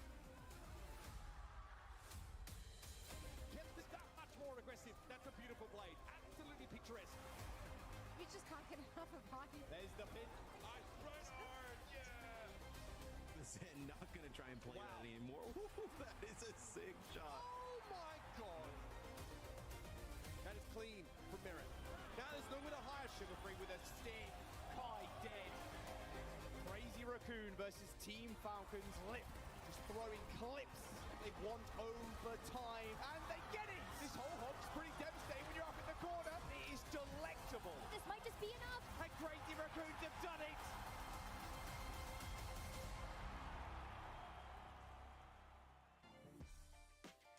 Welcome back, everybody. Danny Lim here, joined by Jack and Scott. It's time for North America.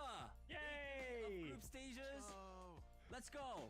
This is it's been a while that all 3 of us were on camera. I know. I missed you, Danny. Yeah. Quite a while. I miss you, Scott. Not Jack, but you. I did. Oh yeah, me too. Yeah, I'm only here because you're here, not Jack. Yeah. Okay, yeah, cool. Yeah. What was that yesterday, huh? Jack, what do you seem so tall? Are you Tall? Oh, I got the standing desk. You want to see? Yeah. Peep the desk. Well, I don't know how we're gonna see it. wow. It's going down. Wait, let's not get it too far. Let's bring it back up a little bit. Yeah, I got the standing desk now. It feels pretty good. Oh, Thanks for Rose, actually. Nice improvement. Okay, standing desk. It feels good. Stand up and like be animated. Pretty fun, and you could stand and cast as well. I mean, hey, we're gonna have a lot of fun casting the matches, watching all great Overwatch matches today. I did hear though, someone is not on broadcast is having fun somewhere else. Let's take a look at the tweet. I think this is from Uber, Mitch. It's from Animal. He found, I think, Matt over at Disneyland, right? Disney World, I think. Wow, dude, And, Matt's so happy. He looks so happy. What is this?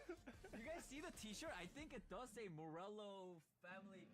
What does that say? Is it actually saying Morello Morello family trip? This says Morello Family something. I'm pretty sure it says that. Vacation. He needs to wear that on broadcast. Next broadcast, he needs to wear that.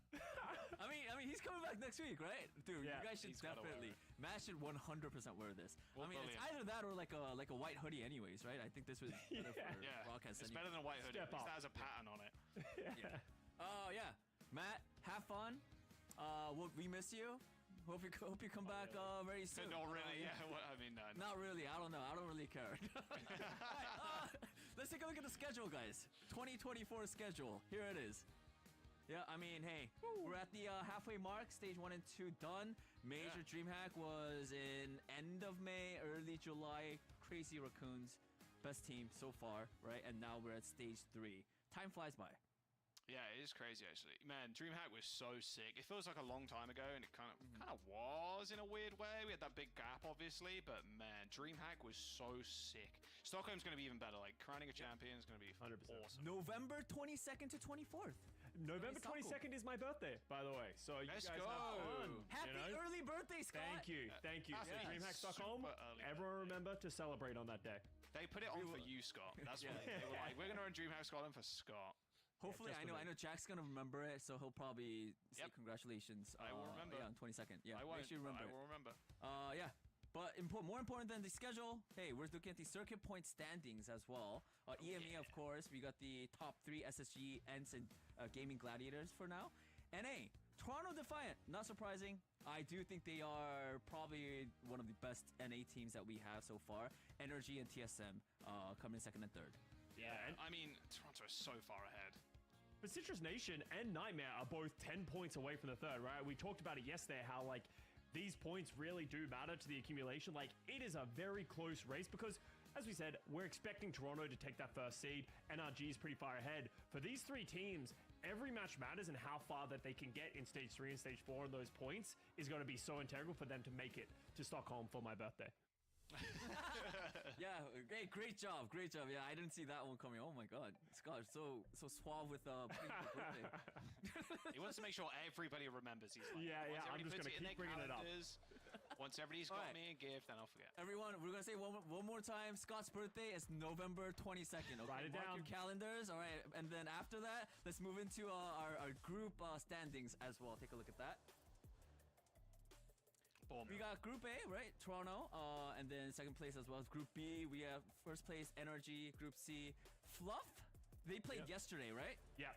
Yep, Fluffy Right, Dream yeah. Man. Yep. Yep. I think that was a very fun match, and of course, Group D is going to be winners match. It's going to be our first match of the day. It is Nightmare versus Timeless. Yes. And according to Jack, it's going to be a certified banger. Yeah, this is match of the day, at least for NA.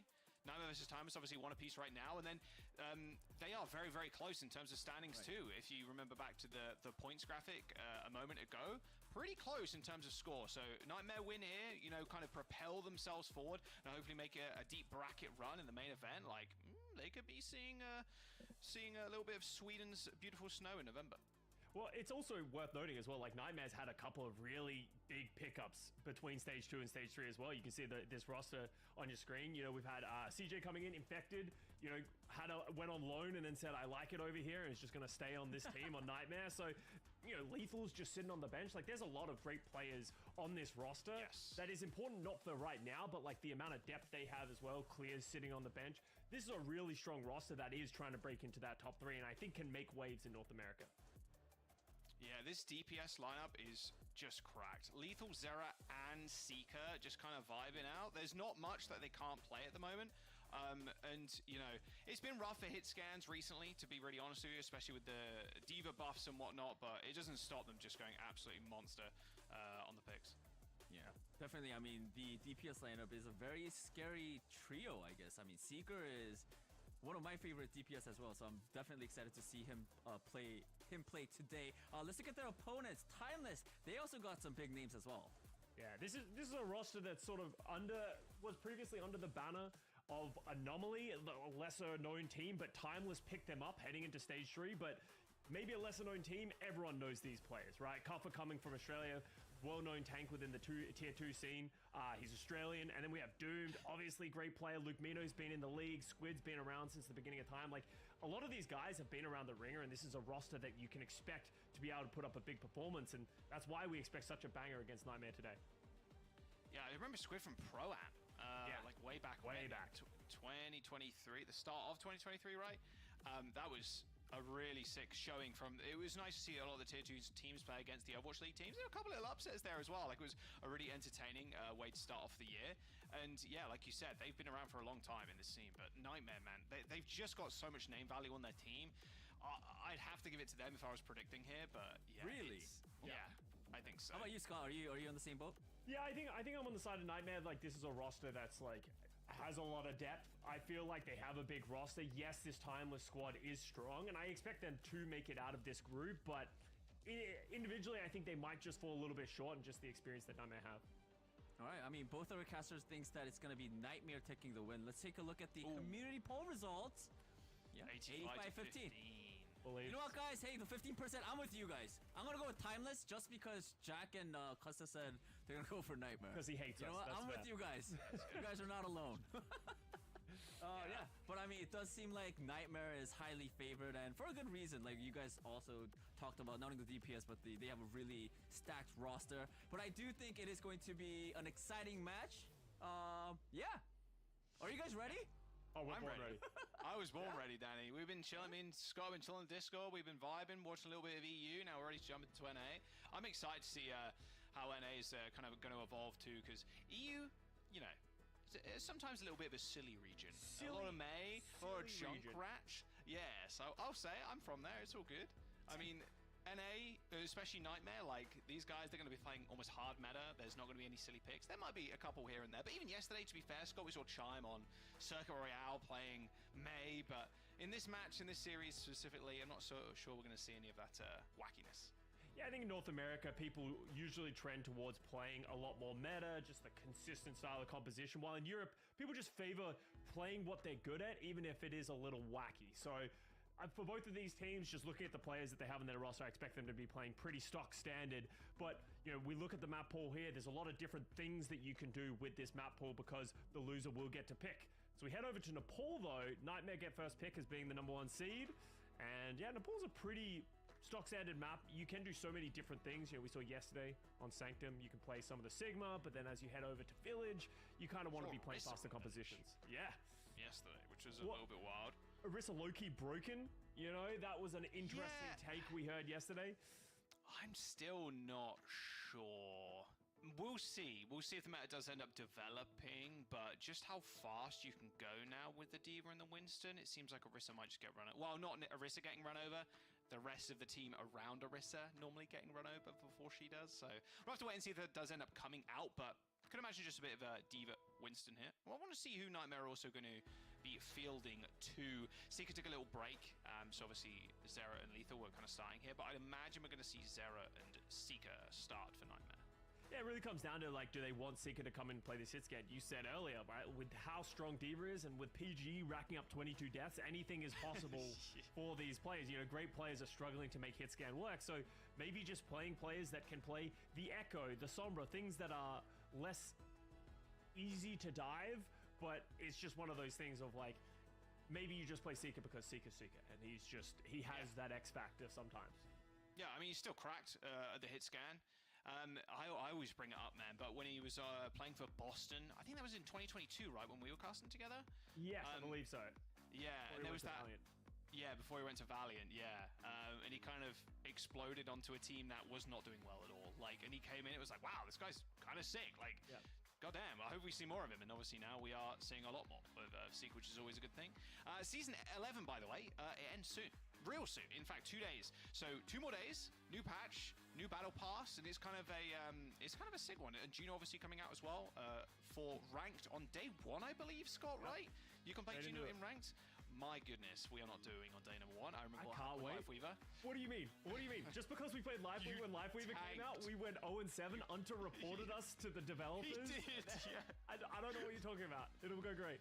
Unter reported us to the literal authorities, is what happened. Because griefing Lifeweaver duo, my bad. Well, not my bad, actually. It was Scott. It was Scott's bad. So I don't be playing Juno on day 1. It's not my fault Lifeweaver wasn't very good on launch. You know, Lifeweaver was really struggle busting when it came out. I expect Juno to be in a lot better spot. A little better. Yeah, a little bit better than the Lifeweaver. But yeah, don't forget to, well, you probably completed the battle pass already, but if you haven't, that's fine. New one's coming out soon. Pretty nice theme as well. I'm actually quite excited. New Kiriko skin, which actually looks pretty good too. So yeah, that's all to be seen in a couple of days. I'm sure most people are camping their rank to this point, but as soon as that silly little 7-day remaining banner comes up, I'm like, nah, I'm good. I'm not playing. Like, there's no way. Everybody is just super, like, well, on one side excited for the new season, but on the other side just like panicking to try and get a ranked, and it's not happening. No, there's no way. Absolutely not. Especially with rank reset coming around the corner as well. That'll be something fun, you know. So everyone, you know, starting to rebuild, find out where your true rank is. So it's going to be good. We're just taking a minute before we get on to this match right around the corner, but I'm excited. It's going to be a fun day of NA, and if you keep watching, stick around. This is why we want incentives. This is why we want delays, so we can get these. So true. Wow. Spray, name card, a couple of icons there, or a couple of sprays, the name card, profile picture, and the charm as well, if you want to rock that.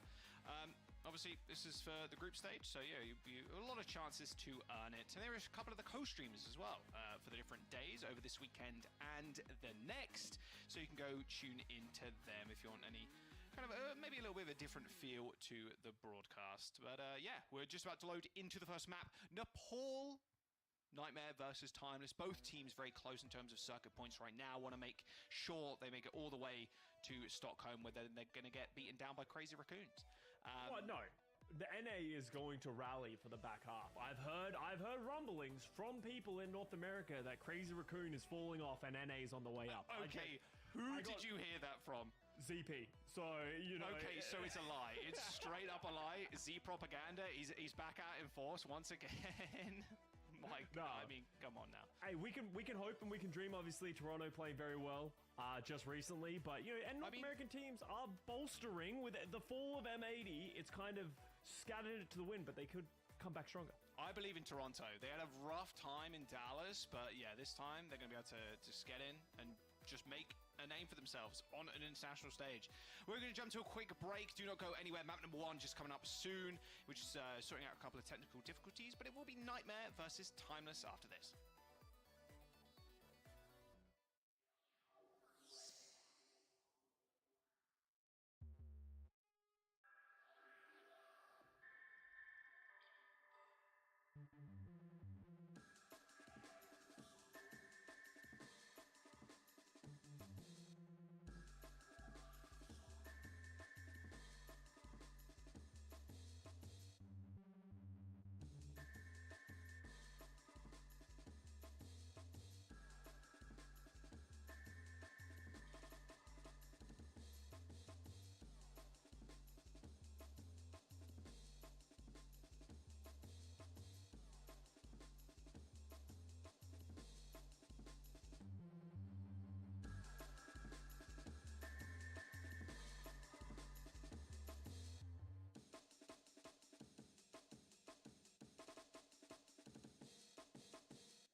welcome back. Yes, we're going to start the game now. Don't worry. The lobby had a bit of a couple of little issues there. A little bug that needed to be squished, and it wasn't Matt Morello.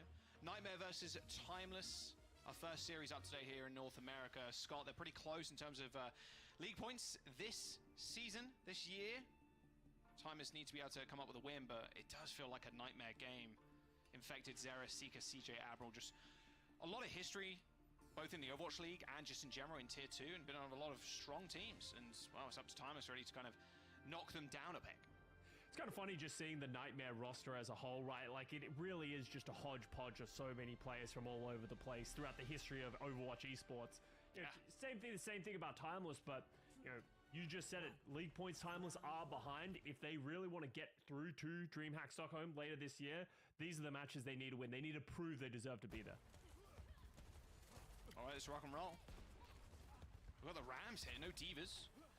Makes a lot more sense, actually. Yeah, Ramatra on this map feels a little better, I feel, than the Diva, especially with the high ground control. In fact, you're just casually winning the 1v1 against Cuffer. Small assist there from Seeker, but I think it was mainly Infected that got that kill. It seemed like a weird first fight. Cuffer ended up on an island completely alone, and Infected just able to isolate. Nightmare just getting complete control. His team are on low ground.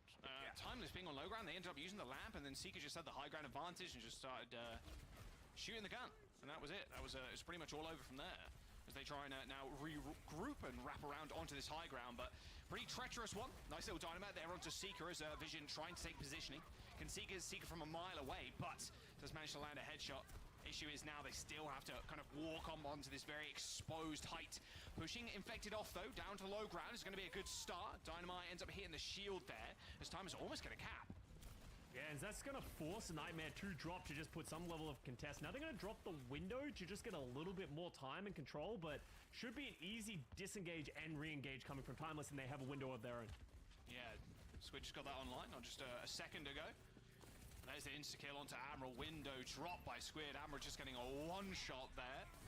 No Ajax, thankfully. Didn't even have the sound barrier. But this window on the point is going to be very annoying to deal with. Vision does end up falling here for Timeless. You can see the Bob on the point just kind of holding the fort down, and now you can just play around it. Seeker just ignoring cover for the most part, helping Admiral take out Doomed. And, well, Nightmare, they're still in control. They got a pulse bomb. Zera can kind of hang around the point for as much time as possible and gain maybe even 65%, 64. You take that if you're Nightmare. Yeah, as much as Nightmare eventually do lose that team fight, they were on the back foot from the beginning when they have to use the window earlier. Yes, Seeker throws the bomb away, but what did that give? Another 15, 20% potentially? So I like the decision, but now they're playing into a wealth of ultimates from Timeless, so they need to find a way to play this macro game well, where when they engage with the bomb just like this, they don't lose members. Alright, here comes the bomb from Vision. So he's taking a fair amount of damage there, even going to throw in the sound barrier on both sides. In fact, a late B after Infected died. Admiral wasn't even like a mid, like using like cast animation, right? Like Infected died and he decided we're just going to go in, but once again, it was Nightmare this time around that were kind of split. You saw CJ and Seeker just held in that small room in the choke point against the Bob, and Infected was in kitchen on the other side of the map on the Mega. All right, there's both sound barriers utilized as time is still control the point. The silver lining, Cuffer did have to use the ultimate for the Ramatra just to stay alive from the pulse bomb of Zera. So now Nightmare do have the advantage of their own. They can just walk forward with his Nemesis form, and the Nanites can just sort of run over them. Cuffer's going to be very careful about getting this low. But with Squid coming up to a window, you can see Nightmare don't want to walk into this open space because there's a chance they might just get blown up. Oh, Squid so low. Forced to use the lamp already, Scott. Not a good start. Now they haven't really got a good position to use this window. You can see Infective. Luckily for Timeless, they managed to boot him off the high ground, but that doesn't mean he's on the point now and just pressuring as much as he can. They're going to get the flip too. The Annihilation straight through the window. Now they can't make use of it at all. Lamp to save Infected from almost going down as he just looks at 5 members of Timeless, folds his arms, and just lets his team do the rest. Just understands all Infected needs to do is stay alive there. Just stay alive, get in their face. He's doing just so much passive damage during the Annihilation. Now Timeless all of a sudden backs against the wall. 85%, they're getting close to the sound barrier and the Bob, but because of the lack of time, they're not going to be able to go through the high ground. They're going to have to funnel through the low ground, and you can see Nightmare waiting to pounce as soon as they step out. Bob on Seeker as well. Yeah, Vision is 10% away. It's a shot on a little bit there. Doom with the pulse bomb. Here's OT. They do manage to get it. As, well, Vision's actually just pushed out of the fight completely. Bob on the point, sound barrier only on 3 there from Lucamino, and they're not even got any position whatsoever. Seeker's Bob, sure, ends up going down, but Zera's pressuring the backline. A pulse bomb in hands too, looking for something, but no, it's Bob that found him first. Vision with a nice little off angle there in Kitchen, keeping Seeker busy and the rest of the team too. Seeker manages to finish him off eventually, but his time is taking over the point. That sound barrier onto 3 from Lucamino. It looked almost hopeless for Timeless there, but they actually end up coming out on top, and Nightmare now have to struggle to get back to the point. Yeah, because the flip came through in the middle of that fight, all of a sudden the percentage started ticking up, and Timeless is now in prime position. Zera. Can Zera get there? Yes. Only just. Oh! Oh no! Rough. Recalled at the wrong time there, unfortunately. Well, he had no other choice, to be very honest here. 4-man sound barrier there for Nightmare as they try and push themselves onto the point. Infected back on the ball now, but Squid dead. Good start. Annihilation, this is going to be the difference maker. Cuffrey's just going to sit on the point, fold his arms, and let Nightmare come to them. Lucamino with a double, and that should just be about it. Not enough rolling, unfortunately, can be done by Infected. Was 1 HP, not much chance there to retouch. 100 to 99 is Timeless. You know, they looked almost out there, Scott, but a couple of small clutch plays from Vision especially, not going down after getting shot by Seeker in the fight before, and deploying that Bob near the point really swung it in their favor. Both teams just have complete respect for each other, playing the exact same compositions, and it was just a couple of little things that made the difference. A couple of early ultimates, players getting a little out of position that ended up turning it for Timeless, but looks like it's going to be a very close series if both teams are just willing to play this from Archer, because toe-to-toe, pound for pound, it feels like there isn't a lot of differences between these teams. All right, I mean, so we're just seeing a lot more Ramatra. It might just be like a control special, you know? See as the kind of series develops, where we end up going next. Wow, Cuff is just on his own. Yeah, completely. Had to get escorted there by Lucamino, but he's great boot in. Currently LOSing his healers. Yeah, but there's an additional boot there from Admiral. Is going to force the rest of Timers to back all the way up. That's a big dynamite too from Seeker. He's already up to 40% to Bob. Oh yeah, he's just doing so much damage with these dynamites. Vision also hits a big dynamite at their own. Zera! Oh, Zera! Just checking what's on the next stage as well, you know? Looking ahead. Looking ahead. Guys, don't worry. I know which one we're going to next. Admiral super low, saved by the lamp, but now Nightmare on the back foot as Timer's picking up that 1 kill. Which is going to result in that point being capped. Seeker is getting up to a very quick Bob. This could be the difference maker for this next fight. If he gets up to the Bob, there's going to be so much damage and positioning, but Vision's down already to Seeker, so they might not even need it. Train DPS at this moment in time. Seeker finds yet another one. Just a crack shot on the Ash that whole time is on the point, Scott. So Timers weren't even able to kind of deal with him, even on this off angle. And Ash alone, normally pretty easy to dive. Coach Gun is pretty effective at getting away from one person, but not against a team with a Lucio. But Nightmare end up flipping the point. Importantly as well, Squid uses that amplification matrix. So I don't really know where that one was, but that's a huge tool that you kind of need to take the space early on in these fights. So this is going to be difficult for Timeless to get into this. Vision going for a flank, unable to find anything just because Nightmare's just completely stacking up on this pillars. They don't need the flanks, they don't need the control. They're just more than confident to sit here and hold the positioning. And now Nightmare have the advantage, right? They got Bob, they got Window. It's going to be hard to really turn this fight in any which way. Pulse bomb from Doomed ends up hitting the floor, hitting the lamp. Bob down at least, but you can still buy some more time. There's just so much that Nightmare can throw in this fight. Timers, they're just infinitely far behind. They got 0 ults versus 4 from Nightmare. They are coming up to them though. Window goes down from CJ. If they can disengage once again and keep Cuffer alive, okay, they're not in a terrible spot. Yes, they've lost time and percentage on the round, but now they can come in with their own ultimates. Still 3 ults here. That Pulse Bomb, the Annihilation, you got Sound Barrier. Seeker looking towards the point now as Doom tries to distract him for a little bit. A beat and Annihilation, there's not much you can do about that. Let's be real with ourselves here. I know Nightmare is just going to force this into final fight. They need to be careful about getting staggered here. They are still playing somewhat aggressive, even though they're down members. You see Cuffer getting very aggressive. Yeah, has to at this point. Vision dead again. 2 Seeker of all people. And now Zero with the Pulse Bomb, doesn't want to let it go just yet. Annihilation beats. How about there some of them apples? Twist, Timeless, sorry. Now moving on forward. Backline dead. It's all good. You can give this point up. Not too much of a problem. You got 99. Too. He's still fine on the things point. down. They should be able to clean him up. Even with Zera here, it's going to take a little bit of a miracle. Okay, Infected kills 3, sure. I mean, now you can just go in. Cuffer's super low. Nemesis form coming up in a couple of moments, I would imagine. But no, Vision rejoined the party after being slain by Seeker not just a moment ago. That was dicey. Yeah, Timeless holding on by the skin of their teeth. Infected somehow coming up with 3 while completely alone on the point. But Nightmare only need to get the 1 flip. Don't have many ultimates to speak for, so they might just have to try and get Seeker space. You can see them giving Seeker a little bit of room to breathe, because if you give him the space, he can find picks like he already has in this round. In a nice forward position at the very least, I suppose. Squid's got the window too. Fire. There we go. They are on fire. They do get lamped. Ball comes out on the point. Kind of pepper in the backline. They do end up instantly killing it, of course. The window's there to kind of aid that. Dynamite can't be connected there by Seeker, unfortunately. Infective, yeah, he's on the wrong side of the window. We'll have to kind of help him, but the Annihilation is going to have to get used. Oh, he's like single-digit HP there for a couple of frames.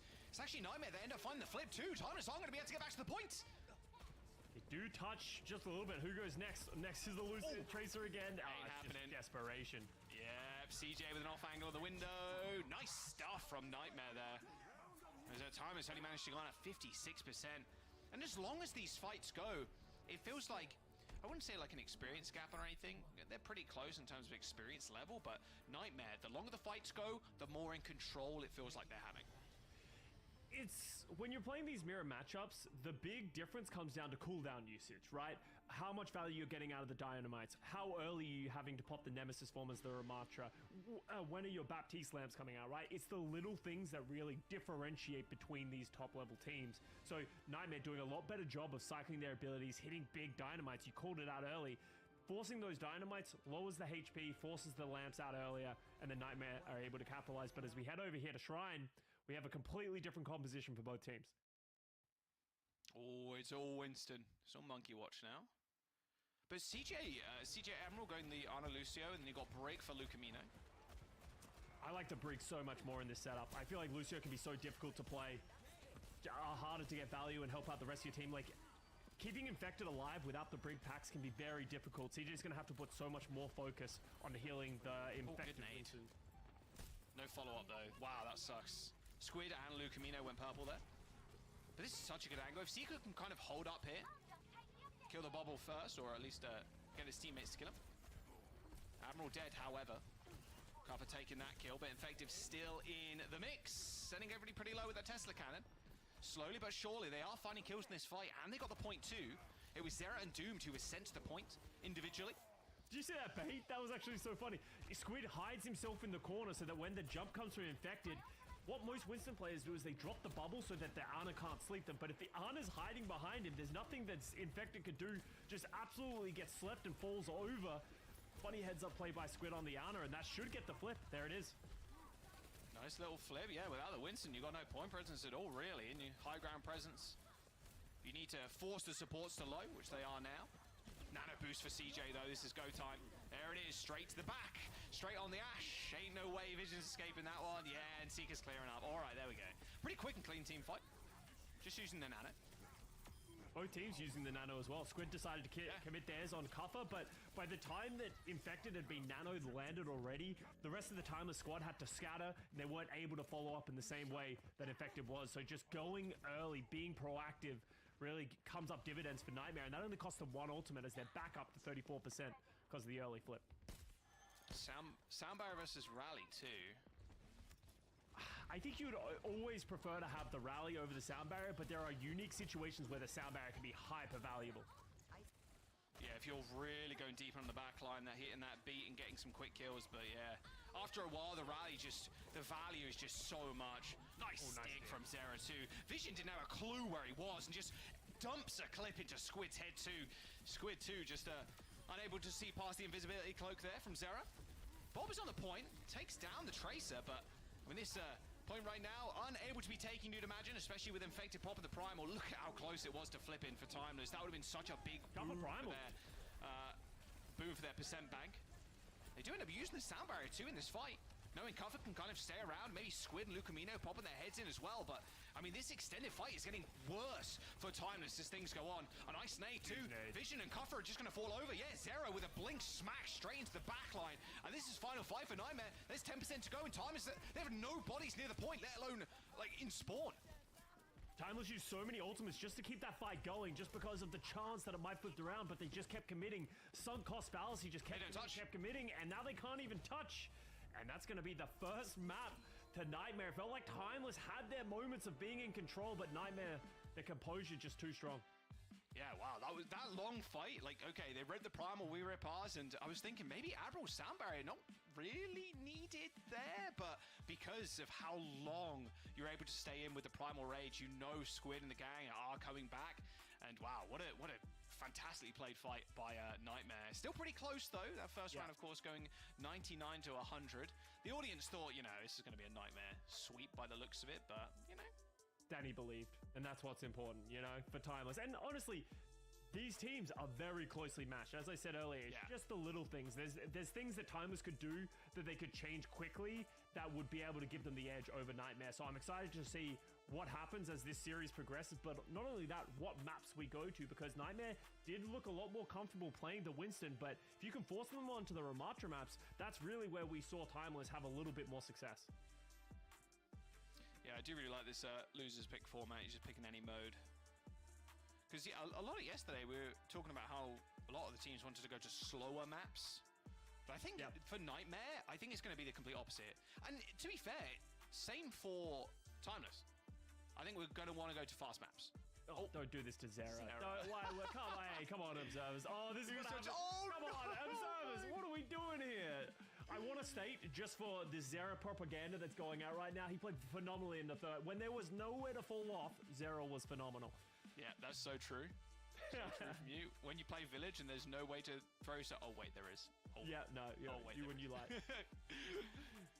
Man, we had to be fair, we had a lot of people falling off Ichabod yesterday. Nothing. Damn, that fucking. Yeah, so maybe that's the strategy from Timeless on the map pick here. It's like Ichabod, Zera's gonna fall off again, man. And then like dozing off again. Don't worry, play for second.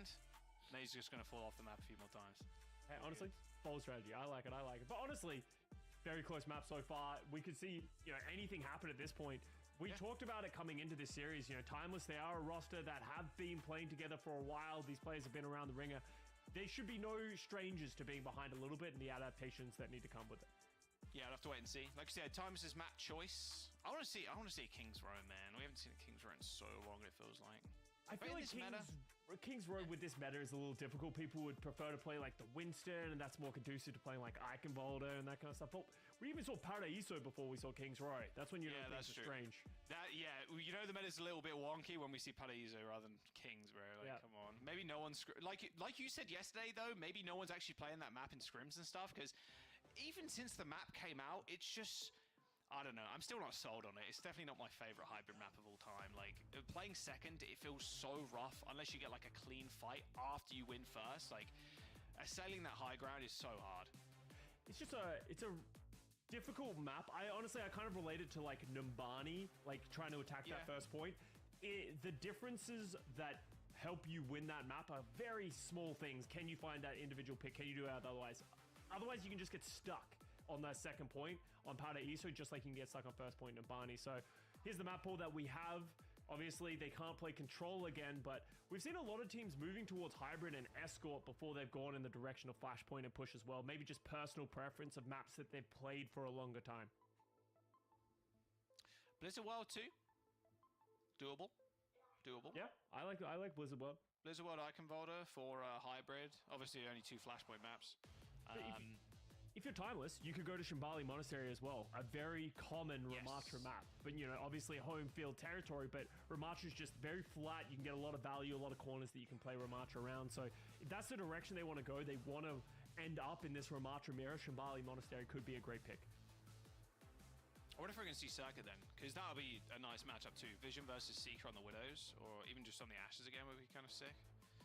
Yeah, no, I could see that. I think we're not going to see a lot of differences in the compositions that both of these teams are going to play. If you just use Nepal as a base, like it felt like both teams had a very similar understanding of what they wanted to play. And they're actually going to Flashpoint, New Junk City.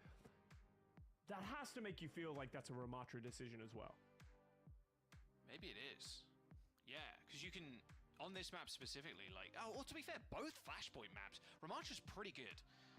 Yeah. Like the rush 100%. Style is pretty good. Like the dive definitely works, but rush just feels so much more conducive to the way the game mode plays.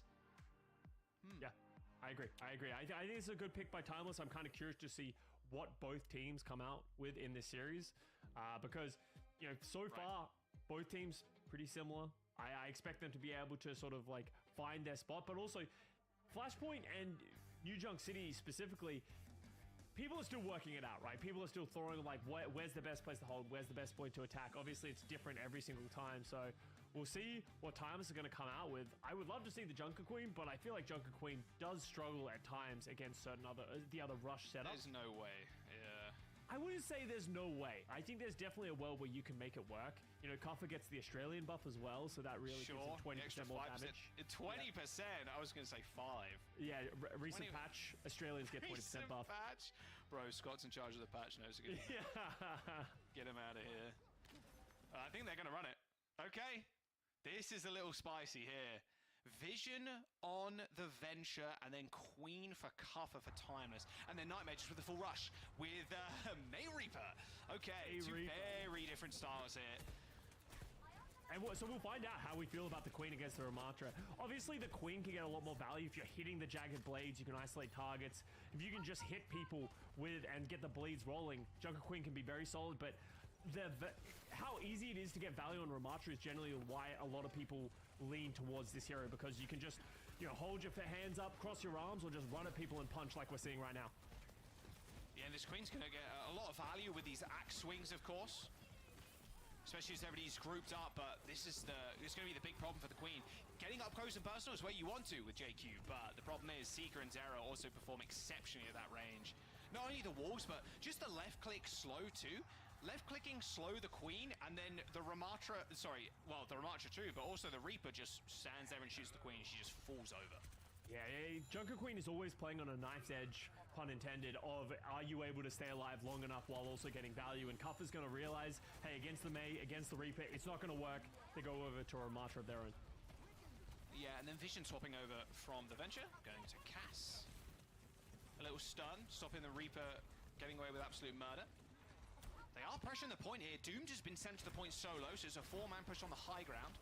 Vision rolling away from that vortex. You can see Infected smells blood in the water, looking straight at Vision. The flip does end up coming through, but they need to win this preceding fight. Infected taking a whole heap of damage, but this kiting is sick. CJ now trying to chase them with this Coalescence. They're going to have to find a pick here at some point. Otherwise, Time's just going to perma run away from them. Pulse momentum coming through. Zera goes down. Infected receives that sound barrier, pops the Annihilation, and this should be the team kill. They've lost so much progress on the point. What, 40% they lost in that fight after Time is just ring around the rosy around that high ground. And Timeless played that almost perfectly considering the ult disadvantage they were at. They were able to kite away from that Coalescence from Nightmare. It wasn't until Infected pops the Annihilation that they were just unable to sustain through it. Fortunately, Squid's able to switch over to the Baptiste, a more consistent and higher healing pick than the Kiriko. But I almost think that the composition mismatch that we saw at the beginning is going to cost Timeless this first round. Uh-oh. Well, welcome to pain. Uh-oh, Seeker needs to deal with the sound barrier, but they're all good. Just speeding on forwards. They got OT too, 99%. Time has had to get to point. Vision being the sacrificial lamb in that regard now, but they still need to win this fight. Now they're just hiding behind the shield, waiting for the Annihilation to wear off, but nope, they're going to decide which can throw Blizzard in and then run you down. This is really just it here. No more ults really need to be used. Even with Vision coming back, there's just no hope. And that was the sound barrier and the Annihilation committed by Timeless, so it's not like they're going to use that disadvantage that they had and come back with a different advantage of the ultimates, because with Luke Mino and Squid falling late into this fight, we could actually see a Nightmare already progressing, getting the first cap, so now Timeless walking at a disadvantage going into the second round. with CJ with the Coalescence, that's really difficult to deal with if you're Squid on the Baptiste, because they can just burn through that lamp, burn through the amount of health that you can do and the healing that you can do. So we'll see how Timeless are going to approach this fight. Yeah, it feels like more, not really like a huge counter to BAP or anything, but when you do have a whole heap of people running it here with the Coalescence behind him, like, yeah, that lamp does absolutely nothing. Pulse one for Doom, he's just earned it. Coalescence coming out, and Vision just trying to hold this fight, or at least slow it down with that high noon. But look, I mean, Seeker and Infected, just pure WM1. Oh, and okay. Hit him with the okay. You know you had to do it to him, Seeker. As the kids say, aura. You know, look at this guy. I was learning from Danny coming into this. No, okay, people should know about this. Danny in the pre-show, well, before the pre-show started, was like, I learned some new words today. And I was like, oh yeah? He's like, yeah, skibbity riz aura. I was like, please just quit the stream now. Just hang up the call, it's over. It's so over for us. Timeless used all their ultimates as well. The highest percent ult is Cuffer at 45% on the Ramatra. So this is another round where they're in such a bad spot. You can see Nightmare recognizes, they're like, we're just going to stand on the point, wait for them to step up, and then use ultimates of their own. Good dive here from Admiral. He's kind of alone right now, though. Hey, pop that sound barrier. It's all good. We win the fight, right? Timeless just getting run over, despite them having a mate of their own, Scott. I mean, Vision's just getting no space. It's so rough to play the Cassidy here. I'm curious if they just want to switch over to the Reaper, in all honesty. Yeah, because the Cassidy is solid if you want to just, like, play slow, get the damage in. But right now, Nightmare's not giving Timeless an opportunity. Every time they step up, they're just all-inning with the ultimates they have. And 88%, 89%, I think Timeless is just going to give this one up. Yeah, looks like it. Yeah, just get a better position for the next point. Yeah, and there it is. All right, it's across the map. So Timeless making a heads-up play there, making sure they get to the point first, and then they can set out with Vision, right? You can make a little bench, you can make a little campfire, you can kind of chill, you can vibe with Squid and Vision. Smurf on the support, yeah, he plays in North America now. Squid and Vision just kind of at arm's reach, just try and keep everybody kind of away from you. So we'll see if Nightmare choose to just go in hard heavy with the Blizzard. Wow, not anymore. Just a double headshot there from Doomed, I'd imagine. Instantly taking down Zera. Oh, fuck. What a shot! Damn. Doesn't matter though, apparently. Yeah, the Death Blossom, the Annihilation, just a pure AoE. That poor Reaper, he ulted and got one tap. I mean, ribs an opposed Annihilation just ribs through the enemy team. I mean, Nightmare just fell over. That looks so losable there for Timeless, and Cover just rips the arm and just runs him. Well, they got the early pick, and I really like the decision by Nightmare. Just commit a couple of ultimates that will overcome the player deficit that you're at. But Cover's able to live just long enough and recognize, if I pop this Annihilation, the healing isn't there for Nightmare. CJ falls, and all of a sudden, they're going to get that round. And that was, once again, expensive for Nightmare to try and take. So now they're going to have to step up. Oh, now Doom's turn to fall. Yeah, there's the cold damage or Vortex in the back. Sound barrier used. Same with that high noon again, trying to slow this fight down. Coalescence only doing a little bit of healing now, not much damage, but the Blizzard on top should be enough. Just ult dumping, and now maybe even staggering Coffer? Oh, a little bit, not a crazy amount of stagger there, but all right, now they control the point now. Mate players are so good with the right click these days. Like, just the consistency in which they hit the headshot does so much damage if you can hit the shots, and also allows you to draw and build very quick blizzards. So now it's going to be Doom's turn. They have the window for Timeless on Squid. They have Doom with the Blizzard. How are they going to utilize his ultimates? They need to find a way to isolate specific targets of Nightmare. Oh, this is a really good way to do it. Yep. Blizzard comes in, however, speed amp there from Admiral to make sure Infected stays alive. Squid first to fall, Vision second, as Seeker also found himself in a nice little spot just to give us some free back shots there. 70% and building here for Nightmare. Scott, Timeless. One fight remaining, and they're getting chased all the way to spawn. And you can see Nightmare recognizes they can get one more pick. This is just going to get a stagger. Doom's going to fall, and now Timeless, they're looking in a dire spot for this fight. The only person who's going to be able to touch is likely Lukemino. Can they find him as he tries to approach? Yep. There he is. Lukemino. Can Lukemino get out? Is the question. Nope, doesn't look like it. Secret chase him down, and Nightmare. Woo, that was a quick and clean map from the squad. I mean, just pure rush. May, Reaper, WM1, play the Moira too. Man, there was not much that Timeless could do to slow that map down. You saw him every time, like, pop in the high noon, like, don't come near us, and then they just pop an Annihilation. Not the free back shot. Man, that was a rough map for Timeless. it's one of those situations. We saw the same thing yesterday in our first match, where if you play the Mei Reaper, you're able to just live through all the amount of damage that can come, and you can just have unbridled aggression just running at the opposition. And that's kind of the cost that Timeless were risking when they decided to play the Junker Queen. The Junker Queen can work if the opposition team isn't playing the optimal composition, but because they had it, all of a sudden the Junker Queen can't do anything. They had to switch their comp, which cost them a round. Then they had an ultimate disadvantage because they tried to get into a previous fight, so they lost the second round for free as well. So the map just seemed to snowball away from them just from that one decision to run Junker Queen at the beginning. So maybe they just need to be like, okay, that was a mistake. Reset, but now their backs against the wall, 2-0 down. They need to find something in the tank to be able to take down this very strong Nightmare roster.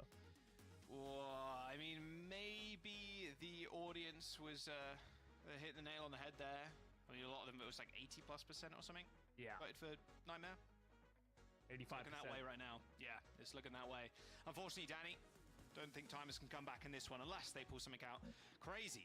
They get another map choice, Scott. Probably don't want to go to a rush style again, because they didn't really want to play the Reaper and kind of got caught off guard with the Junker Queen pretty quickly.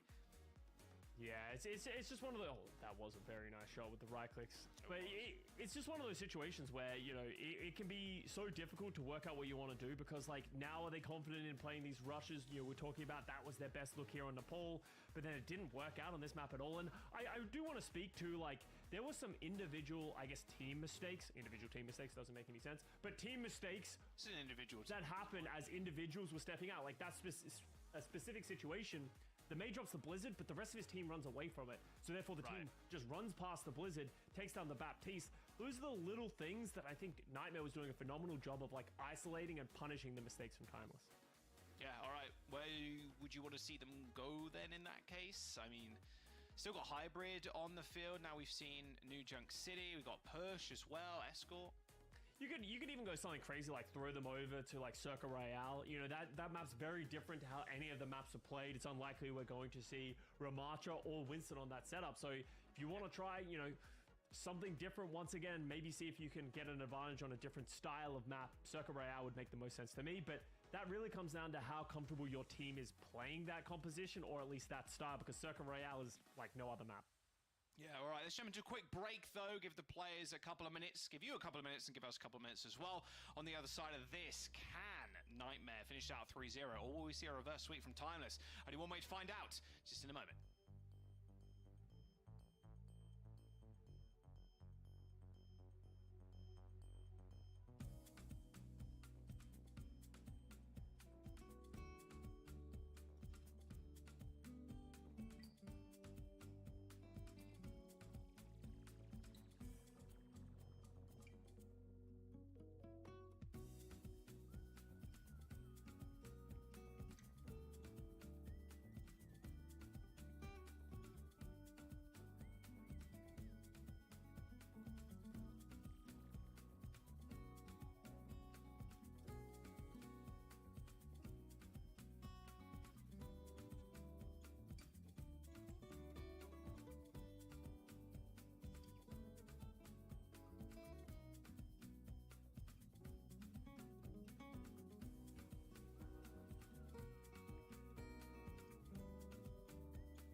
I love seeing a Moira.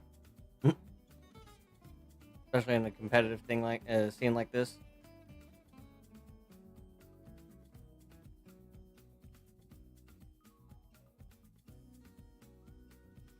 You just do so much.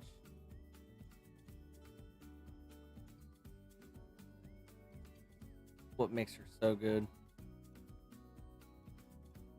Literally, like, one of my favorite supports to play is the Moira.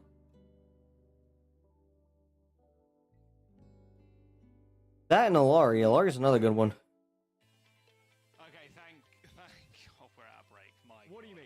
I'm literally glad that I do not want to hear Danny ever again. you know, saw the whole thing where Moira was just keeping her team up. I can't do it. I can't do it anymore. You know what I can do though? More Overwatch and more Overwatch casting. Nightmare versus Timeless. Currently a 2-0 in favor of Nightmare. Just there's no answers apparently from Timeless right now. I thought this was going to be a very close match. I was predicting maybe a 4 or 5 mapper.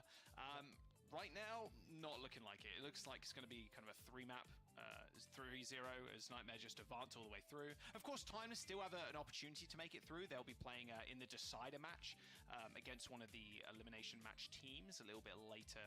Not today, that'll be next week. So they still have a chance to make it to the main event. So we'll have to wait and see how that ends up going down. But for now, looking like Nightmare are going to be getting out this group 6-0. Yeah, Nightmare just look like a very solid team right now. We talked about the additions that they had to their roster coming into this stage 3. I think there's also a lot of players that are really excited to play together. I think I expect to see big things from this roster. So I thought maybe Timeless could do the same thing. It just haven't really shown the same level of prowess so far in the series.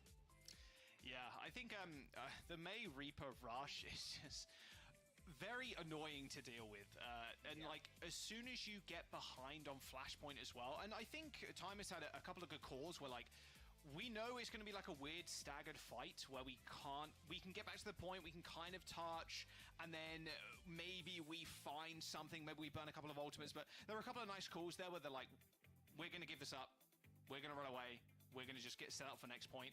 But I mean, Infected and Seeker especially on this map, their access to the back line was just free. It was like a warehouse without a lock on the door, you know? You just walk in, you take the stuff, their stuff being the dead bodies that you're carting away, and yeah, it was not much that Vision Squid could do to stay alive and actually be impactful in that fight. I will say there was an interesting thing that's been happening throughout this series as well. Doomed has been prioritizing playing on the flanks and then like putting point pressure on whenever they decide to go aggressive. The issue that's happening there is that they're walking into a 5v4 because during that time, Doomed is on the point. Yes, he gets a flips every now and then. What's happening is they're just losing the fight and then they're coming back and capping the point, or they're contesting before they can really do anything. So maybe they need to just be willing to take more 5v5 fights, just ignore the point for now and just sort of try and win the overall fight to get the capture and then have better control over those situations. What is Bo doing? I don't know. Bo's just sniffing around. He's just curious of what's going on. Hey, Bo, what are you doing? Bo. My guy is... Okay. I was like, he's trying to escape through the window. He's trying to break out. Get him in there. If you can see, my blinds are broken. Culprit number 1. Okay? Oh, yeah. Yeah. This guy, the worst. You owe me $100, Bo. $100? Oh. Yeah, new blinds. Expensive these days, Jack. Damn. Okay. All right, Circuit Royale, another very expensive place I'd imagine to live. Yeah. Nightmare versus Timeless, and yeah, you mentioned it before. Maybe you take it to somewhere that you can actually slow the game down. Yeah. And like, it's just such a different map towards anything else you can play. A lot of people play Sigma. Maybe Timeless will go for something different. You know, it looks like the Reinhardt. I don't know if this is actually going to be the play, but we have seen teams do this in the past as well, where you just bypass the idea of playing like the Sigma and the poke style that we see in Circuit Royale because of the long sidelines, and you just run at people. You can play the Symmetra to TP around. You can do so many different things, but something unconventional that we've seen over the last couple of days is the prominence of Mei on Circuit Royale, just because of like the flanks and how you can play on this map.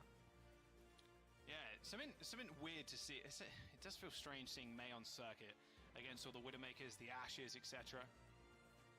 Is Nightmare gonna roll out on the Seeker Bastion? Oh, he's got the skin you don't have, Scott. Oh, well, why would you rub that in, okay? It's one of those coolest skins, and I just don't have it, okay? And I'm very upset about it. It wasn't my fault you didn't play in, what was it, 2019, September 15th even to in the 30th? at the time, you know? I was busy. Look at it go. Look at the little flames coming out of the gun. It's so sick, man. And unfortunately, Timeless on the receiving end. The Lego Bastion with a gold gun, too. Nice stuff. All right, Nightmare with, again, another unconventional comp on the map. You love to see it. Seeker on Bastion, Zera May, as we see CJ and Effective on the Ram and the Baptiste. It's going to be tougher Vision to get immediate kills, too. The Widowmaker nerf a long time ago, Scott. Taking care of people like Zera and Seeker have like buffed health pools compared to like 200 HP targets. Like, that's a tall order for Vision. Also, the damage fall off on the Widowmaker shots are pretty long, so you can't stand too far away, but now Luke Mino is the player who's going to get caught first, and right now Timeless are kind of getting caught with their pants down from this rush. They're just not able to stay alive long enough to get value from the high damage characters they're playing. They're just falling over to the rush. I want to see, you ever play the Lego games? Yeah, classics. Yeah, the classics, yeah. So I want to see Torbjorn be able to rebuild Bastion, but I want him to do that animation of the Lego builder. Just you know, when they yeah, that was sick. Oh, yeah, let Torbjorn repair Bastion with his hammer. Where's that? You know what would have been funny for the Lego Bastion skin? If, as he was losing health, he would lose blocks, and then he would get blocks back as they were healing up. Okay, that would be kind of sick. They come from nowhere and just start attaching to him. Lego, hire me. That's all I'm saying. Lego company, please. Lego, if you're watching. I've got so many ideas for Lego Bastion.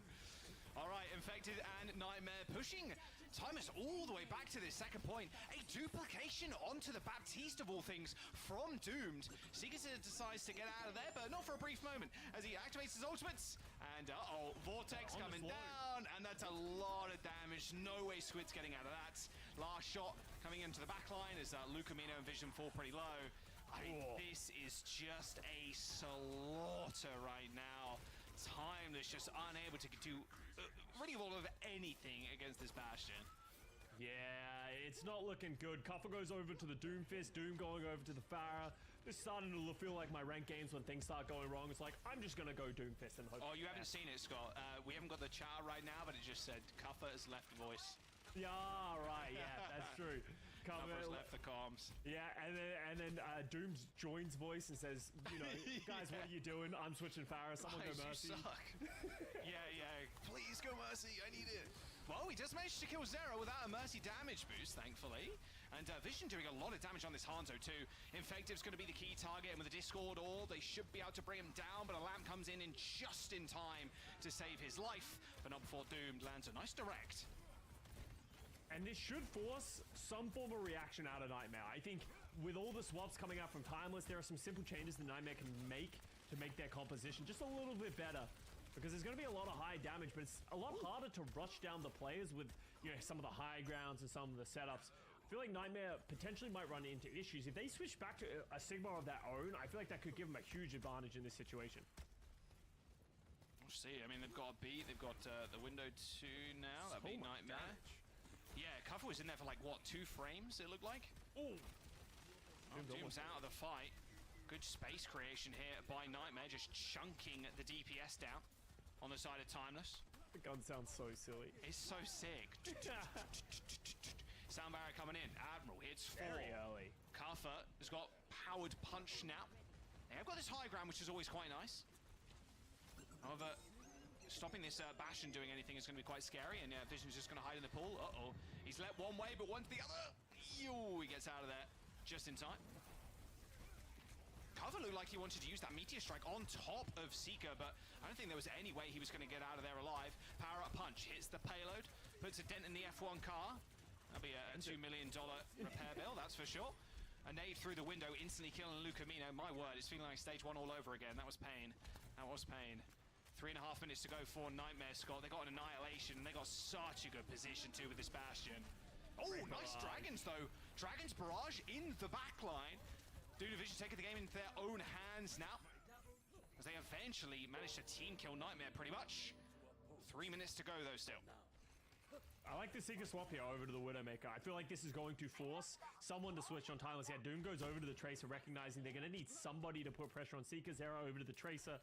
They just need to find a way to avoid this just like long-range support damage, because right now they're unable to punish Kuffer, and Kuffer is just making himself a threat that gives everyone else a ton of space. So Kuffer's doing a phenomenal job. I love this swap, even if he did have to leave Voice to do it. Yeah, you don't need to go too aggressive on the Doom either. Just have the orb attached to you, just kind of peek around the corners, just force Seeker to look different directions as well, so he doesn't have a free shot on the back line. Double support ultimate for Timeless. They're in a pretty good spot right now, but Vision tries to get away from the double support duo from Nightmare, who went super aggressive, too aggressive you must say, as CJ just gets double shot with the Storm Arrows. This is a stronghold, 3rd point. This part of Circle Royale is just so difficult to attack, because it takes so much time to be able to get into position, find the flank routes, and then the defensive side has such easy, safe positions that they can play out of. So they need to just not get picked for a long period. Now Infected's going to switch over to the D.Va, maybe giving him more options and a lot more control to be able to move around the map. Stops the Doomfist getting instant kills too with the shotgun fist. Alright, now... a lot better. Kuffer is going to be in trouble here. Hasn't got ultimate either. He's got the power block, and what time they're going to do? They're going to completely ignore the Doomfist while he's doing that. Meteor Strike used. Infected just sits on top of it. The Suzu stopping all of that damage. Suzu moment, number 76 of the series so far.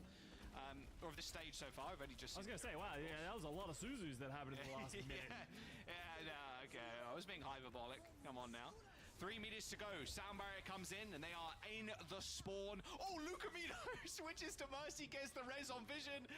But unfortunately, it's all over. 1 minute and 17 seconds in the time bank. Good, honestly, Timeless holding off quite a lot. Wow, there was like roughly 4 minutes-ish, 3 maybe in a bit, for Nightmare as they came into that 3rd point. So whittling it that far down, not too bad at all.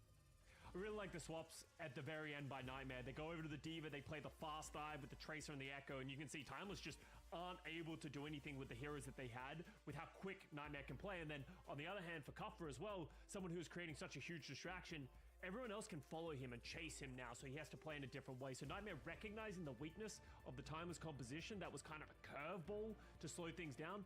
Yes, they lose a couple of minutes, but 1 minute 17 and just finishing Circle Royale is pretty good. So let's see if Nightmare can hold on and close out this 3-0, if Timeless have something else, another trick up their sleeve.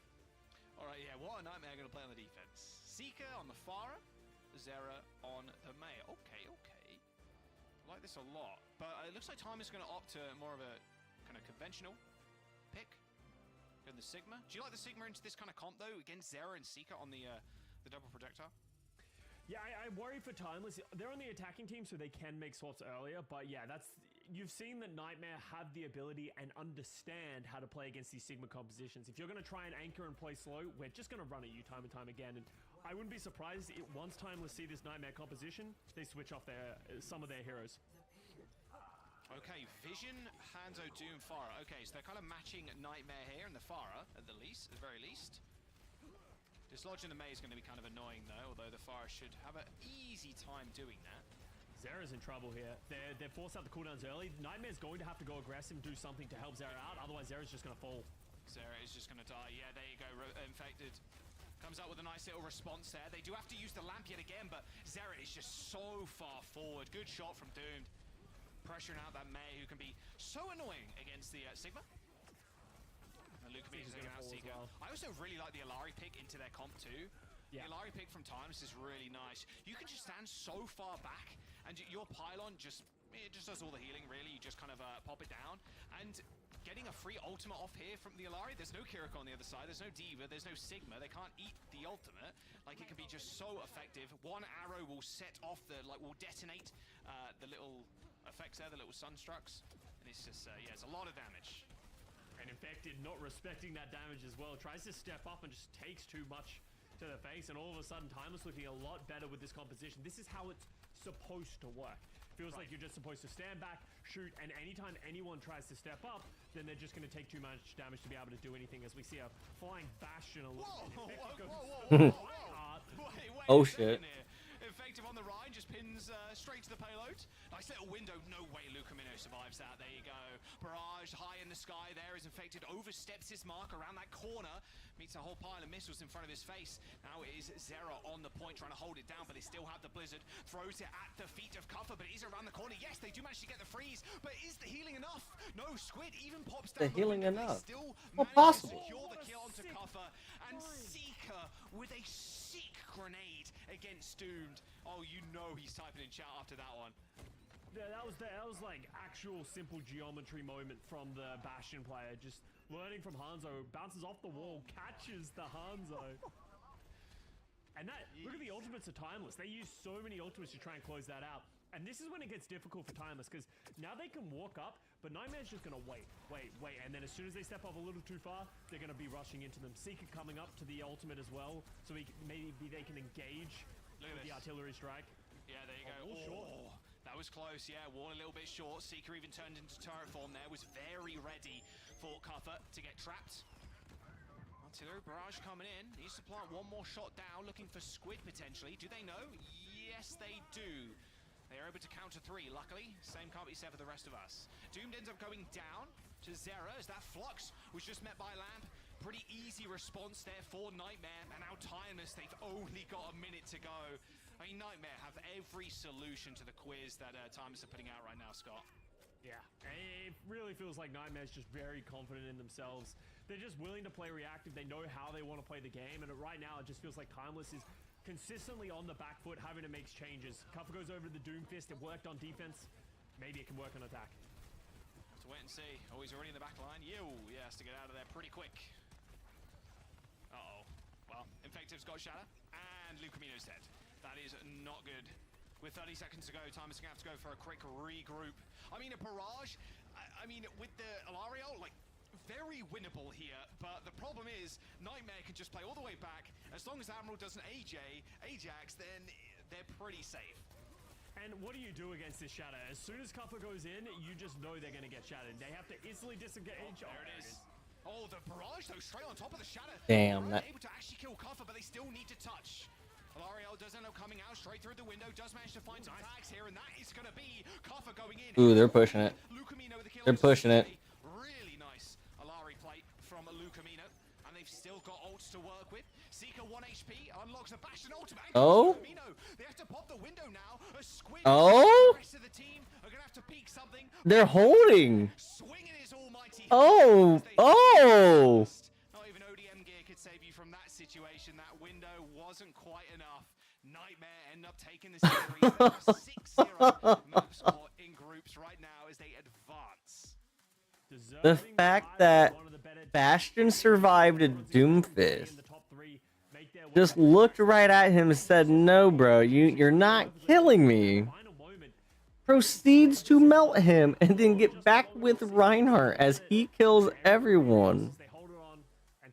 It's fucking insane. Secret definitely does have that Riz or the aura. And the skibbity. We're saying, and the skibbity. Sigma. Say it. I promise, no more. I think we said enough Riz and aura, but anyways, I mean, yeah. Unfortunate, I expected this match to be a lot closer, but it was a 3-0 victory. I mean, it was very well deserved from the side of Nightmare. They seem pretty unstoppable this match. Let's talk about this match with the highlights as well. Like, did you guys, I don't know, like, going into this match, you guys also said that you guys were expecting a closer match. Yeah, so what were some of the problems that you guys saw from, I guess, Timeless side?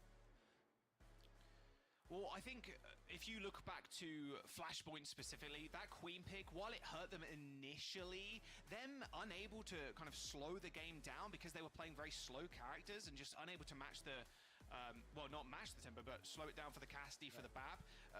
They just got run over in the Moira. Some quicker adaptations may be needed, but it also felt like they had enough. Yeah, I loved watching the Moira. Enough tricks in the bag.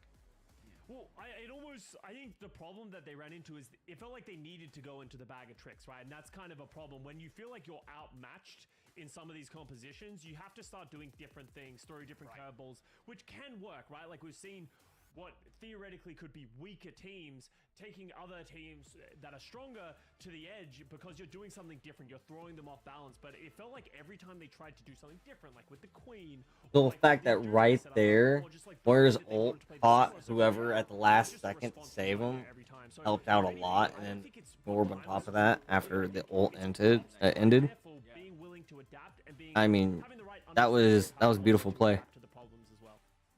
I think it's like, you know, Nightmare with having so many great Ooh. players, and also their like team synergies there too. I think that's what makes this team, I guess, the better team for this matchup. Definitely was. I think it was really good seeing Nightmare just like popping off. I think. Yeah. Seeker. That Nightmare was the better team though. That was nasty. There's no way you're hitting that. He actually did. That was so sick, bro. He got This play here though, like look at him, Bastion all the way back there. He was like 1 HP. Here comes Doom. Doom gets fucking shredded. Like Infective getting back that quickly, and then Seeker just even getting one kill with the artillery barrage. Like, how is that even possible, man? Like, that ultimate is pretty hard to hit at the best of times. But when the fights do end up breaking down, it can be tough to really position yourself in a spot where you're not going to get hit with that ult. I think Nightmare, I said it yesterday, I think Nightmare are vying for that like top 2 spot. I want to see them against someone like a TSM, like an Energy Shock. I really do believe this team can go far. Yeah, I mean, you know, it's we always talk about the I guess the tanks and the DPS, but like DPS and these players are able to pop off because they have players like CJ right in the back. They're helping up the team, and CJ is our player of the match. What are your thoughts? I love this pick. You know, CJ, the unsung hero sometimes of these kind of matches, but able to just keep his team alive. You know, Infected was playing hyper aggressive a lot of this game, trying to give that space to his DPS players. And if a tank's playing aggressive, they're usually getting a lot of heals. I liked the Moira pick as well. You could see them playing around the tempo of the Moira. And like, the big hallmark of a great support player is how many times did you think, oh wow, CJ fell first or made a mistake or was caught off guard? It felt like CJ just played very cleanly, was there when he needed to be, and he just did his role. So props to CJ, playing great. He's one of the new additions to this team, one of those new additions that could potentially take them to that next step. See, like, He played on LA Valley. played his role right. He didn't prioritize damage over anything. He was like, okay, I'm going to heal. I'm still going to help damage out here and there, but I'm going to keep my team alive. That's my role. Interview person from Nightmare as well. Let's hear it from himself. Oh my God, English very hard. CJ, hello. Hey, big congratulations on getting the win, man. I mean, I feel like a lot of people, like we were talking about it, I thought this was going to be a closer match, but I mean, you guys came out, you guys did your thing, and it was, you know, you guys, like, fantastic performance all around from Nightmare. What was the game plan coming into today's match against Timeless? Honestly, we think we're just the better team, so we're just gonna come out confident. First map, we were like all a little bit nervous, so that's why I was like a little closer. But as we got more and more confident, it was just easier for all of us. Yeah, I'm curious, going into the main event, like TSM and especially NRG Shock, like those are really kind of the top dogs, trying to define kind of, you know, on a planet of their own. But where do you see yourself kind of competing against teams like Shock, for example? I think we're like very like tied, if not like a little better than Shock. So I think we could probably get like second place from them. But yeah, I think like TSM is probably like 4th. Oh, okay. Interesting. I think it's cool to sort of see the jostling for position in the NA region. Well, let's talk about you. How has the transition been coming onto this roster? Obviously, you're one of the new additions alongside Clear and Lethal. How's that been, and how's the synergy been coming along? It's been really easy because I've been like friends with Infected and Zero for a while, and also I was on a team with Seeker, the LA Valiant. So it's just been like honestly not that hard to just transition and mesh and get our synergy back up to where it was. Sweet. Yeah. All right, I mean, that is it for the interview. CJ, thank you so much for your time. And again, big congratulations on getting the win. Hope to talk to you soon again.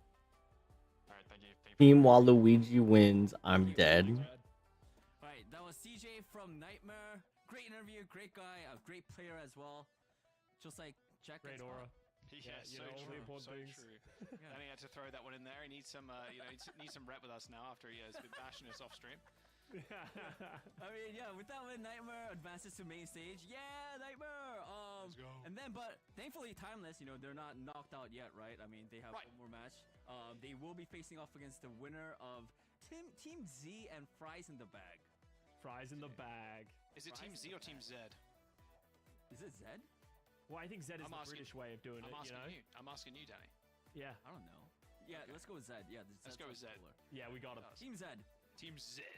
Fries and Team Zed. Another a fantastic name, by the way. It's honestly one of my favorite things. Watching strange team names make it through Swiss and then jump into groups, and it's like, okay, so what team names are we going with this week? Yeah. If it's not an amalgamation of like Citrus, Nightmare, and Timeless, and all those other teams, it's like just fries in a bag. I actually love it. I feel like there's a lot of sorry, Scott. What were you go. I'll go after you. No, I was just gonna wrap up. I just want. It's one of the hardest things whenever we do these Swiss stages. You're like, oh, this team is this team's name. They used to be called this, which was also silly, but then they were before this, and then they added these 3 players, and now they're this, and you're like, wow, I'm lost. But it's always talking funny. about names, I think this is a good segue because next one we have after the break we have Absolution versus Timeless Ethereal. Another Timeless. I feel like there's going to be a lot of Timeless. So that match is coming up right after the break. Stick around.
Welcome back, everybody. It's time to move on to match number 2. This is where all the fun begins. Everyone 07 in the chat, please, because we're sending some teams home. Starting right now, it's gonna be Absolution versus Timeless Ethereal. Oh my God, I cannot speak today. Hey, three Timelesses, 4 Nightmares. They're all together. You know, exactly. North America is just Timeless and Nightmares and Citrus Nations, and yeah, it's great. Honestly, I love it. Yeah, I mean, I'm looking at the Group A bracket. I mean, it does seem like they did both of them got 3-0'd by Toronto and Avidity. So this one's gonna be an important one, unless you want to go home. Yeah, that is. I don't think facts. anyone wants to go home, Danny. I'm just gonna quit. They may be, but you know. You never know. Danny's like, I could go home right now. I'm like, I don't know, maybe. I'm gonna be honest. I want to go home. I mean, I'm already at home, but anyways. Yeah. I was gonna say, where are you? Starting with Absolution. What do you guys have to say for this roster? Well, I think a lot of players, like especially moving through Swiss stage, there's going to be a lot of players that people don't recognize. I actually recognize Monkey Happy. They're on my friends list on Battle.net. I can't remember when I added them, or they added me. Not sure. In a weird rank game at one point. Yeah, like I was like, what? I was like, wait, I recognize them. I was like pogging. I was like, no, Scott, no way.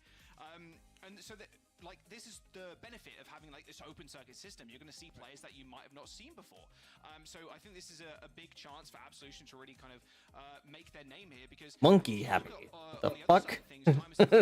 A lot of these players have been around for a long time, especially in the Calling All Heroes section of the Overwatch esports ecosystem. People like Bun, Halo, like Sniper, X10, like players that you've seen on your screens before, even in OWCS. So this is going to be a big like step up game here for Team Absolution. And it's important to remember, both of these teams, they're in a group with Throw Defiant. Obviously, there is going to be some difficult matchups in this one. So both of these teams just looking to get this redemption match, stay in the game, don't go home like Danny wants to, and then get your second chance in the final to get out of this group. So I'm excited to see what they're going to show, because as Jack said, names that we don't really see or talk about as much, really getting their opportunity on the main stage to be able to sort of make a name for themselves in a big way. Right, and there's a Brit in this game too, Kiwi for Absolution. So that's double. So he cheers for any Swiss players. Jack cheers for any Brits. I cheer for any Australians. Exactly. Danny cheers for all of the Koreans that compete in the OWCS. There's a lot of Koreans, man. I think that's too many players. I'll stick with NA players. All right, nice. We'll take it. Danny's like, whoever wins, I will cheer for. That's true, and I'm not gonna lie, I sometimes really like 3-0s. You know, if a really good team is going up against a worse team, then I don't want them to play with their food. Just get it out of the way, you know? That's why Danny loves Toronto Defiant. He's like, man, I love Toronto Defiant. A quick 3-0, easy does it, Chan. Yeah, but I mean, I also agree with you guys, you know, like seeing these, I guess, newer players or players that we're not so familiar with, you know, seeing them play, you know, on stage, not on stage, I mean online. I think it's a good, new and refreshing, I guess, matches as well. With that being said, I think we're gonna jump right into the match. Scott and Jack, take it away. Oh my God, Skak. That's a new one. There we go. Danny, come on now, take a break. Take a break, go sit down for a little bit. Let's go, Danny, Lim. Go pick up the Thesaurus, go pick up the dictionary or something. It's all good. To be fair, I mean, Korean's kind of tough too, you know. So maybe he just speaks in Korean and then just we fully don't understand. We'll figure it out. Yeah, we'll figure it out. It'll be all good. Timeless Eternal versus Absolution Scott Lijiang Tower. Our first map. Timeless Ethereal, not Timeless Ethereal. That's my fault. I did say Timeless Eternal earlier. You did. I've implanted it into Jack's brain. Yeah, I got him. So Ethereal. It's all right. Timeless Ethereal versus Absolution. As you said, everyone's guess is as good as mine. We could see so many different things come out. Right now, Absolution looking like the unethical composition might be played here. With the Malga, the Reaper, the Mei, and the Moira. We saw how effective this was yesterday. You're just able to run at your opposition, and it can be difficult to stand up, especially X10 on this Ashe, right? It's very difficult to get space to shoot when everyone's just jumping on you like now. Uh-oh. Yeah, the unethical comp, the war crimes comp, it's in full effect right now. I think Bun has always been really impressive on the Tracer. It's going to be hard for Tracer to do much against this comp. Like, you're just kind of peppering at the Lucio, peppering at the Moira, trying to get one of them to use their CDs. Nice rotation, though, from X10. They're going to take high ground. It's going to be tough for Absolution to fight into this. Yeah, Absolution weren't able to find value on that first rotation, and now Timeless Ethereal are very ready for what's going on. Huge dynamite coming out from X10. X10's got 75% towards bot pretty much already. And even Bun, too, just farming the backline. I mean, the comp for Absolution, you put it perfectly, Scott. It needs to run at people, and it needs to find picks instantly. And they're unable to do so when X10 is as free as a bird right now. Yeah, just shooting, got the bubble ready. The Coalescence was committed by Kiwi as well, which you could say maybe you wanted to keep, but Monkey Happy just taking too much damage, not able to stay alive, and now this is where it gets difficult for the Absolution composition because they just they weren't able to do anything, and Timeless Ethereal are just going to be able to set up, be ready for the aggression, and then disengage whenever it comes. Because if you can disengage from that composition and then wait for their cooldowns to run out, there's not a lot left in the tank for the composition. I think it's just Timeless Ethereal too. They can stall this out for a long time. But looking for an opening with the pulse bomb. Look at the positioning from Scuff though. I mean, this is just filthy positioning. What can you do against this map? Big move onto X10, but doesn't matter. I've got a window. I can do the damage now. Good wall in response though by Soulsate. A quick shoot through the wall though. Scuffed is now free to lay waste to Absolution. A sound barrier from Halo will do a good amount of work there, keeping Halo alive. Same with the rest of his team. And well, Timeless Ethereal, they are just going to be able to continue to hold up. Get him! Get him! Get him! Not using the Annihilation is big for this next fight. Scuff just out here playing Kovacs from the high ground, just just waiting, healing, keeping everyone alive. It was a good wall, but as you said, the sound barrier from Halo able to keep everyone alive, and now we're gonna see some switches from Absolution. Fucking nice. Domination from Bun on the Tracer. Easy does it. I love to see that. Oh, Bun's overheating over here. They wanted to get the ace, unfortunately unable to get it through, but that's 85% and counting, and that only cost them the pulse bomb. But Soulsay, seeing it coming the second time, takes down Bun, and that should be a window here for Absolution. Cool. Monkey Happy almost got obliterated. Soulhill still with the Annihilation. This Coalescence doing a good job from Absolution. They should be able to get the flip here. Time is eternal. Heads up play. Just back off. Don't need to fight this. Just wait for that Coalescence to dissipate. And Halo, she can speed the team forward, and then Soulhill can rip the Annihilation. It should be good and easy as that. See them stepping up. They need to disengage from this Blizzard. Oh, good. The thing, oh. Back into the Blizzard. Annihilation still going to be ripped though. The thing too, they are touching the point as well. X10 finds with the Coalescence, you can get it pretty quick if you play it right. They're already at 41%, but the issue is now their team is practically dead. They're not going to be able to contest it unless if, okay, they're able to hold it for a little bit. But at this point, they're just trickling in and feeding. With a strong first round. Huge first round. Honestly, very confident in the way that they wanted to play. Great adaptation to what Absolution were doing and just some big individual plays. So Timeless Ethereal firmly taking that first round. See what happens as we move on to the next round. Going over to Night Market. This is where I could see both teams sort of stabilizing with their compositions, maybe both defaulting to the Ramatra. Yeah, especially on control, the Ram feels just so strong. We'll see if is Absolution going to run the May again? Doesn't really like it right now. Just wants to kind of match the Ram. Them not getting the initial first pick with the Ram, the Reaper, the May, like that was detrimental to the game plan. It almost felt too slow, right? You need to all in, just turn off your brain, W at people, and then go. But there was a little bit of hesitation, and that gave Ethereal the opportunity to just sort of slow things down. So we're going to see both teams coming out on mirror compositions. The Ramatra rush that is so common in the meta right now. It's all about getting your Ashe in a position, getting that damage out, and you can see the Lucio Tracer trying to push X10 out. Big damage coming through from the Dynamites, like you were saying. Absolution. They do end up losing Monkey Happy, but X10 traded at the very least. But now you just got no Ram, which means no space creation. Soulsay is going to be able to start capping the point, but a quick rotation from Timeless Ethereal should be able to stop that from happening.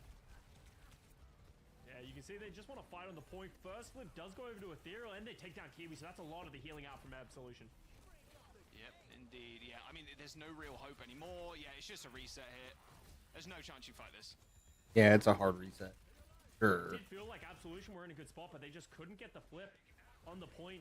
There was a window when X10 was down that they had more damage, but you can see Ethereal just able to hold on. But now P giving another window to Absolution with Bun going down with a great headshot. Fantastic stuff already, and now they're just going to use window. Okay, Timeless Ethereal I mean, they're just piling on the pressure, just kind of doing what they did before, right? Just make these fights last so long, but a lot of healing coming in. Pulse Bomb goes a little bit wide, but Sawhill's already dead. I don't think, no, X10, she ends up going down there. There's a nice little rush play, and a Kiwi just sniping her from across the map. I wonder if Bun goes for the quick touch. I don't think so, no. There's too many people from Absolution on the point. Yeah, great play. Great open up from NDP. Now we'll see if they're able to hold on a little bit stronger. Ultimate's coming up for both sides. Early window to try and get some punish, but it's going to be a lamp forced onto Kiwi. So now they're burning it so low. Bun gets the hit. Man. Bun gets another big kill. I mean, Kiwi has gone down like over and over again. Punchy's got Pulse Bomb. A very easy way to stick it too, but I don't think they're even going to need it, to be honest. But throws it in anyway. Bun, yet again, coming up large on the Tracer. Unbelievable stuff from Bun this series so far. Yeah, absolutely going nuclear with some of these Pulse Bombs. And just being a consistent threat to and a thorn in the side of Absolution. And now you can see them setting up. It looks like they want to set up a flank play here. Try and get aggressive as soon as they see Absolution step up. Wow, External was betting herself there a little bit, but all good. Sawhill's arrived, straight into the spawn, and Kiwi is dead again. That's what you get for being British, unfortunately. That's what Scott would say to me in my I would never say something so mean. I'm a big fan of the British. as a member of the Commonwealth, doesn't get the Nemesis form off there. They had it available, but they're going to let Monkey Happy go. But Monkey Happy's just getting peppered down by the Tracer Lucio. Does get one. Oh! Monkey Happy does end up killing Bud. Halo goes down as well, so 2 members dead for Timeless Ethereal. Should be a flip. There's a bit of an overextension there, you gotta say. Yeah, little bit aggressive, but great play from Monkey Happy, honestly, finding some of those picks. And now we're gonna see Timeless Ethereal trying to get back in. They do have the window, potentially trying to isolate someone early. Pulse Bomb does hit, but the lamp is out there to save him. Oh my goodness, Scuff just tanked that. It was like, yeah, sure, why not? Solsei comes in with a nice old blink smack there. Out there, Lucio's gonna die. He's won. He's won. Yep. Oh yes, they can. Hela wins the fight. And now she just gets back to the point. Nice little boob. Didn't know Tracer just sat there and watched, wait for her to land, and just shot her in midair. He got booped around too. That was unfortunate. 2-0 on control. Extremely strong start. Again, another very convincing, very one-sided too. Maybe another 3-0 potential in the future if this kind of keeps up. I mean, Bun was going crazy on the Tracer. X10 too. I think both DPS had such a phenomenal start to the series. Just see a lot of experience coming out from this team. We talked about it earlier. Calling all heroes, they're a team that have been playing for a while. They've always had very strong performances in it as well. So maybe just showing a little bit of that experience and also understanding of like how they. Still got like however many but you pair that with individual fucking hours. From Bun, like you said, there's not really much. Damn, the game's. Yeah, look. I like the I was saying earlier, I missed like however many minutes beforehand. Like they've been left for like 40 minutes. Or at least they weren't committing to it 100%. Well, we'll have to wait and see where they want to go to next. Steer mode.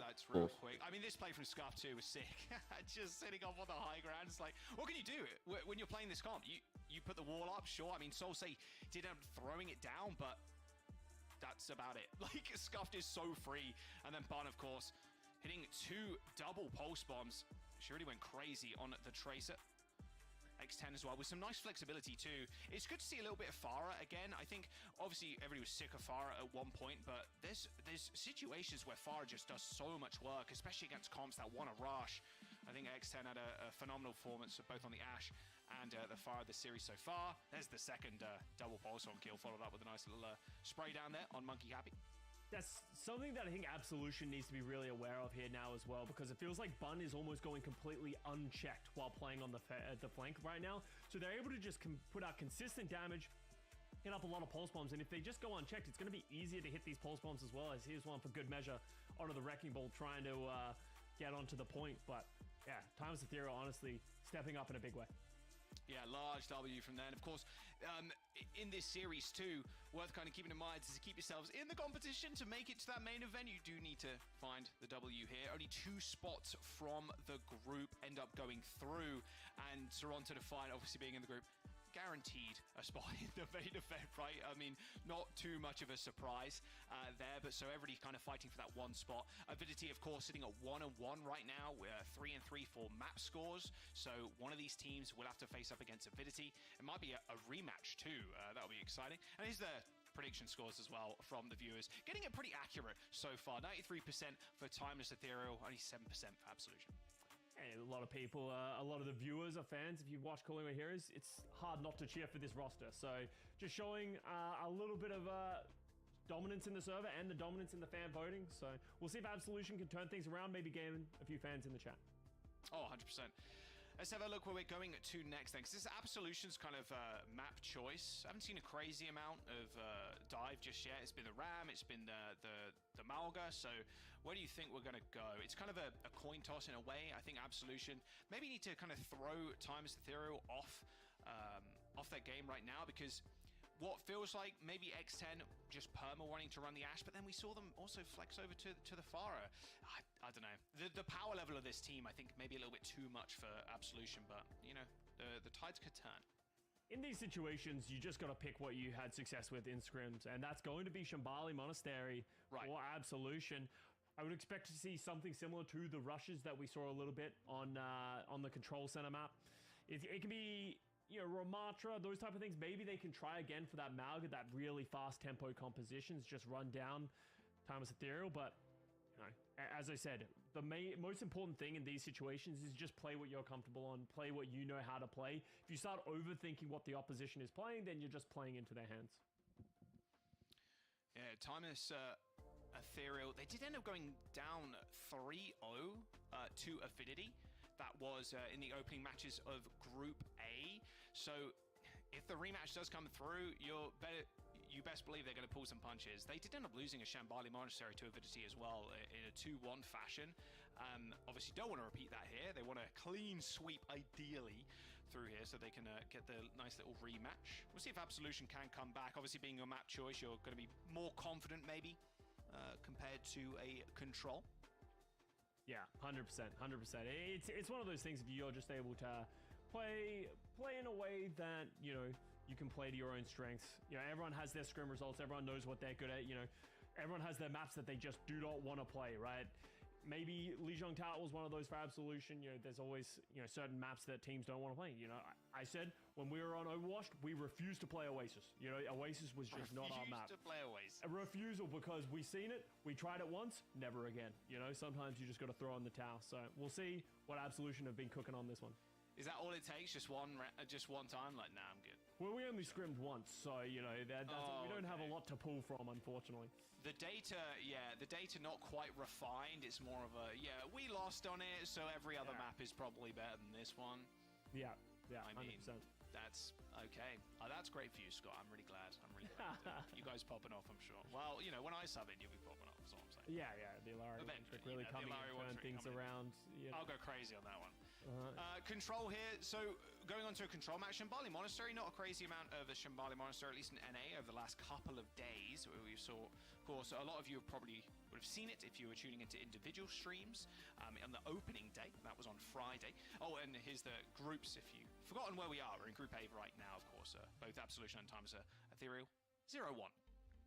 Fighting to stay alive. You know, Toronto made it out of this group. It's always going to be a hard group whenever you have Toronto in it, but from now on, all the matches they're going to be playing to survive. You know, as Danny said, 07. You know, we're having to say goodbye to some of these teams, and let's be real. Obviously, it's great for, you know, people want to stay in these groups. They want to get out of these groups, but some of these teams, getting through the Swiss is a difficult thing. You know, you're having to overcome, you know, hundreds of teams to really put yourself in this situation. So great performances so far, but, you know, always trying to get even higher, get out of groups, get a better result than you did in the last stage. Absolutely. Yeah, Toronto, that's such a... Toronto's like a guaranteed, sure, but the most exciting thing about group stages, and especially like with Team Absolution, is a good kind of point to pick this up. Like, we've not seen a lot of these players before, and I'm hoping you kind of make a name for yourself here. Hopefully not go, you know, 0-6. That does kind of suck, but you are against the very best that North America kind of has to offer. But, you know, kind of making it here is a big step up for yourselves, then you just kind of continue that path and slowly, progressively get better as a squad. Yeah, 100%. You know, as you said, it does suck going 0-6, but you just need to remember the level of competition that you're surrounded by. You know, sometimes it's just difficult to match up against some of these teams, but you know, as I said, I don't want to count Absolution out yet. Yes, obviously very dominant performance by Ethereal in that first map, but anything can happen. You know, how many times in the past have we seen one team get blown out? You actually, Jaws, quoting you, control can be a fraudulent game mode. You make sure to floss, then support my Greg Ross.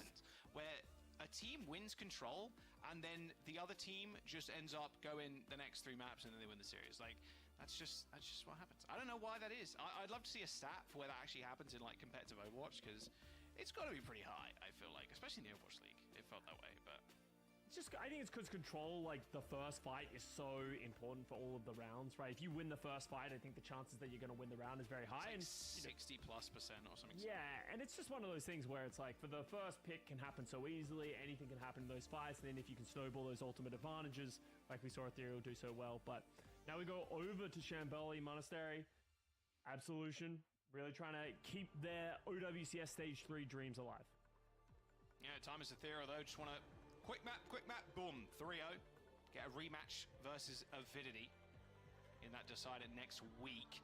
Time's Ethereal. They are on defense first. X10, just back on the Ash, Burn back on the Tracer. Wouldn't mind some of that. And with Soil, like, the amount of work Bun when X10 were doing, like, keep these picks, absolutely. I mean, Bun just went crazy on the Tracer. Just keep up those performances. And, I mean, this is going to be a pretty easy series. Although, seeing the Tracer here, maybe Absolution want to mix things up just a little bit. Are they going to match Tracer? Because if Solsei stays on the Pharah, like, that would be that'd be quite annoying for Bun to kind of deal with. I wonder if we see Bun end up swapping over to something else. Because on Shambali Monastery, we don't normally see a bunch of Tracer What is happening?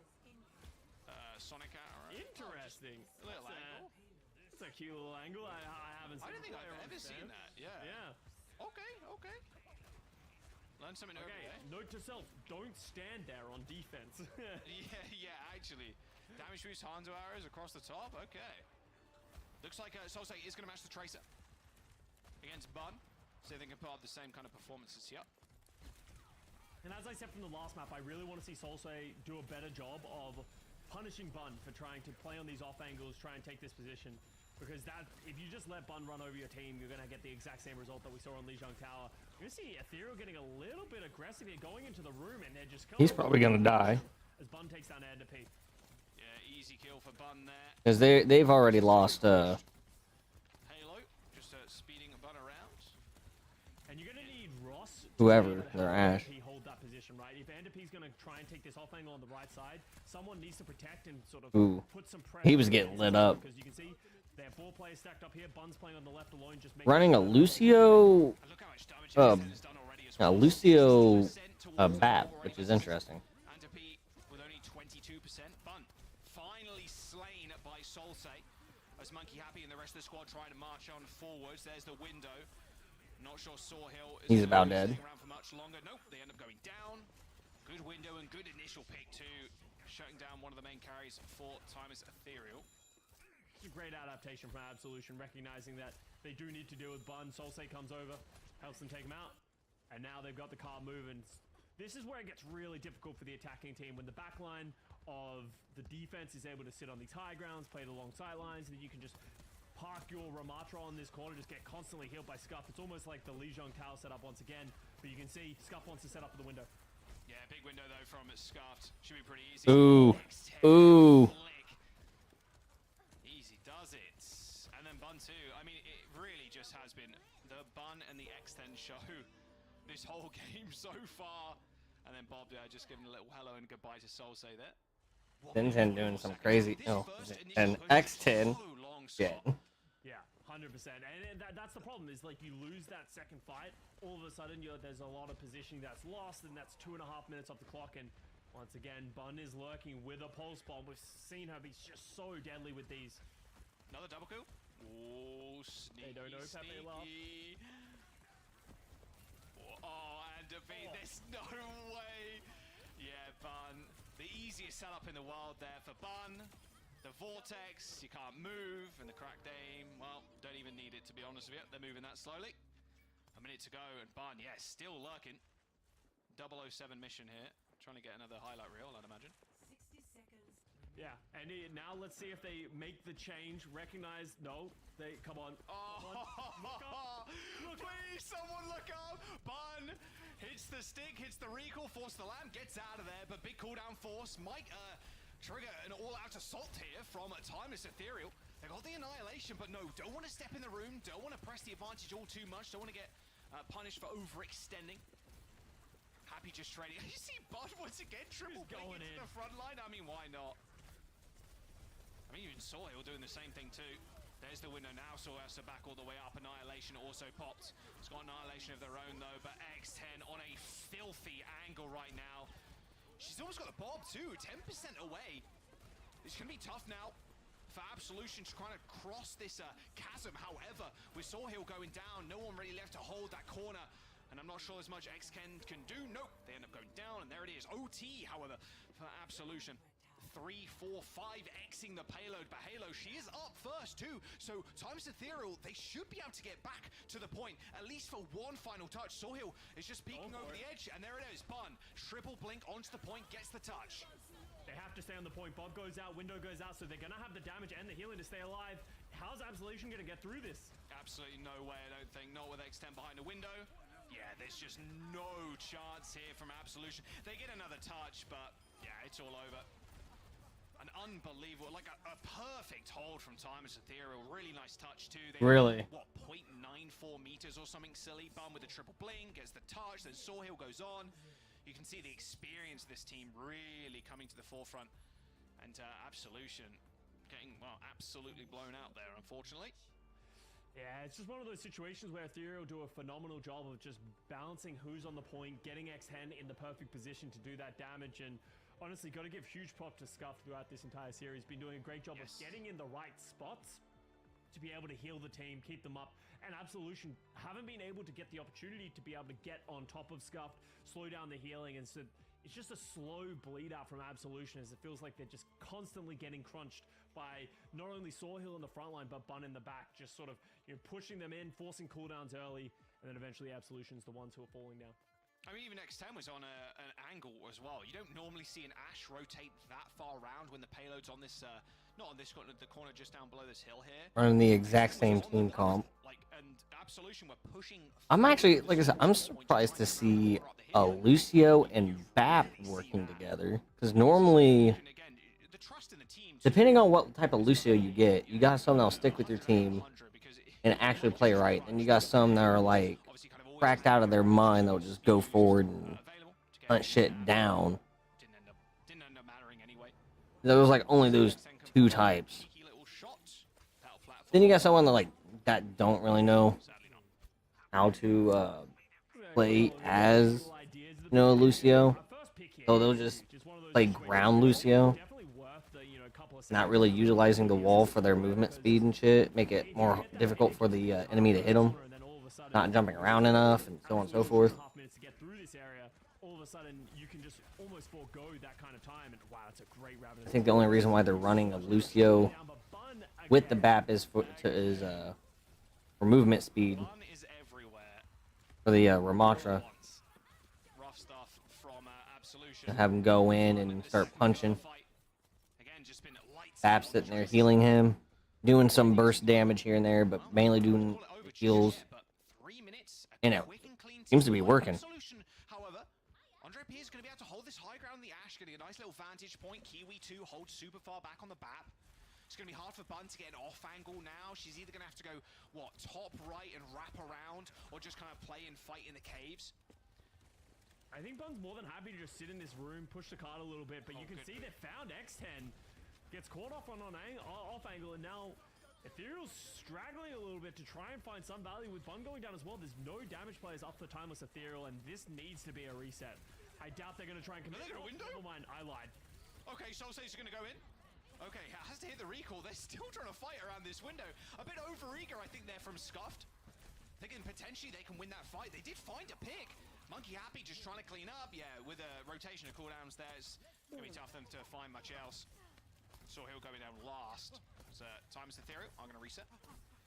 Ambitious by Scuff to try and turn that fight with the window. I think maybe that's getting a little overzealous with how much further ahead they've been throughout this series so far.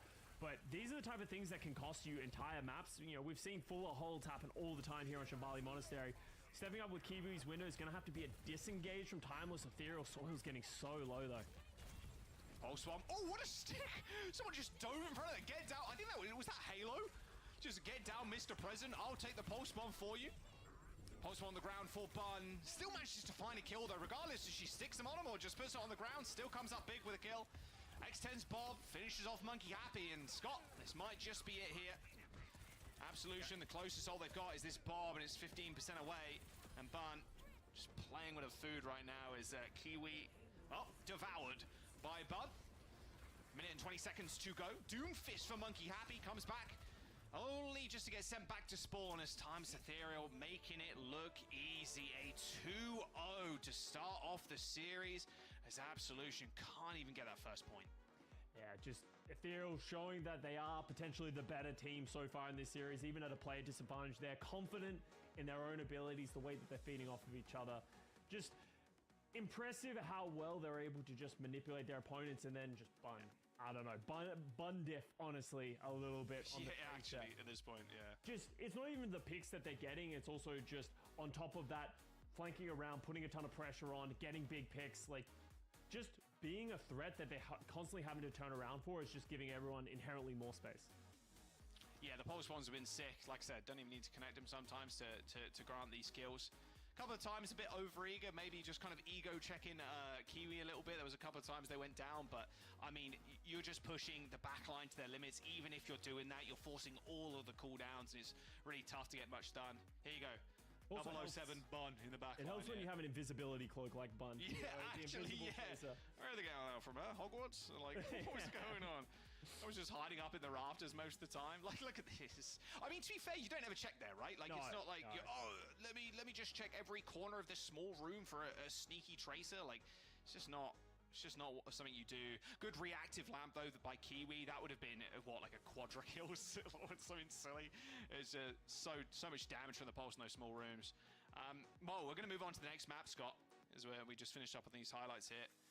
Absolution, again with another map choice. Can't go to Escort anymore. Obviously won't go to Control. Got Hybrid, Flashpoint, Push. One of those maps, but yeah, it does feel like a little bit of a differential coming through. Again, just being on teams for so long and, you know, playing in other tournaments around. I mean, Absolution, a team of players that have made it through Swiss for the kind of the first time here and just making it into the OWCS on the mainstream.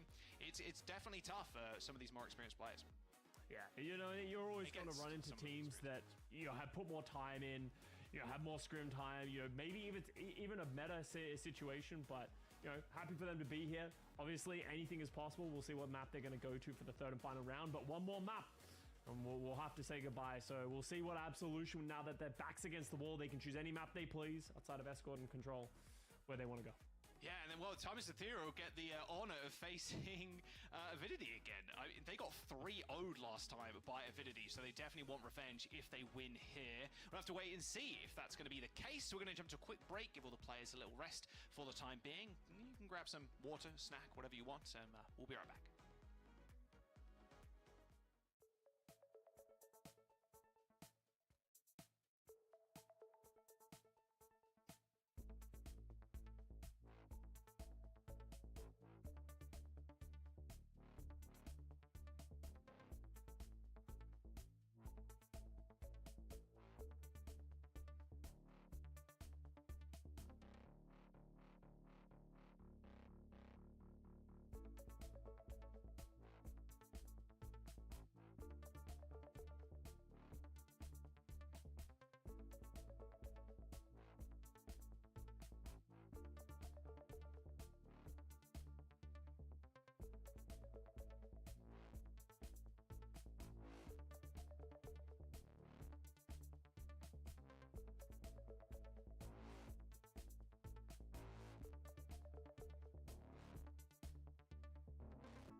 welcome back. Timeless Ethereal 2-0 in the series against Absolution after they full-held Shambali Monastery. Suravasa is going to be the map pick here for Absolution.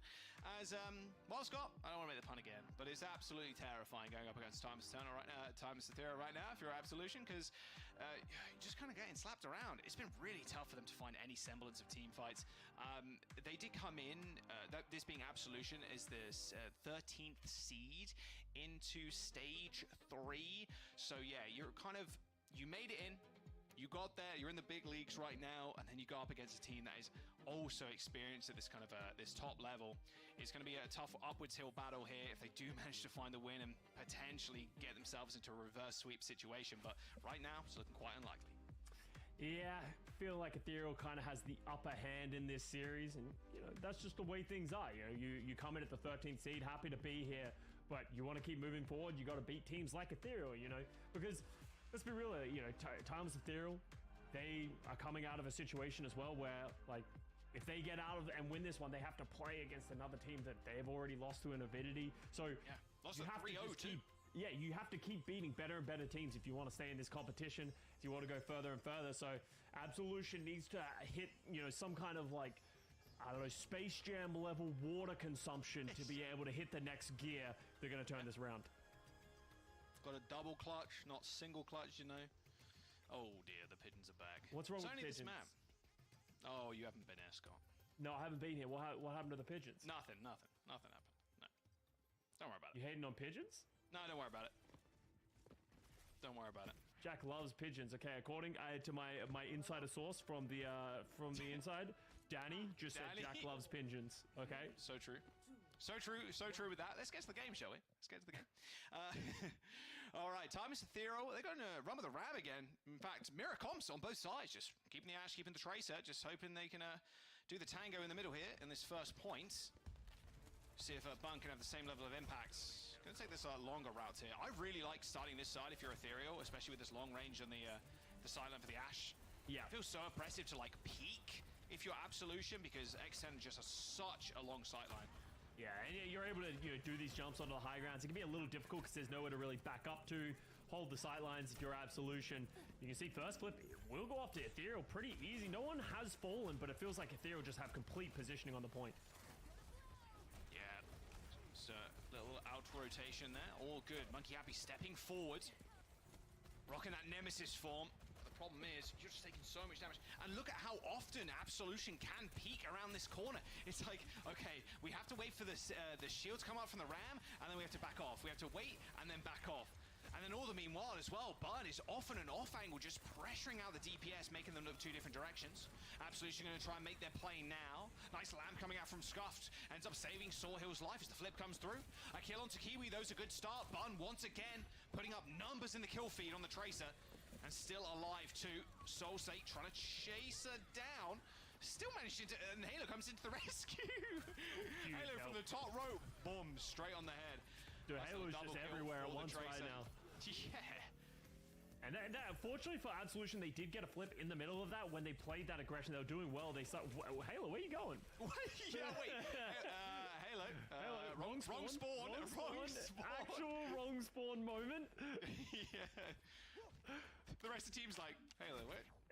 They're like, hey guys, there's an enemy at our spawn. Wait a second. Taxi. Guys, come on. Taxi.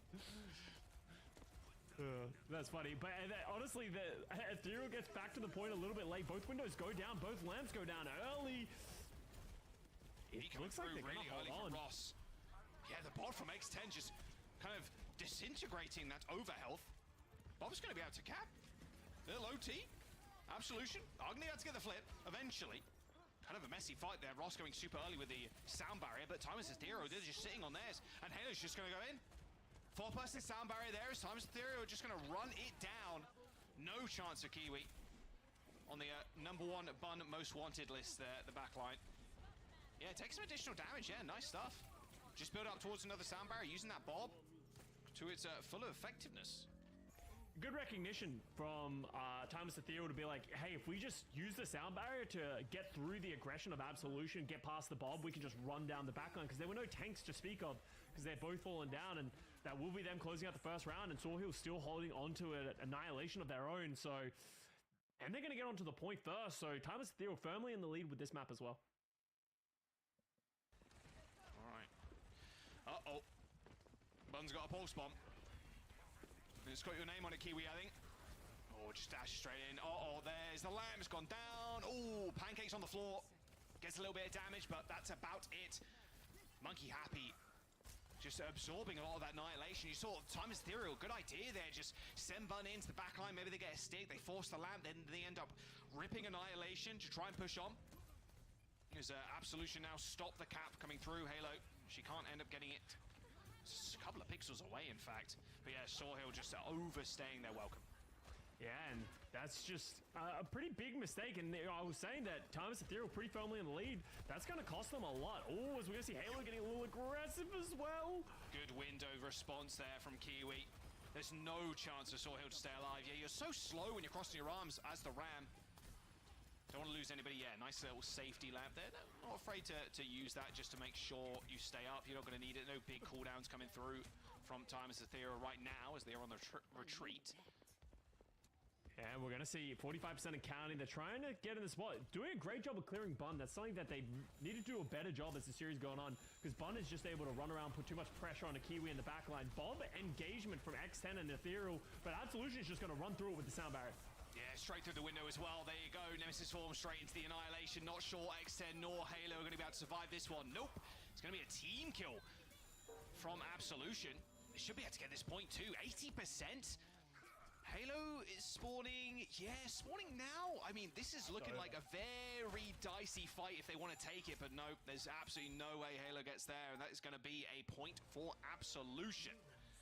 Yeah, and Timeless Ethereal, they finally starting to meet some resistance from Absolution as they cycle their ultimates really well. One mistake from Sawhill with that aggressive annihilation, and now all of a sudden Absolution starting to bounce back a little bit. Ethereal, they're hiding here. They're trying to catch Absolution unaware, trying to step up and maybe catch them off guard, not ready for this level of aggression. Well, they definitely know now. Pulse bomb. Yeah, that does absolutely no damage on the Ram. Particularly in the Romatra. Yep, that's about it. And now Bob's got a pulse of her own. Bob coming through. What's Bob going to do? I mean, receive the beat would be nice. Shooting Bob in the head a few times. Sure, why not? Get it out the way. Overhealth is going to dissipate now as Timeless Ethereal now rotate to the points. There's a big ultimate used there. Absolution could take full advantage of this. They've got a window available. It should be a pretty easy point if Andre P can get some damage in through this window. And yeah, they end up capping. And in fact, Monkey Happy is going to push into the backline too.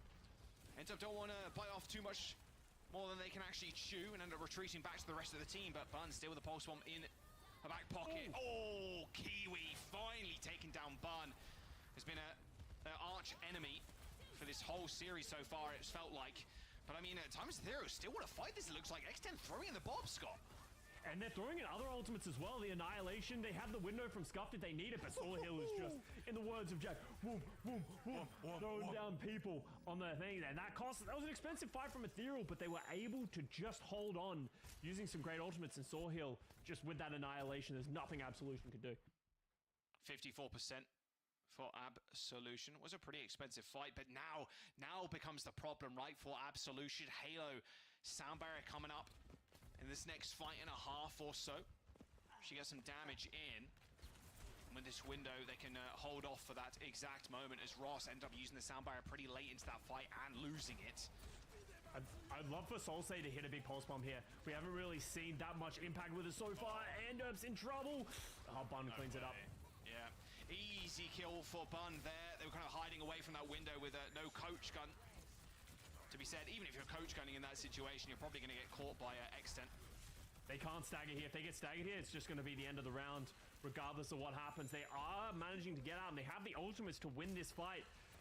So it's going to be on Timeless Ethereal to try and force these ultimates out early, but Absolution might have to use some of them to just even close the distance. Bun's on a nice little off angle too, making sure Solsay is paying attention to them the whole time. Sound barrier from Halo, deployed, Kiwi dead. I mean, that's it, okay. Point over. Timeless Ethereal claiming 2. One more flashpoint will do it. A 3-0. And then a chance to make it to the main event as well. That decider match against Avidity. A rematch of that too. We'll see if Absolution can come back. They got an Annihilation to maybe start the fight off with, but Timeless Ethereal, because they won that fight at the very end, they're going to get point position, and once again, being very sneaky beaky like. Yeah, they did a great job of engaging with the sound barrier to catch Kiwi off guard in that last fight, trying to catch him off guard once again. Monkey Happy's going forward, but the rest of the team's having to go backwards, so big split up here from Absolution, but the ultimate from Monkey Happy. Oh, Sorneil needed help there. Nice Annihilation from Monkey Happy, just staying alive, recognizing that the rest of their team ended up having to back all the way up. Just a little bit of a recoil there. I'm not sure Sorneil was kind of expecting that much damage thrown their way. Timeless Ethereal, they may be trying that trick too many times, just like hiding in the corner. It felt like Absolution was actually very ready for it. Backline was able to get far enough away, so Sorneil had to overextend to put the pressure on and was punished in kind. So let's see how Timeless Ethereal are going to step up with this one. They have a window of their own. Bum with a pulse bomb has been scary. Anything's possible when Bun has a pulse bomb. Ooh. Yeah, Soulsay didn't want any of that smoke. Has to back off. Look at the ultimates though from Timeless Ethereal, Scott. They got 5 pretty much on the board, or 4, sorry, pretty much on the board, but X10 only 5% away from that bob. Nice headshots coming through as well. Are they just going to rotate onto heights? Looks like it, but X10 just taking an off angle right now. Taking a couple of shots there from Andre P, but Sorneil was in the back line. No lamp to kind of deal with now. However, the sound barrier from Ross is going to prove a thorn in the side for Sorneil. So much damage. Around. So much damage, yeah. And that window as well just meant Timeless Ethereal could not step up. But Spun, again with a pulse, kills Ross. And X10 comes up big with 2 kills. How do they do it? How do X10 and Bun just continue their reign of terror? X10 just cleaning up the rest of the fight. We don't need a tank in this situation. We got this. Well, Sorneil just drew so much ire from Absolution, just putting themselves at the forefront of the rest of the team, just taking so much damage. Yes, Sorneil eventually falls, but Bun and X10 just taking that space and putting it to good use. And now, 35% of counting, Timeless Ethereal in a pretty good spot. They have a window, but now Absolution. Soulsay, I said I wanted it last time. Pulse Bomb goes a little wide. Hit marker, yep. Hitting through the window from Scuffed. Feeling Sorneil all the way up. It's going to be a slow fight now. No crazy ultimates coming online. It's just going to be about the neutral. And you can see that Monkey Happy's taking so much damage, but they are getting up to the Annihilation, which is going to be the big ultimate that they're going to need. Kiwi as well with the window. Last time we saw these ultimates be available for Absolution, Ethereal went hyper-aggressive with their sound barrier. Let's see if they do the same thing. Well, they are going up to high ground. Yeah, Halo backing off for the time being. And now sound barrier set up. There it is. There's the engage. Hits 4. Bun, the only one getting that one, and Halo is in. Annihilation pull from Monkey Happy, so that's overheld. It's just going to disappear, but can they come up with kills? Bun, a little bit scared of this window, perhaps, but no, there's no touch! Oh, Absolution couldn't get there. The fight was definitely going in their favor, but it doesn't matter. Timeless Ethereal takes Suravasa a 3-0 in the series. And now one final opposition before they can potentially punch their ticket to the main event. My word, that Absolution was so close from getting the win there in that team fight. They just needed to touch. Didn't happen. Well, Danny just crushing Absolution's hopes and dreams. Yeah, it didn't happen. Later. I'm just spinning facts, you know. Could have made it work, but it didn't. I mean, it was timeless. They looked really clean. They were absolutely fantastic. I was very surprised with Timeless Ethereal's performance, definitely. Guys, let's look at some highlights. Talk about this match. Anything you guys want to talk about? Honestly, there's a lot of different pieces that you can talk about from this Timeless Ethereal team. Like, obviously, Bun, I think, having a phenomenal match on this trace. It didn't feel like Absolution really had a lot of answers to say. Just feeling very confident playing this from Matra Ash. It feels like this is the meta that a lot of North American teams are just trending towards. You know, just a very rush heavy, play together, give space to the Ash. And I think Timeless Ethereal played it to a high level, and there wasn't that level of play from Absolution, sadly. Yeah, the way Bum was playing too, a lot of the times on these off angles, like just pure patience, just holding out, waiting for the team to set her up with kills. You saw the Vortex kill there was really nice, like not needing to use the Pulse Bomb at all, because you can just follow that up with some easy peppering, just only clipping someone's head as they're super slowed down. I think this team all around just kind of diffed Absolution like straight up. A little bit unfortunate, Absolution going down here, 0-6 in the groups, but again, a lot of players that maybe have not kind of made it this far, and next time around you can get up there again. I mean, at the end of the day, there is more stages. There's more stages to come here this year. Got another stage, so maybe reform the team, maybe change out some pieces, or maybe just run again with the same 5 and maybe make it further next time around. I do want to add here as well, like, it felt like Absolution were starting to find their footing here on Survivor. It felt like they were starting to understand how they wanted to play up against Ethereal. They were trying to change the tempo a little bit, understanding how aggressive Ethereal like to play. So definitely some good signs from Absolution, but just not enough against Ethereal here. Yeah, I mean, Absolution, I think they did try their best, but it was just, you know, the better team wins at the end, right? Simple as that. And it was timeless. It was so close. That was super close. The BAP was like falling. You know that there's like a slight point where the actual like hitbox of the checkpoint itself is like not against the wall, so you're like just falling into it. That's so sad, man. Yeah. But hey, Timeless Ethereal looking good, and they are having a rematch, right? Their next match is against with Avidity, who beat them 3-0 last time as well. So that's honestly gonna be a good question, right, for a post-match interview. Yeah. Anyways, before we go into the interview, though, let's highlight our player of the match, everybody, and that is none other than the GOAT Tracer of Ethereal. I feel like, okay, I'm gonna be honest. Whenever I watch these matches, I'm like, okay, they make like, especially for the Tracer players, like when I see them, I'm like, okay, they make it so easy. They look so easy. Go into my games. Danny is not able to recreate these moments. I can't. No way. I'm a boomer. I can't. It's just too fast. I don't think my that's ass can't follow. it's the pulse bombs that get me. You know, like they're so consistent with the pulse bombs. How much they stick. Like, you know, even me, like I play Tracer and I'm like, go to throw the pulse bomb, dude. I yeet that stuff in the opposite direction 100% of the time. The consistency that they're able to get in the face, you know, get the punishes and just, you know, take players down. Bun really putting on a clinic of how to play Tracer at the highest level. I mean, it is one of the hardest heroes in the game, if not the hardest to master. I don't think we've still not seen like the tip top of Tracer gameplay just yet, as the game just continues to evolve year by year. But man, yeah, the pulse bombs, like something that I think we pointed out yesterday, Scott. Every Tracer right now is going for the 180 pulses, and they're doing it like it's nothing. Back in the day, like that was like a crazy thing to do, but now everybody's just doing it. It's just like normal. I feel like, is it just me, or I feel like just general level of Tracer players has just risen? Oh, yeah, for sure. Like, every single year, just in general, like, here's a life meta point. Like, back in 2004, like, people were pretty bad at games, but people thought they were gods, right? But every single year, people are just getting better and better and better, and Overwatch is no different, right? Yeah. 2016 Overwatch, Scott, you look like a bot, bro. No, dude, what do you mean? I've already been. I'm also watching this though, so. Lucio Aura just kind of walking around, and you see players now, like, and I'm still surprised it's still fucking going. Like world beaters, like the play is just exponentially better than it was. Like even a couple. You would think it'd be done by now, but I feel like it's always just so fun. There's like so much shit.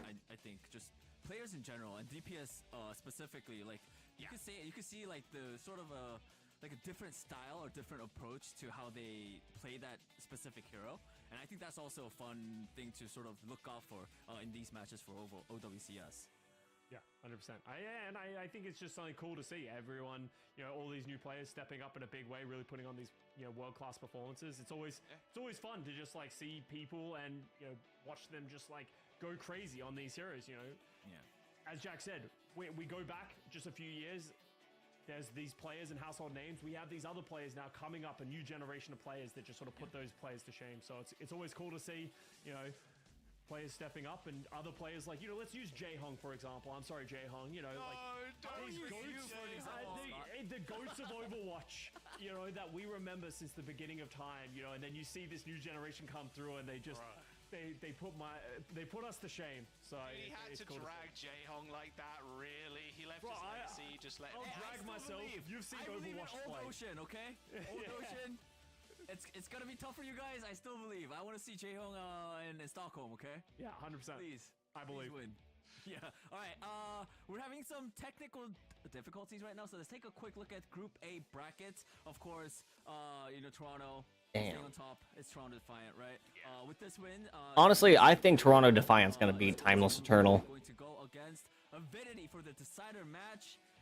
I mean, like we said, it's going to be a rematch. I hope it's not going to be a 3-0. Do you guys feel like it's going to be another 3-0 for Avidity? I mean, judging, I feel like if Ethereal just plays how they play like how they did today, I could. Oh, I see them what. Okay. Maybe getting a map. No. Yeah, it was decently close anyway. Like, it wasn't a complete blowout. Like, they weren't just going like, oh, it's not like a Toronto Defiant game where they just spawn hold you and then there's nothing you can do and they just full cap and then they spawn hold you like over again. Like, it's going to be a close game for sure. Yeah, ideally it goes to 5. I think that'll be really hype, and you know, getting a little bit of revenge is always a nice storyline for Timeless Ethereal. We'll have to wait and see. Obviously, that'll be next week. Yeah.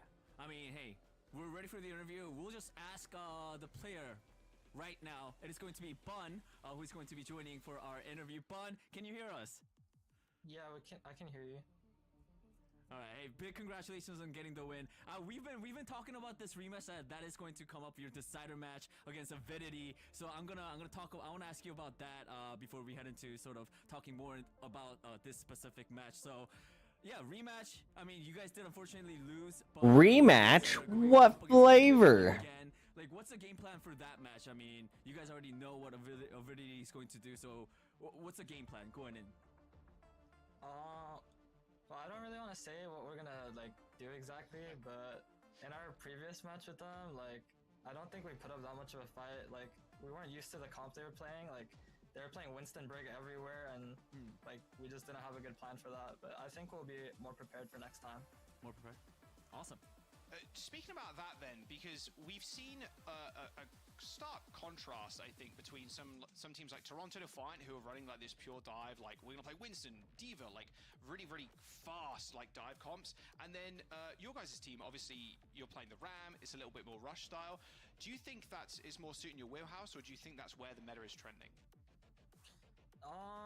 To be honest, we think dive is really strong, but we knew that this team we were going to play, Absolution, is just going to play Ram, so we thought the easiest way to beat them would just be to mirror it, rather than like overcomplicate it by like playing dive into it. Yeah, absolutely. And I kind of want to talk about you individually in this setup. It felt like you had an invisibility cloak at some points, just like running around the backlines. Did you feel the same way? It felt like you just had free farm, hitting big pulse bombs. Give me your thought process on the Tracer game you just had. Yeah, sometimes it did feel like they weren't really looking at me, but I think that's because my team was doing like a good job of making pressure in the front line. Yeah, absolutely. All right, Bun, that's it for the interview. Thank you so much, and again, good luck moving forward. Thank you. Thank you so much. Yeah. Thank you. All right, that was Bun from Timeless Ethereal. It's always great, I think, like hearing these newer, I guess, players. And I'm gonna be honest, it's great. I'm always sort of talking with Korean players. Yeah. And just me able to not talk to And he's like, oh, thank God I don't have to translate. How about you translate for the Korean audience that are watching us? Yeah. Then would you? Too much work. Too much work. He doesn't get paid enough for that. Maybe next time. Yeah, maybe next time. But anyways, guys, we're heading into a quick break. When we come back, last match of NA, it's going to be elimination match against Tanuki Esports and ASU. Stick around. Go get our guys. Listen. Yeah. I swear that's the other spawn. Tree? Oh, it is. It is. Wait a second.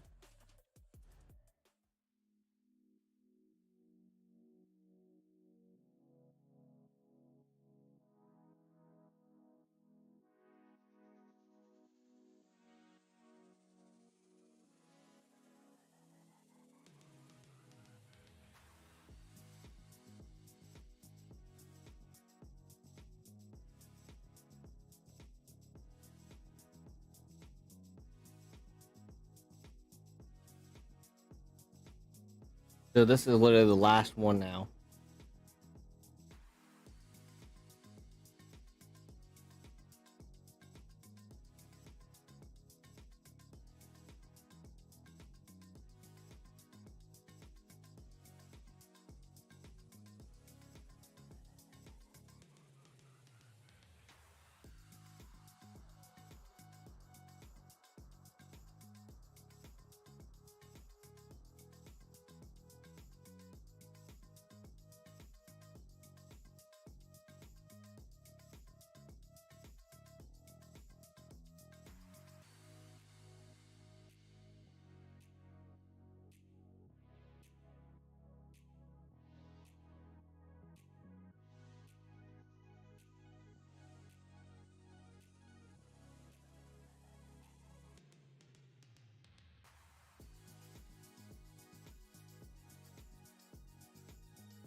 Oh.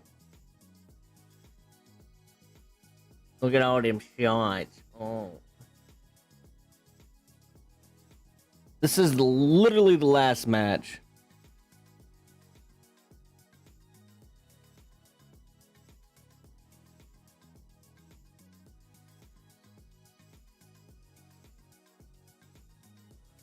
Had about 6 hours, which I think is fine.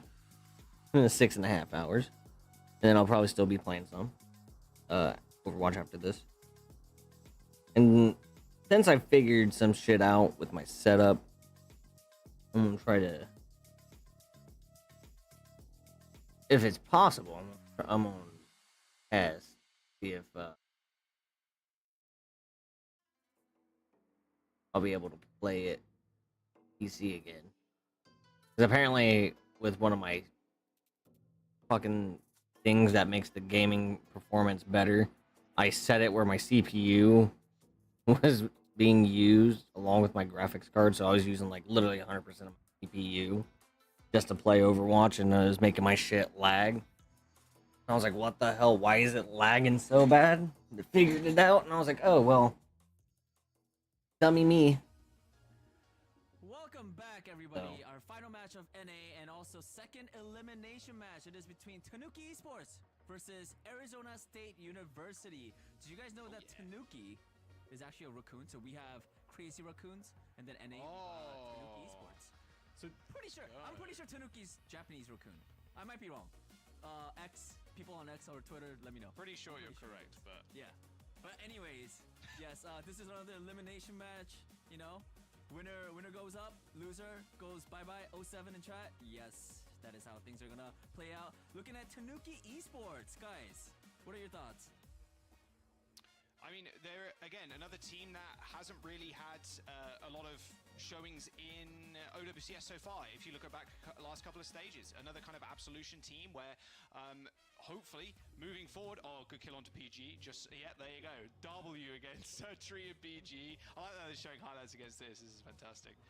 But another team that can kind of start making a name for themselves in OWCS. So I'm looking forward to see what they can bring against Arizona State Devils, or Arizona Sun Devils here, or the State University team, who are a bit more of a known quantity. And obviously playing on a collegiate squad. Collegiate is just such a good program to get into if you are in university and have a program like that, always worth. Even if you're at any level, I would imagine there's things for you to do. So it might be an upwards hill battle here for the team, but we'll have to wait and see. Yeah, I've played a little bit against ASU. I remember in Stage 1 and Stage 2, where we played against them, and this was a really strong team. I was surprised to see them not be in OWCS in the past either, but they have a couple of like really solid players who play at like such a high level. So I'm excited to see them and how they're going to perform in this match, because you know they made it. Let's hope they can not be the first one out of this group.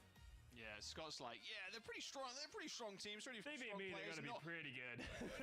not mentioning the fact that his team got stomped by them in a Swiss at any one point. I gotta say though, I just realized that ASU has their tank name is Aurora. Yeah.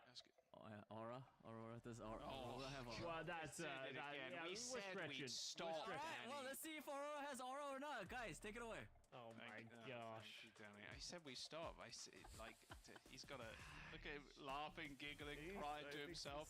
You know, he comes in during the breaks. He's like, guys, I've learned a new word. He's like, I've learned what mogging is. No, and I learned some other words, but I wasn't sure if I could use it on broadcast. Yeah, that's smart. Yeah. Anyways, guys, last match. Have fun. Let's go. We'll talk about that later, Danny. But probably not. Let's be real. All right. It's like when you're teaching a kid swear words in a different language, you know, and like Danny's just giggling to himself every time he learns one.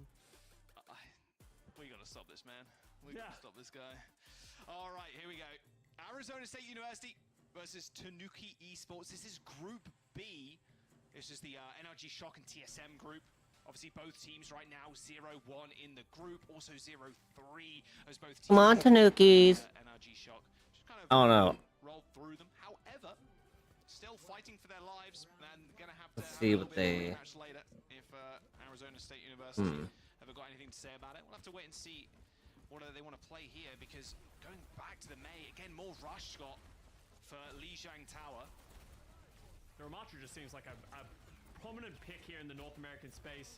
You're gonna see the Cassidy versus the Ashe. Obviously, the Cassidy has the Hinder Grenade, and you can do a lot more consistent damage up close, but the Ashe Dynamite is just so valuable. ASU's getting a little bit of space, but unable to find any picks. Yeah, good stuff so far from Arizona State. Yeah, J-Man with some nice damage. This off angle is kind of nasty. Someone's going to have to look at him at some point. Good wall. Arsona is going to have to back off. I mean, Tanuki Esports just getting bullied in the front line right now. No picks, but the damage is just too much most of the time. Anu's got a wall to their back, so they're going to have to back up. Nice little lamp, though, to save them. Even just the left click there, just forcing Aura to pop this Annihilation just to try and get something done, because they've already lost Lich. Arsona gets the Annihilation very quickly, doing a lot of damage, but unable to find any value with it, and they're so low, but they're getting kept up. They might pop the window to keep them alive, or no, they're just gonna back up, go next. Yeah, Arsona's just desperation play there, just pop the Annihilation. Losing Lich like that early, you lose so much control over the team fight because you haven't got the walls anymore. This ASU just kind of dominating this first half. 50% already on the board, and they can play super close too. They got Blizzard. Yeah, they can just wait for the team to walk through, drop a wall, drop a Blizzard. Seems like they're actually going to give a little bit more space than I would have imagined. So they are going to back up. Oh, great wall here by Tanuki from Lich. Window goes down as well. But disengage is quite solid here from ASU. Yeah, really nice response there. Disengage. Even the window coming in, and then instantly saw Anhu just pop up that wall. Aurora already dead. That's not a good start. I mean, look, you can still potentially win this fight if you want to expend a couple of ultimates, but being 75%, you're more than happy just to go down, reset. Tanuki using that Bob and the window to try and get that fight done. ASU using just the Blizzard. Yeah, so the Blizzard, the Blizzard was a good idea, but Aurora just falling before anything could happen. Aurora wants to use this Annihilation quick, because Arizona's rapidly getting another Annihilation back up, almost going to be lapping in that department. They have broken through the choke, and they have to be careful of this Lich Blizzard. They're walking into a trap of their own. You can see Lich sneaky beaky like on the right, gonna yeet it. Oh, they've actually separated Aurora. Can they get the focus fire? Yeah, everybody in comms, man, just screaming the Ram's name. Sound barrier comes out, or a late one from Tanuki Esports. A better one fall short. The Annihilation from Aurora pop just to buy some more space and time for his healers to get back. 40% in building now for Tanuki Esports as Lich goes pretty low, and now the pressure mounting on ASU, and they're just crumbling to Lich's right clicks. And that's just Aurora, just HP bar just never went back up. There was a lot of healing coming out from Z Panther, but Aurora's just taking so much damage. Pretty much compounded ever since that Blizzard just split them off from the rest of the team, was unable to ever get their health back up. Now Arizona, I talked about it, getting the Annihilation back online, walking into a window. Tanuki firmly in control right here. And J-Man, they have the high noon, but how do you utilize this ultimate effectively on this map? Window already being popped. J-Man is cowering for dear life. That window just pinning them behind that little Mars rover there. Able to stay alive though, which is huge, and now they're coming back in with a Blizzard of their own. High noon, looking at a wall. Oh, no, it's not anymore. Scott right around the corner. Oh, he didn't tag the Lucio? I thought there's no way he wasn't going to fire it off there, but it doesn't matter. Arsona caught on the sidelines. Zapantha ends up picking up that kill, and with Tanuki Esports, they're closing in on OT, but it is all ASU this fight. Yeah, ASU do a great job. The Blizzard just used to split the team, and then the value of the high noon. But Tanuki now, they're the ones coming in with a huge ult advantage. ASU, if you're ASU, you want to catch Tanuki off guard, because if you let them take this fight on an even playing field and let them get value from their ultimates, it's going to be difficult. They're going to pull something quick. Yeah, Thames just going to use that Bob to get to the point to at least have some pressure on it. Annihilation. Oh, look at him go! Arsona's just trying to run down J-Man. Oh, the Bob tagged him at the very last moment. That is so sad. J-Man was running for their life as Tanuki Esports end up claiming that first round. Really heads-up play there by Temp. It was on such a good angle too. Just threw the Bob down the center, hit the point, started the capture, and then just forced ASU to just run away from Arsona. Nicely played from Tanuki. Pretty close so far. Yeah, 100%. Z Panther actually got hit by that Bob as well. Knocked him into the air, takes them out. So, great play there from Tanuki. Really finding their advantages and playing their ultimates very quickly. I felt that Uber Sigma. Really utilize the value of how quickly they get Sigma that Steve. snowballed that further down the round. So we're actually going to see what looks like a different look here from Tanuki, going to slow things down a little bit, play the Sigma double flex support, where this is a very effective composition if you're given the freedom and the space to shoot. But on the other side for ASU, they're going over to the Echo Winston. They're going to play in the complete opposite direction. They're going to try and dive and set up the space. So if you're Social and Tanuki, you need to be careful on this Alari from getting isolated by this Echo. Yeah, you've only got one shift, sadly. They should have 2 shifts to Alari, I think. No. Oh, okay. Well, Winston's in. Aurora and Anno just dominating with the dive, yeah. Solazen, though, ends up coming out with 2 frags and lamps themselves, too, to go onto this point. It's a really mean backline when they got, like, space to use and space to just kind of lay down some damage, but they are ASU is not going to give them any space or time to do so. Point almost flipped, but it will be J-Man with the touch. Arizona switches over to the D.Va as well, recognizing Ooh. the dive's going to be 10. Great kill on a J-Man. That might give them the opportunity to flip this around. Might do indeed, yeah. Yeah, ASU, they might not be holding on to this point for too long. Dude, the D.Va micro missiles are so strong right now. Just Matrix into the micro missiles, into just thrusting into somebody, you just insta-die. And there's the flip, only 11%. That's as little as it could be. Yeah, and ASU really getting pinned against this wall right now. They're trying to set up the dives. They're just going to be careful about losing someone early. Well, Pulsmon goes wide from Lich, so now that should give a window for ASU to set up the dive, temp down early again. Temp down super early, yeah. Window coming in from Solazen. Gonna stop the advance right now from ASU, but they can just rip this primal rage straight into the backline. Yeah, there's the outburst. There's absolutely no way the Alari's getting away from this one. Well, she ends up taking to the skies, but quickly dealt with. I think fired the ultimate into that shield too. Rough way to go for an Alari. Again, though. Solzen does come up with a couple, and Lich is going to be able to make it even with the J-Man. Great play by Tanuki. Really able to withstand these early picks from ASU. Now with ultimates on the line, though, they're going to have the duplication. They're going to have the Kiriko ultimate and the Winston Primal Rage. They're going to be able to go very deep with their ultimates. How are Tanuki going to deal with this with no defensive ultimates in their arsenal? I know just got paid a little visit there by the D.Va. So this duplication is going to be absolutely massive. Wow, really early dupe. Classic dive there. Winston, D.Va, straight to the backline. Oh, see ya! Temp just off the map, and I think some of your teammates are going to feel the same wrath. Anu just gets 2 boop kills on the duped D.Va, of all things. Anu just going absolutely monstrous on the copy. And ASU, they're going to claim the point, but still Tanuki with a big lead. 77% on the board. We need a swap here from Temp. Temp is just getting run down so far in this map, and they just haven't got the opportunity to shoot all. They haven't even got to their first bob yet. Just getting shut down. Also, that dynamite did not hit as well. Worth mentioning. So they're not going to get up to this bob anytime soon as well. You can see this is just a trap. Temp's just walking into a trap every time they start looking forward. You can see Aurora's trying to create some space, trying to get in their face. Early bubble usage could give them a window to get in. Oh, what a shot by Temp. Okay, stay on the Ash. Just do it. All right, no problems here. Lich ends up coming out with a kill too. Tanuki Esports just running over ASU right now. Have just lost control of this fight completely.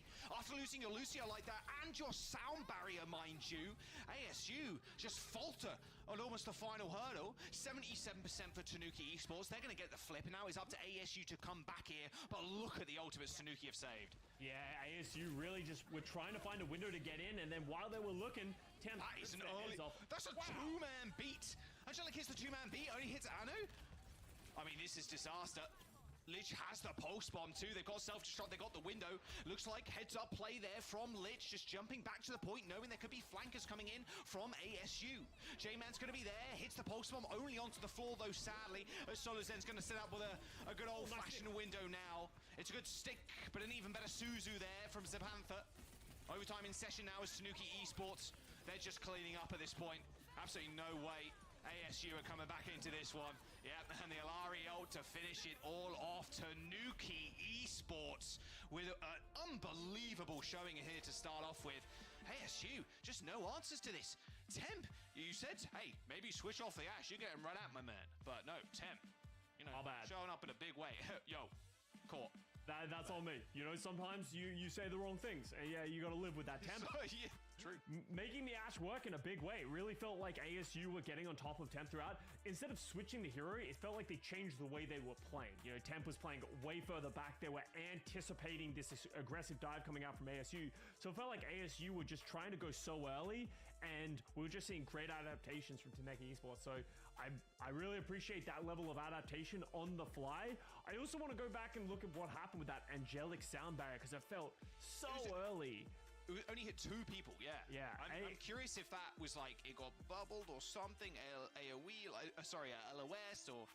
Yeah, not sure what happened there. And they initially got picked off too, which is kind of how they ended up crumbling at the very end, because Temp just hit a nice little double tap. One in the body, one in the head. Bada bing, bada boom, you lost your sound barrier. There's no chance you're making it through that fight alive. Yeah, and then you can see I really like just some of the adaptations that we've seen throughout this round. It felt like we're really seeing ASU just get pushed.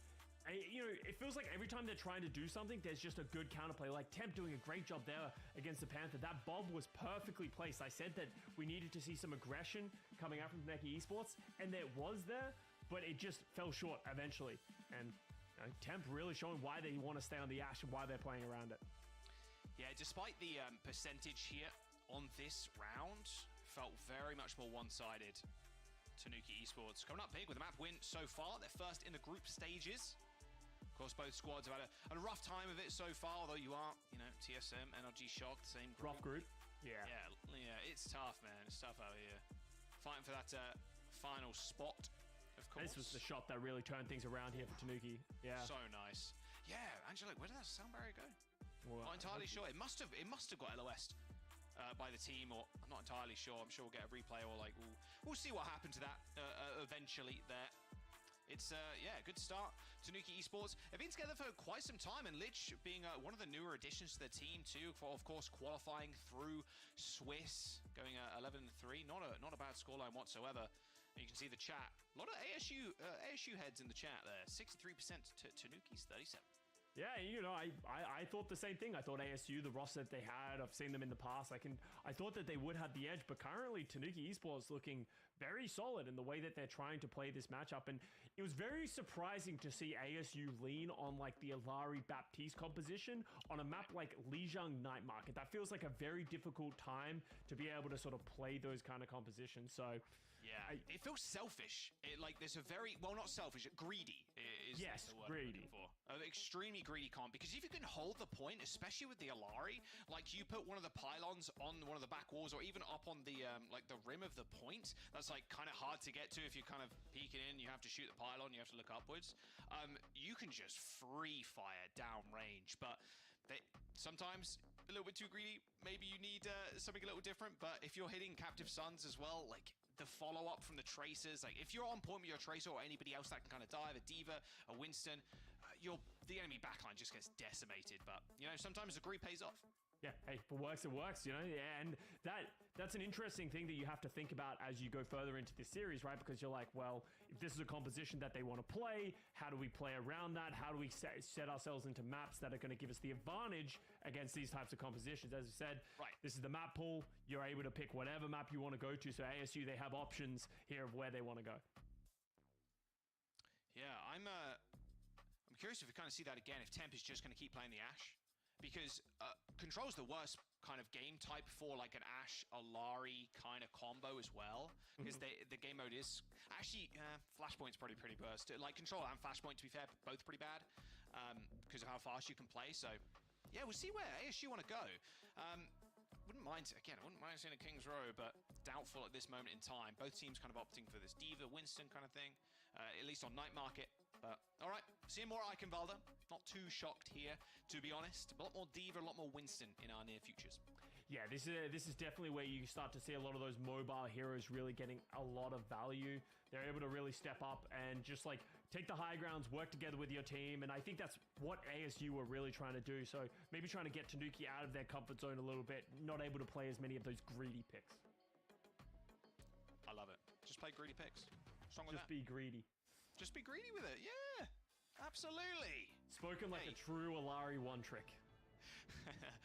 Okay, I gotta beat these allegations at some point. I don't only play Alari right now. Okay, how much? Okay, so how many hours of Alari have you played this season? On my alt account, it's only Alari. On my main account, I'm gonna beat these allegations. Only Alari. That's what my hour looks like. Yeah, on my main account, you know, mostly Alari, but Ana there too. You know the vibes. You know the vibes. Okay, you can't do yeah, one okay. trick if you got like 60, 70 to 30 to 40. You know what I'm saying? So No, I'm of course chilling. not. I'm Yeah. not beating the allegations. No, not at all. You're doing a terrible job of defending yourself. But interestingly enough, we are going to see Tanuki. They're going to be playing the Sigma. Funnily enough, they're playing the Ramatra composition, like beat for beat, except they're playing a Sigma. So it feels like they want to play the choke and sort of create a little bit of distance. But how are they going to withstand the aggression that's going to be coming out of Aurora for ASU playing the Ramatra? Yeah, we don't see a ton of Sigmas on this point. No, because it's difficult because there's a lot of corners that you can play around that it's difficult to create that spacing as a Sigma. So let's see how Arizona's going to make this work. Ooh. Yeah, Lich almost overstaying their welcome there. See how long it takes them, because yeah, the brawl, I mean, this is it right here. You just walk in to the Sigma. So many, like all cooldowns already used.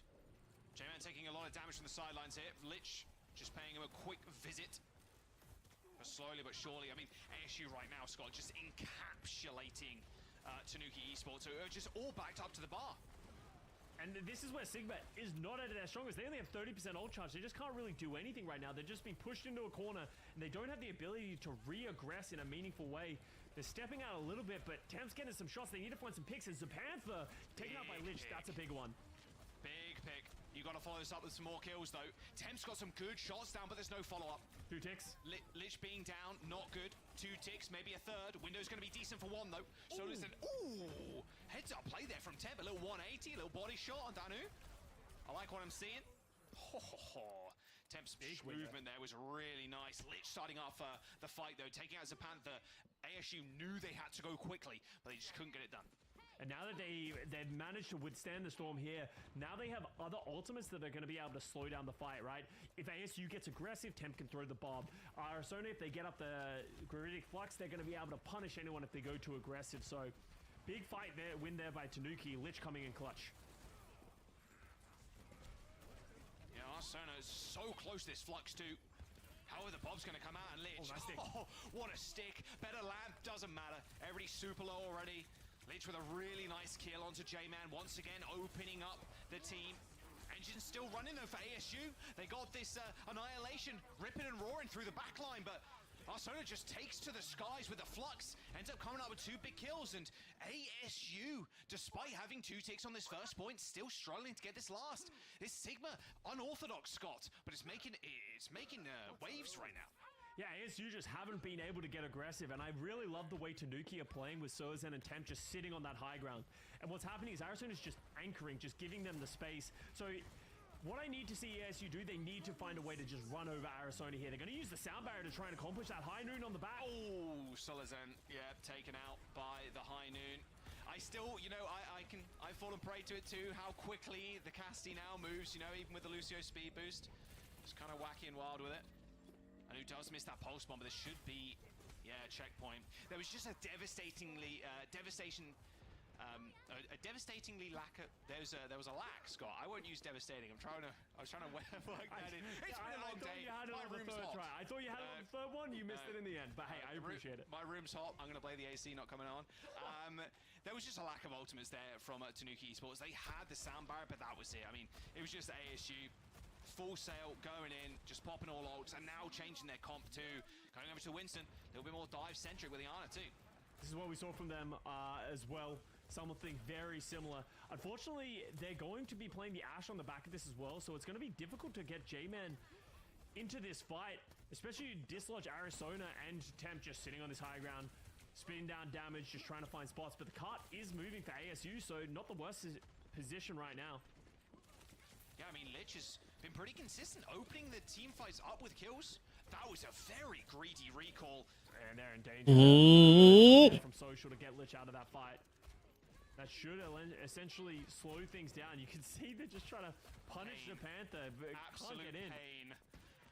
Being a support player in that situation, I'm sure a lot of you can relate to that. You can't peek because there's a hit scan player just looking at you on the high ground.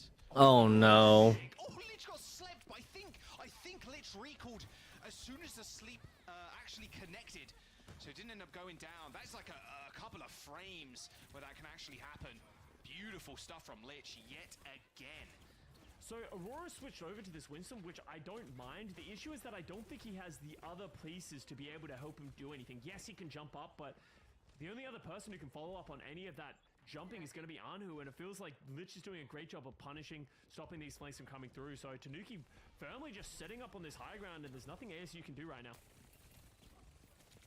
Just Lich getting it done. He's getting the party popping. ASU, they've got Nano, they can send Winston up into the high ground. You see Aurora instantly kind of dealt with. I mean, even nanoing onto height, Scott, like with the Winston, you still have to deal with Coach Gun, you have to deal with Rock, just a boot from the Lucio. Boop, yeah. There's so many tools to be able to deal with it. There you go. Gumstar, he does manage to land on with I think they're gonna. Sorry, what, Nano? I think they're gonna fucking hold it to Tanuki Esports. That was an unbelievable amount of CC and damage. And that's one of their biggest tools that they have. That is a big late pick here from Japan. Wow, look, like Sigma's one of my favorite tanks just because he's so fucking balanced. And he was like, unfortunately he died, but you know, him still going up against this comp that they're running, and they're holding it, just shows how good Sigma is.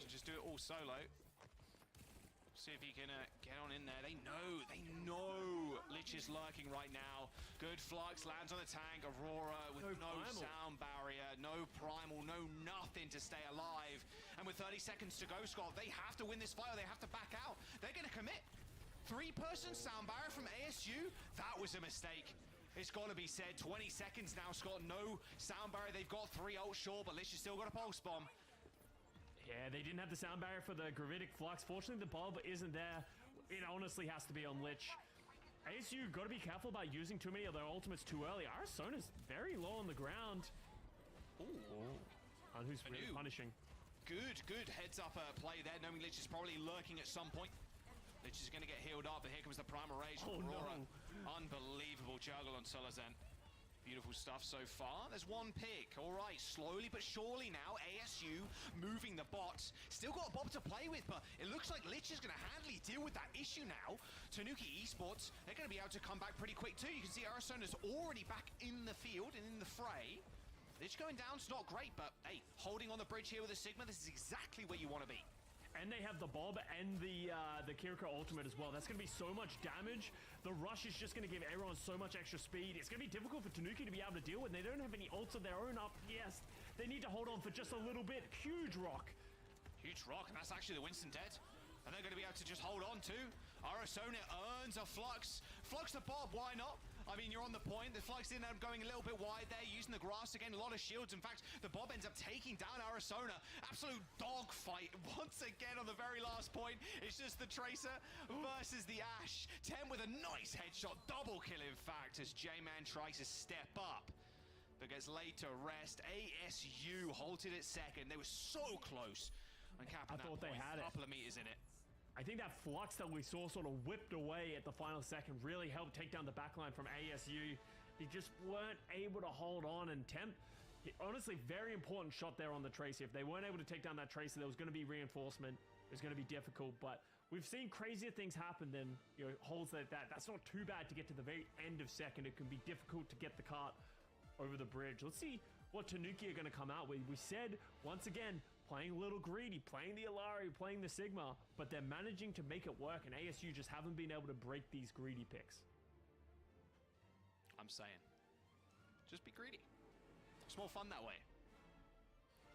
Yeah, but sometimes fun doesn't help you win. Really? Yeah. No. Bearer bad news. Bearer bad news. Bearer bad news. Fun does not equal win. Well, I hate to break it to you, Scott. If you're winning, you're having fun. That's true. That is true. Kind of comes full circle there. Kind of, right?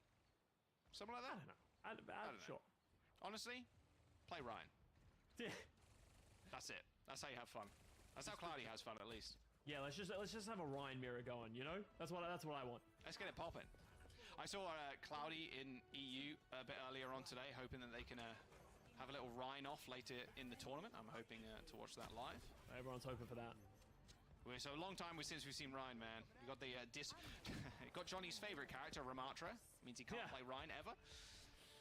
Oh, it's still okay. Let's talk about this. Tanuki Esports. Sigma Rush again. Yeah, more than happy to run with a Sigma Rush into Aurora's Ramatra. Okay. If you're ASU, you need to go first. You need to get there, use the aggression. Well, unfortunately, Lip is an F1 car versus a Street Prius, Scott. That's not great. Oh. Lich with a triple. My word. Call him the Lich King, Scott. That was an easy alley-up. Yeah, that felt a little free.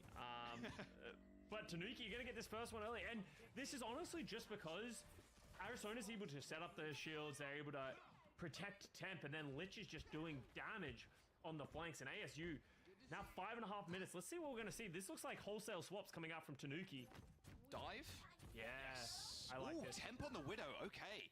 Diva, and then Solazen is going to switch to the Ana. Ooh. Dangerous. Love it. So let's see how they're going to play this, because the Widowmaker angles can be difficult to find in this situation, especially if everyone's just playing on the high ground. I guess if you can hit the jump shots. My word. Temp almost clicking 2-hit. Aurora is... Just turns around and it's like, hey, hey, wait, what's going on? What's going on back there? You can see Aurora's just trying to hold down the front line. Arizona gets very aggressive, loses mech. Trying to just create the space. I'm not in love with this Widow. Nice rush. I think if you're going to play this, you need to play more dive. Even just like something plays a little bit faster. Obviously, Echo has been popularized lately. But they're going to stick on this Widow. Temp's got to find some shots. They're going to stay on this pick. Well, I mean, Solazen has switched over to the Kiriko. So a little bit more dive heavy now. I mean, Ana's great for the nades and stuff, but Kiriko can kind of get up in there as well. Oh, Angelic falling. Angelic, yeah, that's not good. Okay, to the rescue there. Anu manages to find their buddy. And lives through the pulse bomb. I'm not sure you want to be there, Aurora. Yeah, absolutely no way. Cornered and then just beaten to a pulp, you know? There's the pick. Come on, Tracer. Oh, shit. Oh, that felt Poor like Diva. Good stick. Good stick, though, on the Baby Diva. Not something you see every day, to be very honest with you. But ASU, they're still holding on to this point, but they are slowly losing meters. Lich throws in the pulse bomb, goes a little bit wide, but still pounding on the pressure. Zapantha saved by Aurora, and you can see every single meter just being clawed away.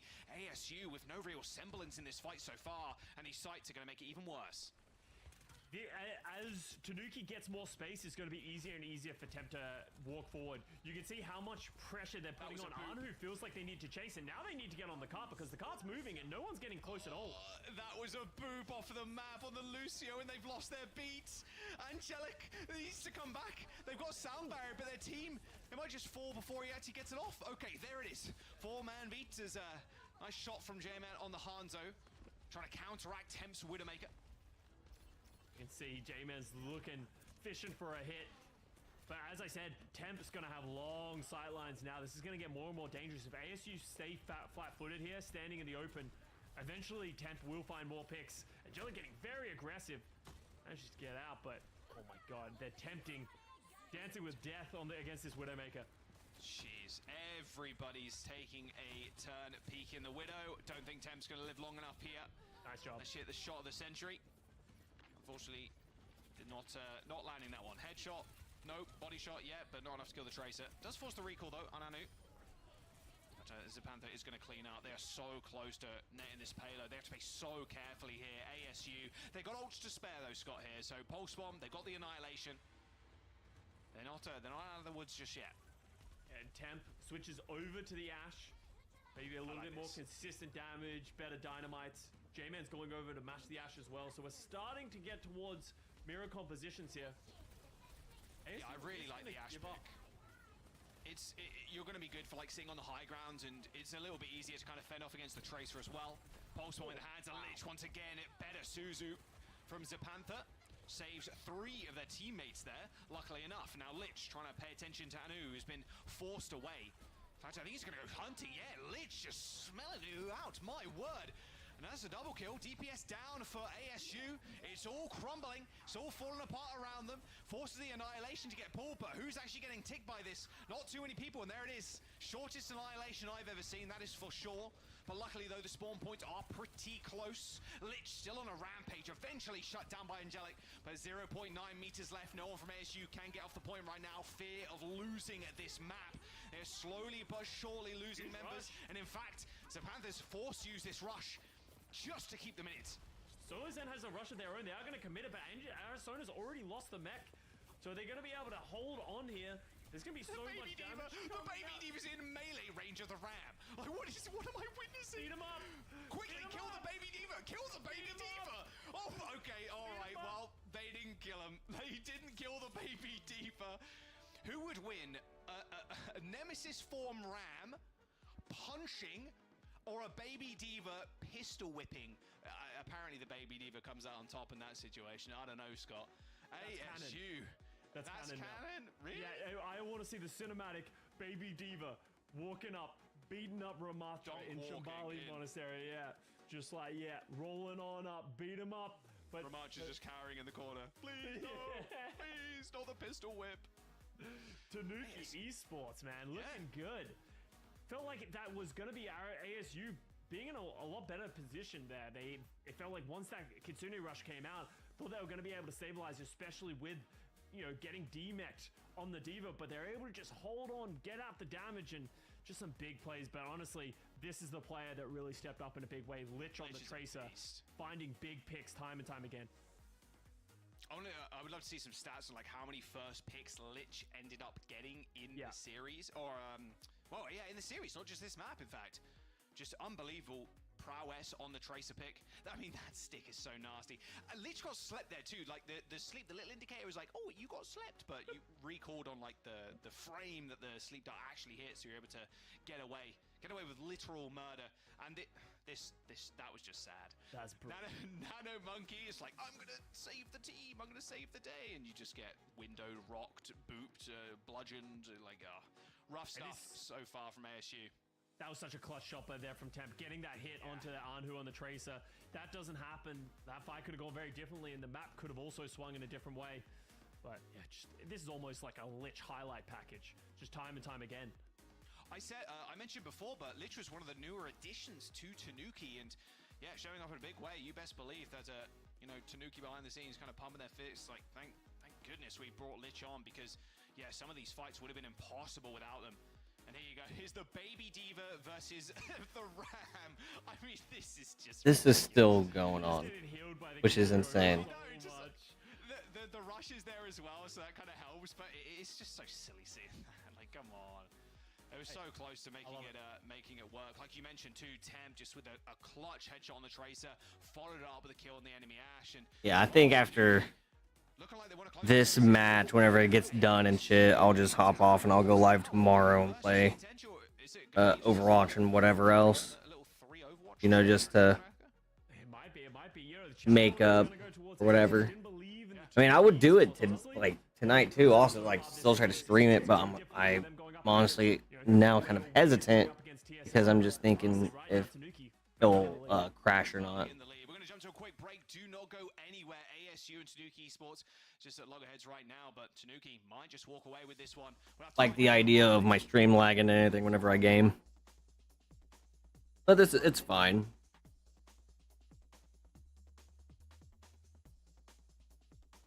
It's delicious. This gamer subs.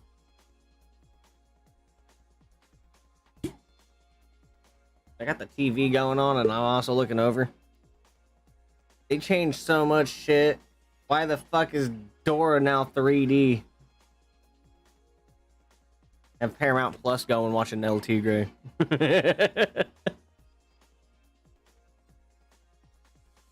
She has siblings now? Okay. How old is she now? Like, she has 2 little fucking kids that look like they're whatever from her mom and dad. They just might as well make her age. Like, okay, she's older now. She's still teaching Spanish to the younger audience, and she has 2 new siblings.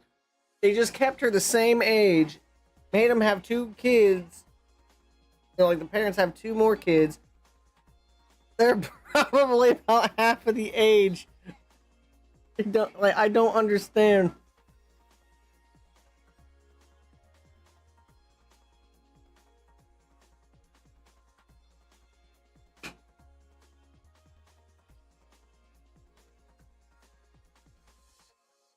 Like when they change Blue from a dude to a female. From a male dog to a female dog, which didn't make sense because Blue's always been a dude.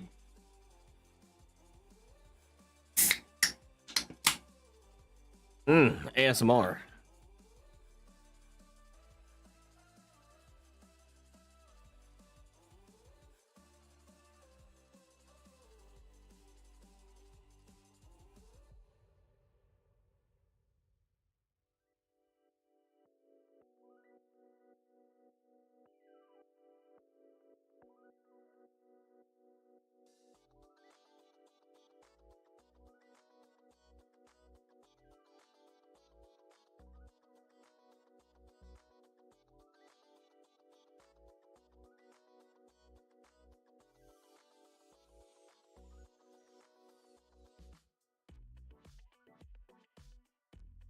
When is the other game gonna start now? Oh, in 30 seconds. Oh my fucking god. Hurry up.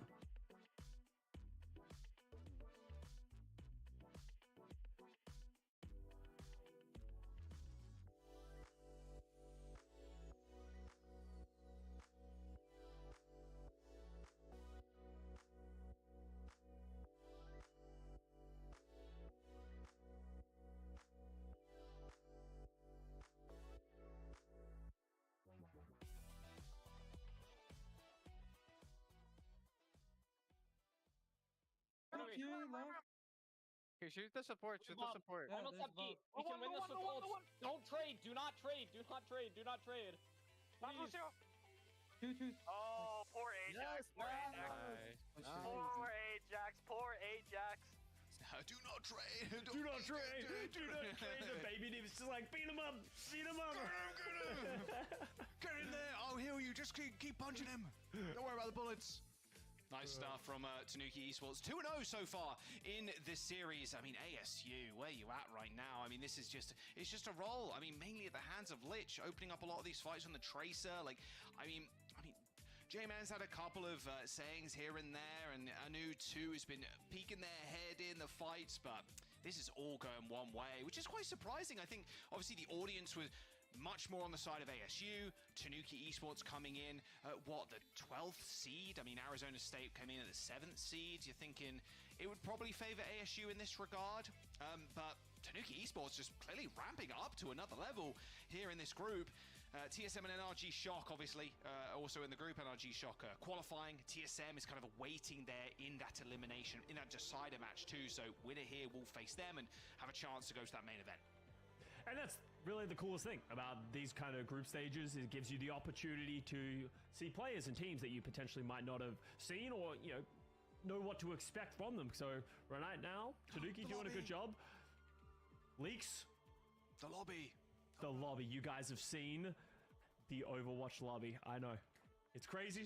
This is crazy. It's new technology. Yeah. But we got to see everybody's icons. I didn't see any, like... Yeah. I love... There's a lot of World Cup ones. Icon game is an important part of Overwatch. You know, I feel like what icon you're choosing... There's been a lot of mind games going on a lot these days at the highest level, really trying to get in people's heads. You know? Yeah. I've seen... my favorite ones was back in the Overwatch League, especially in, like, playoffs. The team that would, like, knock another team out... Yep.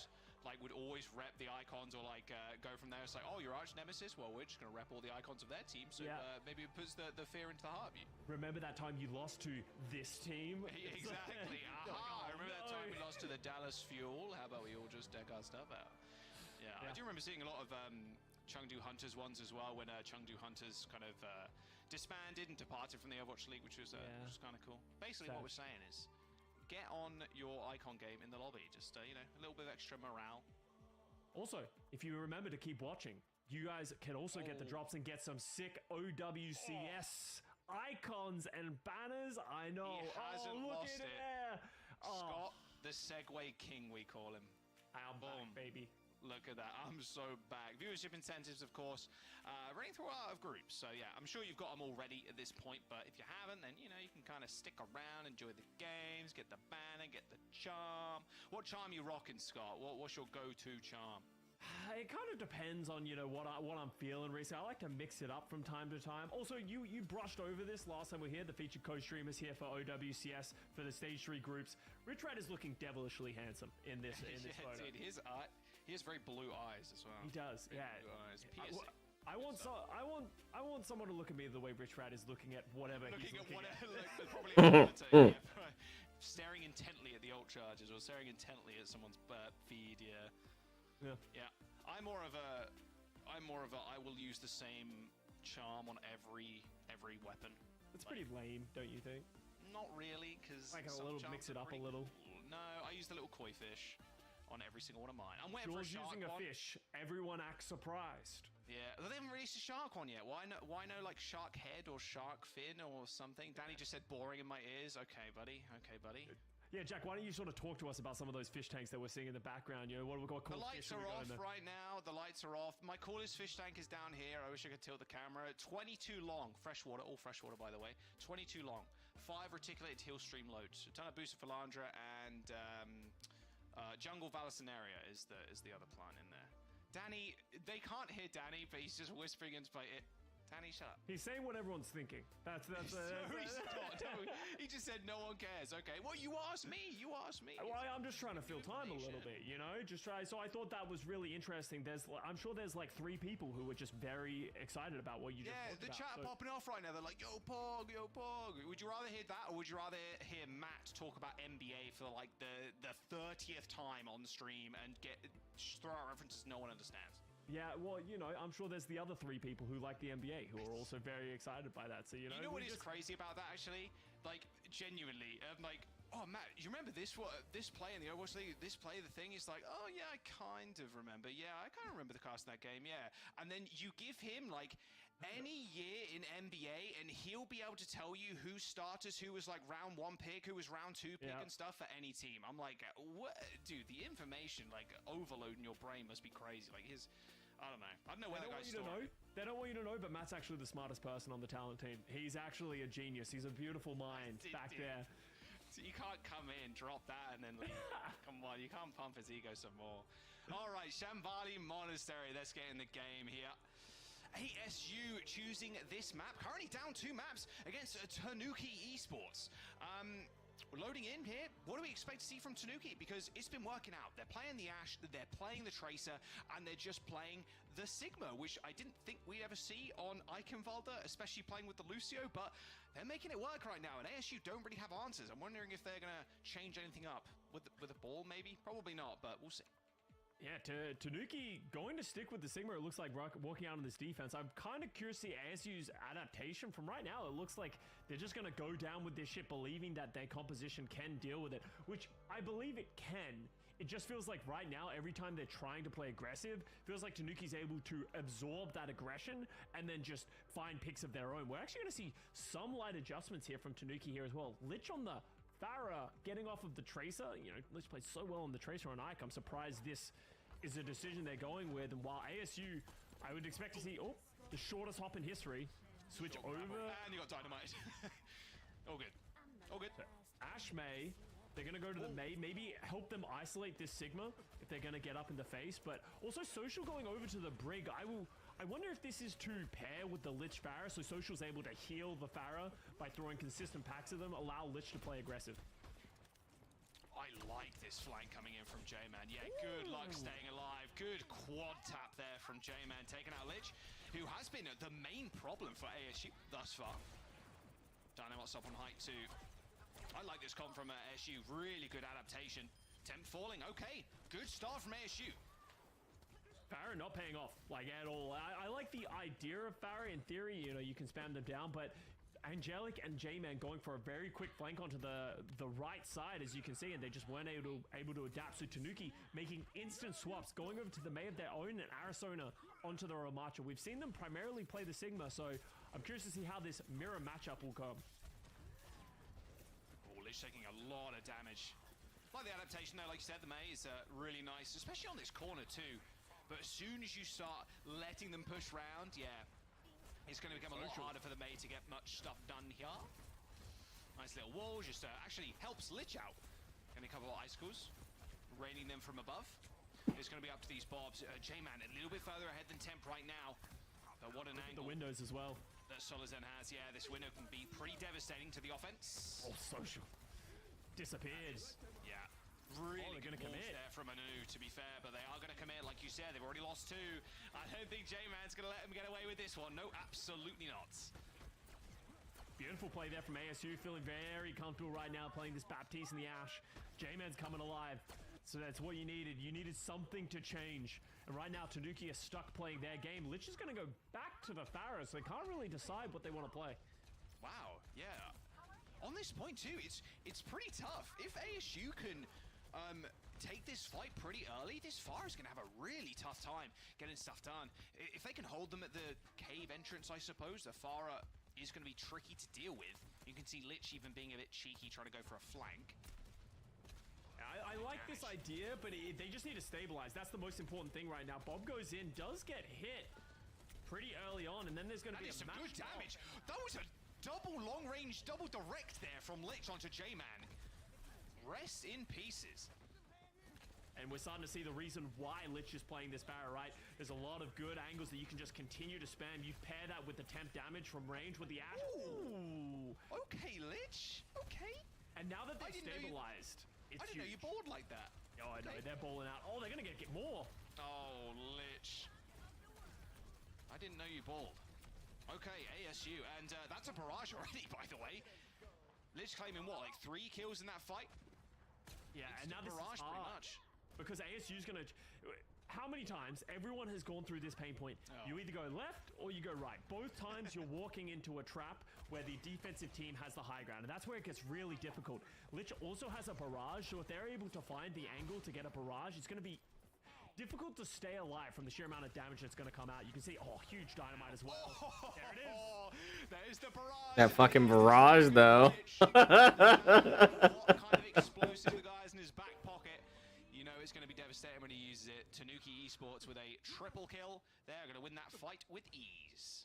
Yeah, ASU goes back to the spawn room. Lich will come back, and then they're going to start charging up another barrage quickly as well. You know, just the amount of spam they're going.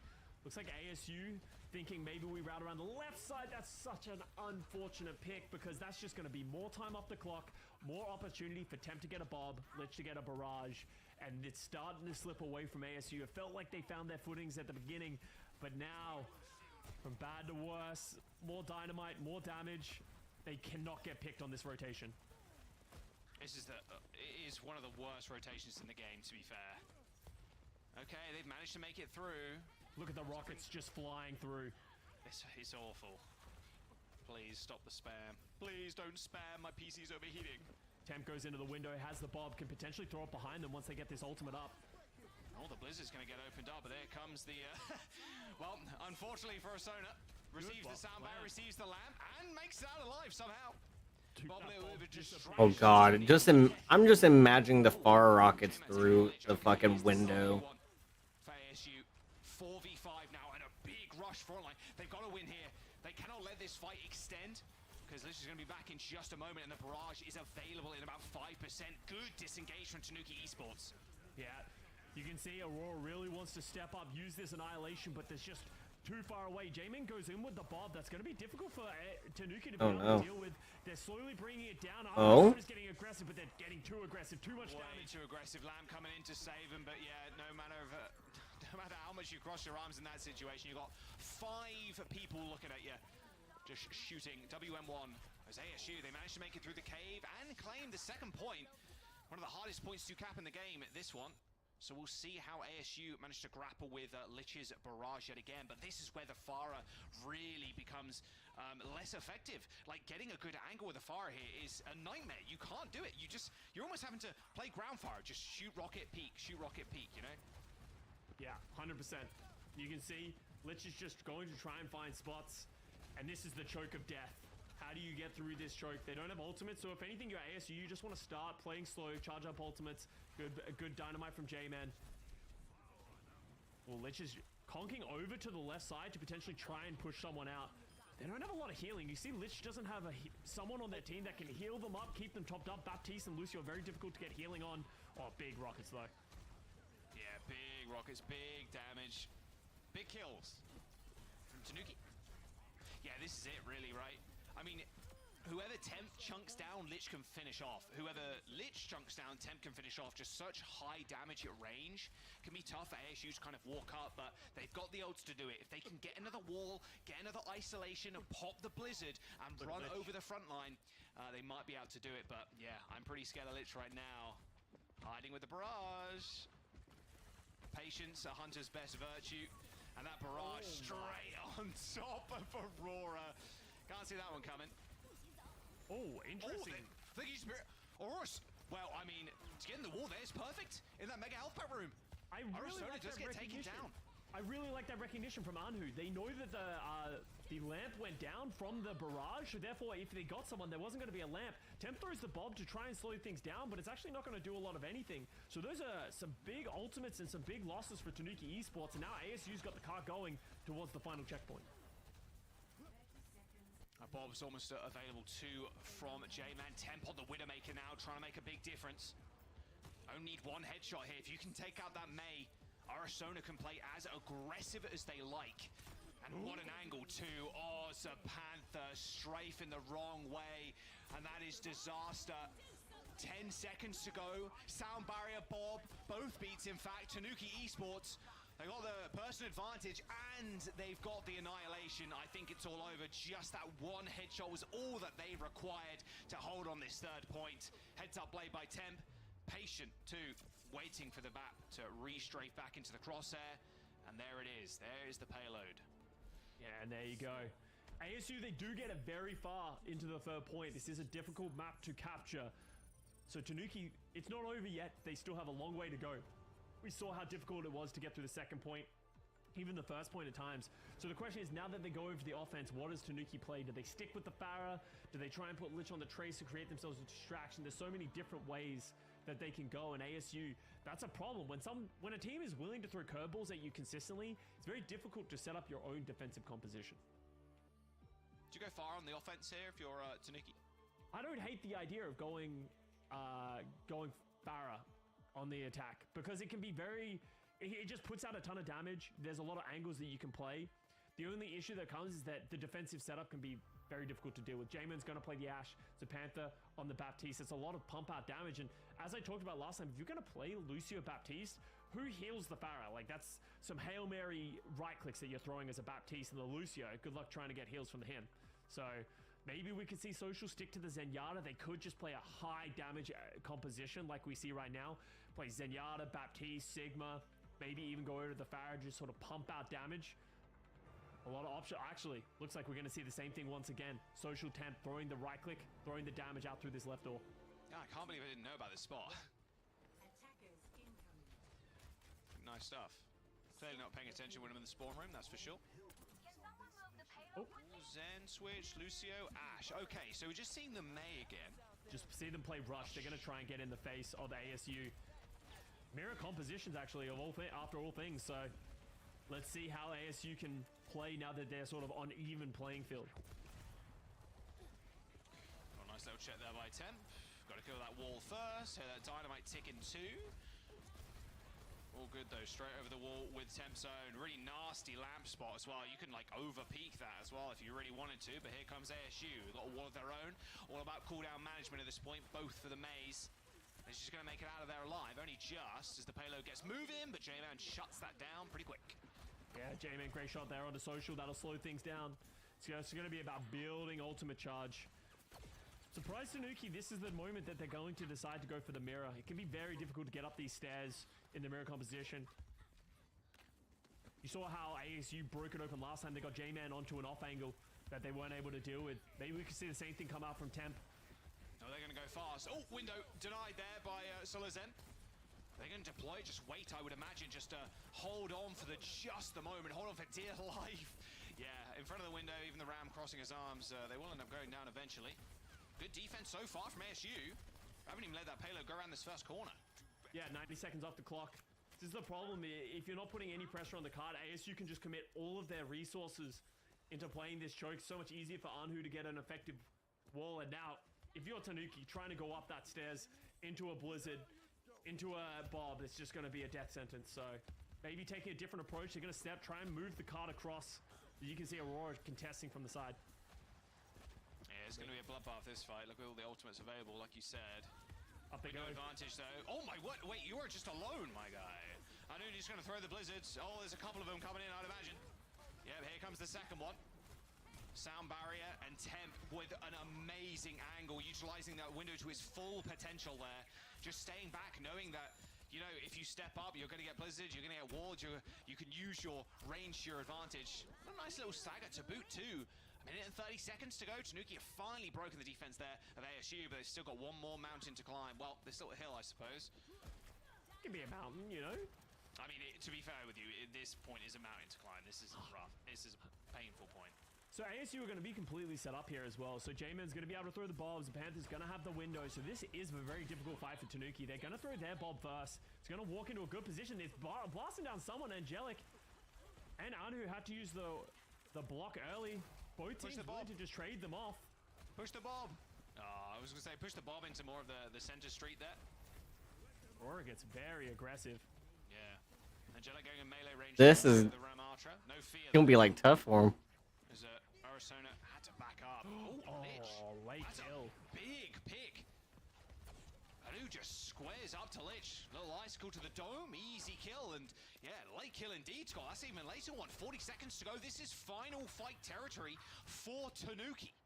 And most importantly, Aurora didn't have to use the Annihilation to close out that fight as well. Lich goes over to the Farah, thinking, hey, maybe we just sort of throw something different at them for this final seconds. It works so well on the defense. Maybe it can work here now.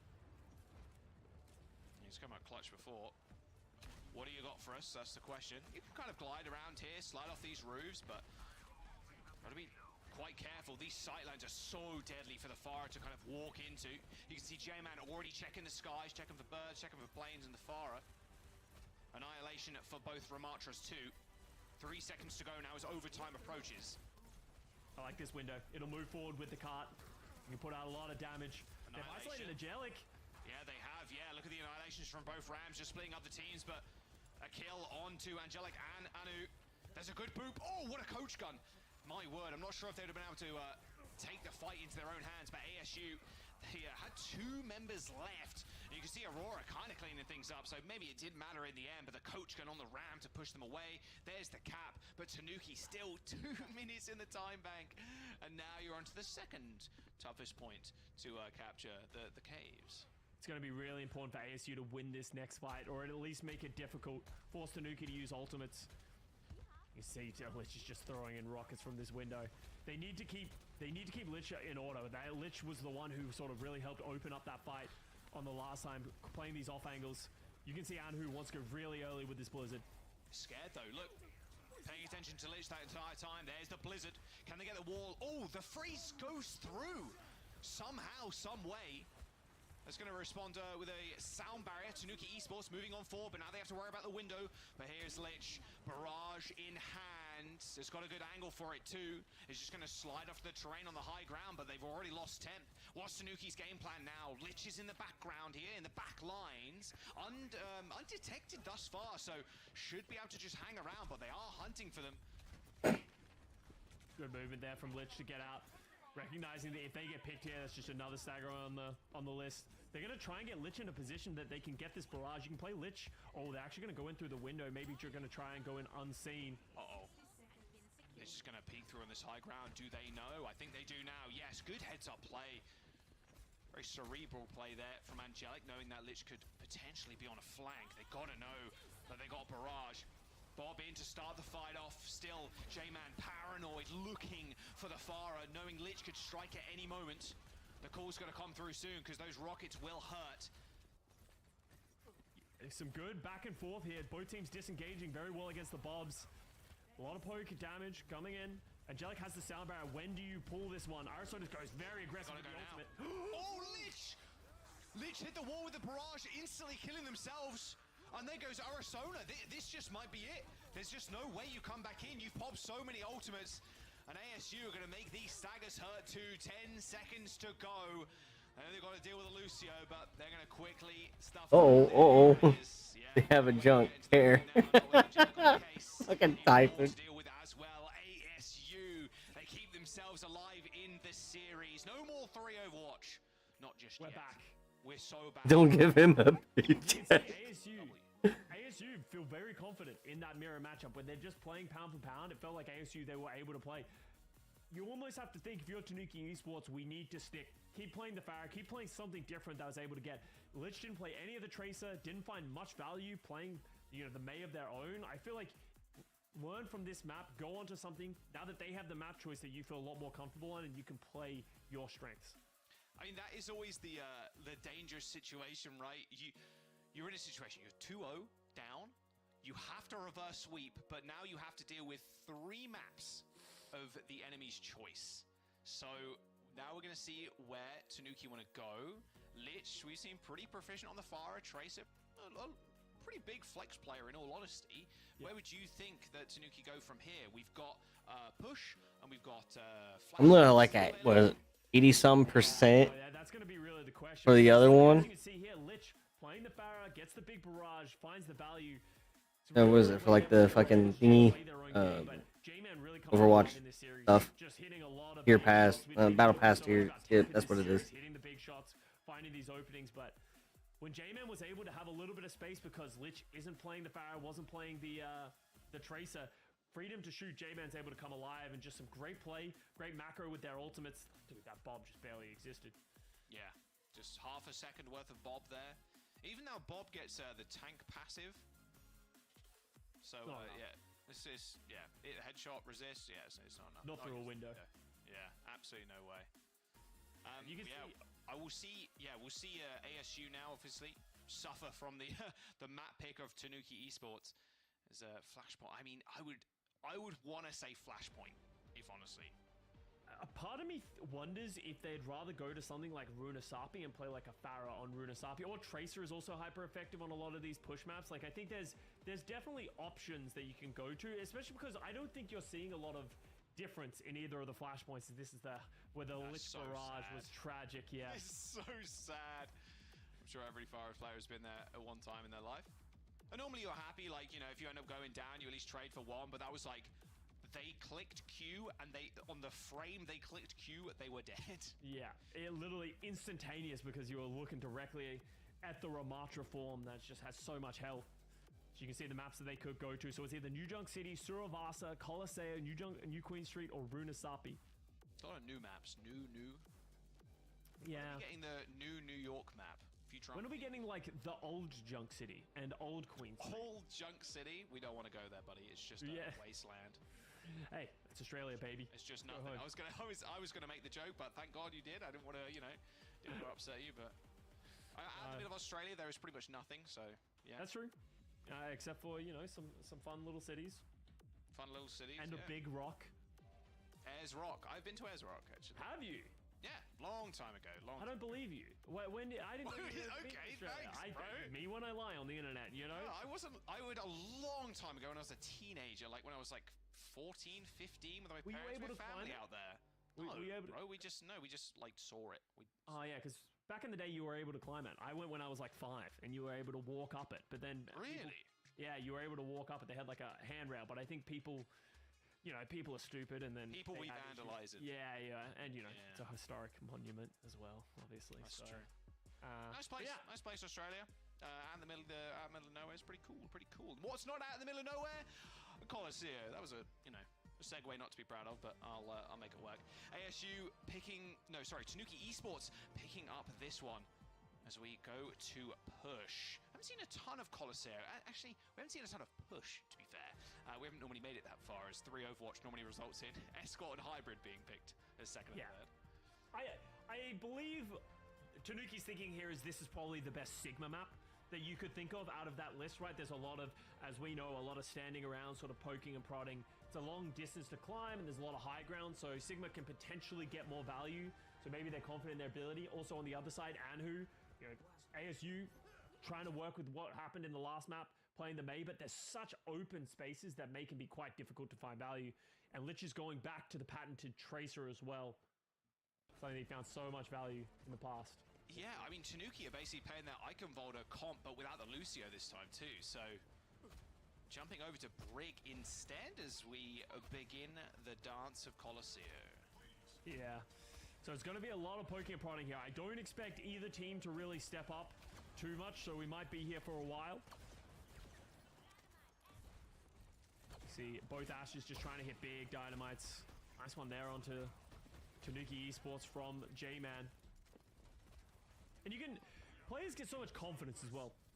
Takes one good map and then all of a sudden it gets a lot easier. You're finding it, you're hitting a lot more shots. So if J-Man can keep playing in that form that we just saw in Shambali, that'd be huge for ASU. Yeah, honestly, confidence is a marvelous thing. If you just have a little bit more confidence in yourself, yeah, just you can turn the tides pretty quickly. Taking more aggressive angles, like you were saying, hitting more shots. Oh, J-Man narrowly escaping with their life there. Window coming up for Solazen though. This is going to be rather deadly. Yeah, good angle to Aurora getting out of there or trying to. It's actually Lich that starts off the fight very quickly, killing the Mei of all things. Good shot by Tem. Yeah, one shot. Z-Panther not expecting it through the window. That'll take it. Was a bit of a trade back and forth, but great play by there by Solo Zen with the window dropping it first, gives them the advantage, and also not conceding on a worse angle. You know, a lot of Baptiste, they don't want to expose themselves too much, and they'll throw it at a more defensive angle. By putting it at that way, there was so much extra value they were able to get. So they've got a little bit of car progress, 23 meters and counting. As Lich pushes it, but they're willing to back up again. We've seen this Tails all the time. They want to back up into a situation where they have an advantage, where ASU can't just easily speed onto their Sigma and their setup. She's got a pulse bomb though, anything's possible. Oh, hello Ram. What are you crouching down there for? He sees the Tracer. Oh, pulse bomb hits the wall. Doesn't matter though. No heals for J-Man whatsoever. Got to imagine Angelic and Zapantha were trying to focus on the front line. Blizzard aggressively used, walling off the Sigma and the BAP. Oh, late rally. This rally is, yeah, I was going to say extremely late into the window. There's a Bob too. Bob's good. I mean, Bob's real good, yeah, into that small room. I don't think this Sigma's going to survive, or this Ramattra, sorry. Yeah, Aurora ends up going down. Absolute bloodbath in the center of the map. A lot of ults just being expended and no meterage gained by ASU there as Temp comes back in. Yeah, very bold rally and bob there from Temp and Social, but it ends up paying off for them. That was going to be meterage that ASU were going to get on the board, but instead it gets stymied, and now we're going to end up into the same spot. Sigma, Brig set up in this corner. Now ASU, they're going to have to aggress without the options of having that Blizzard, without the bob, without the window. So it might be a little bit of a slow fight here with ASU, unless they want to go aggressive using their sound barrier on Angelic, but so is them with a window. The longer they wait, the more opportunity Tanuki's going to be able to go aggressive.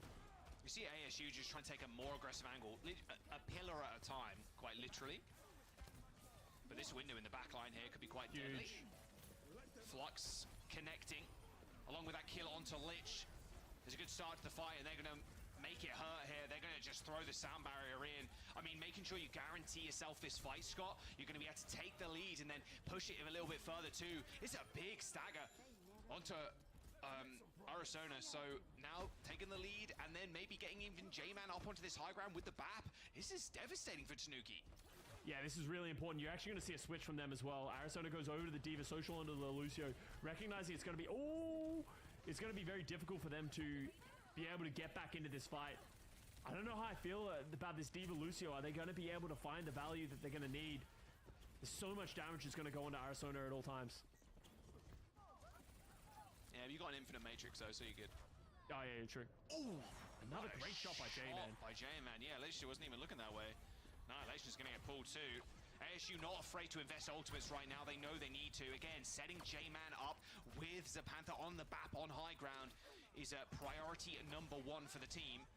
That's exactly what they're gonna do, and this is where you make waves on this map, Scott. If you can get ahead here, it's tough to get back. 100%. We're going to see the point does get held. We got the high ground contest. Tanuki's trying to just slow this down, but as I said, there's just a lot of damage coming out. Bob comes through, takes down the lamp. Oh, there it goes. Oh, where'd it go? All right, Temp up onto the high ground. There's still a Bob. in possession with Jamin. Oh, I think he was aiming for the dynamite there, and he hit Lich. 100% aiming for the dynamite. Rest in peace, Lich's foot. And there goes the payload. Bob's actually just escorting this one, and this is where it all falls apart from Tanuki. They need something in this fight. They're desperately trying to get on top of J-Man right now. Good support play coming through from ASU as they're nearing this checkpoint. You can see on your screens. They're going to have to touch. They do manage to get there just in time. That would have been even worse, adding insult to injury. As that's a really big deal. Eventually come up with kills. That can be a really big deal whether or not you get that checkpoint. Tanuki now finally stabilizing. They're in a good spot now with the ultimates that they have. So ASU, it's going to have to change this mid-fight. Obviously, in the past, Tanuki wanted to play slow with the Sigma, but now that they're playing the D.Va, they need to play faster. They have a D.Va bomb, they have a pulse bomb, they have a sound barrier, so they have the tools to be able to just consistently stay in this fight. How is ASU going to respond? Are they just going to play slow on the high ground, or are they going to try and match the aggression? Got the sound barrier. I mean, ASU need to force the sound barrier from Tanuki right now. They need to just get that out of there so they can make full use of this annihilation. Oh, aggressive beat. Very aggressive beat. That was a two-man, I think, from Tanuki. Not great. And J-Man just walks away. Just quite literally holds ass. Sound barrier's gone from both sides, and now this annihilation can be pretty much free. Literally looking for a pulse bomb. Oh, throws it in. Still manages to clip. Angelic, though, hits the recall, knows the annihilation, just kind of destroying their health bar. With a self-destruct for the remake, and this bot is just ever so slowly inching towards the lead. As J-Man once more taking care of Lich, who's been shut down over the last couple of maps, Scott. Yeah, just big shots by J-Man. It feels like Lich, what we talked about in the past, Lich was able to just sort of run around. They weren't able to punish him, but now every time Lich is taking this off angle, J-Man's just hitting the shot. So then all of a sudden Lich has to play more respectful, play a little bit slower, and now 3 minutes remaining. Tanuki did get a lot of meters, so they don't need to win too many fights to get the lead. So Zen with the window. Good opportunity to eat this blizzard, though. I knew he was going to have a tough time actually getting this ultimate off. Might have to almost wait just for the D.Va mech to be lost, because while it's out there, it's going to be almost impossible to time. Right. And it goes down, and they're actually into Rory here. Yeah, they have in the corner. Puts the shit up for himself and pops the annihilation. Oh, there's the eat. Beautiful star from Arizona. Michelin star, perhaps. Bob comes out for J-Man as Arizona just trying to hold on to this bot. But look at that, just jumping into the back line, knowing potentially that the fight is lost. 66 meters to 57 right now. Oh, okay, somehow gets back in the mech. Jeez, these pilot divas today, man. There's something about them. Yeah, and you can see Aurora's still living, sorry. How is Arizona? No. How is Arizona staying alive in this situation? Have to be great healing from Solo Zen and Social, keeping them alive. But most importantly, Zapantha uses the window late in that fight. The cart's moving. They cannot let this checkpoint go through. This checkpoint goes through, ASU are going to be in a dangerous spot. You can see they're trying to juggle this fight, but the problem with doing these kind of juggles is if you lose one of your players, all of a sudden it starts to snowball away from you. Tanuki deciding to regroup. But now, even less meters, only a 6-meter lead from ASU. Yeah, 6-meter lead, and a minute to go. That 6 meters, I mean, is so close to that checkpoint too. Early sound barrier again from Tanuki. They're going to try and go for this engage, but where are the kills? Where's the follow-up? They just can't get it done.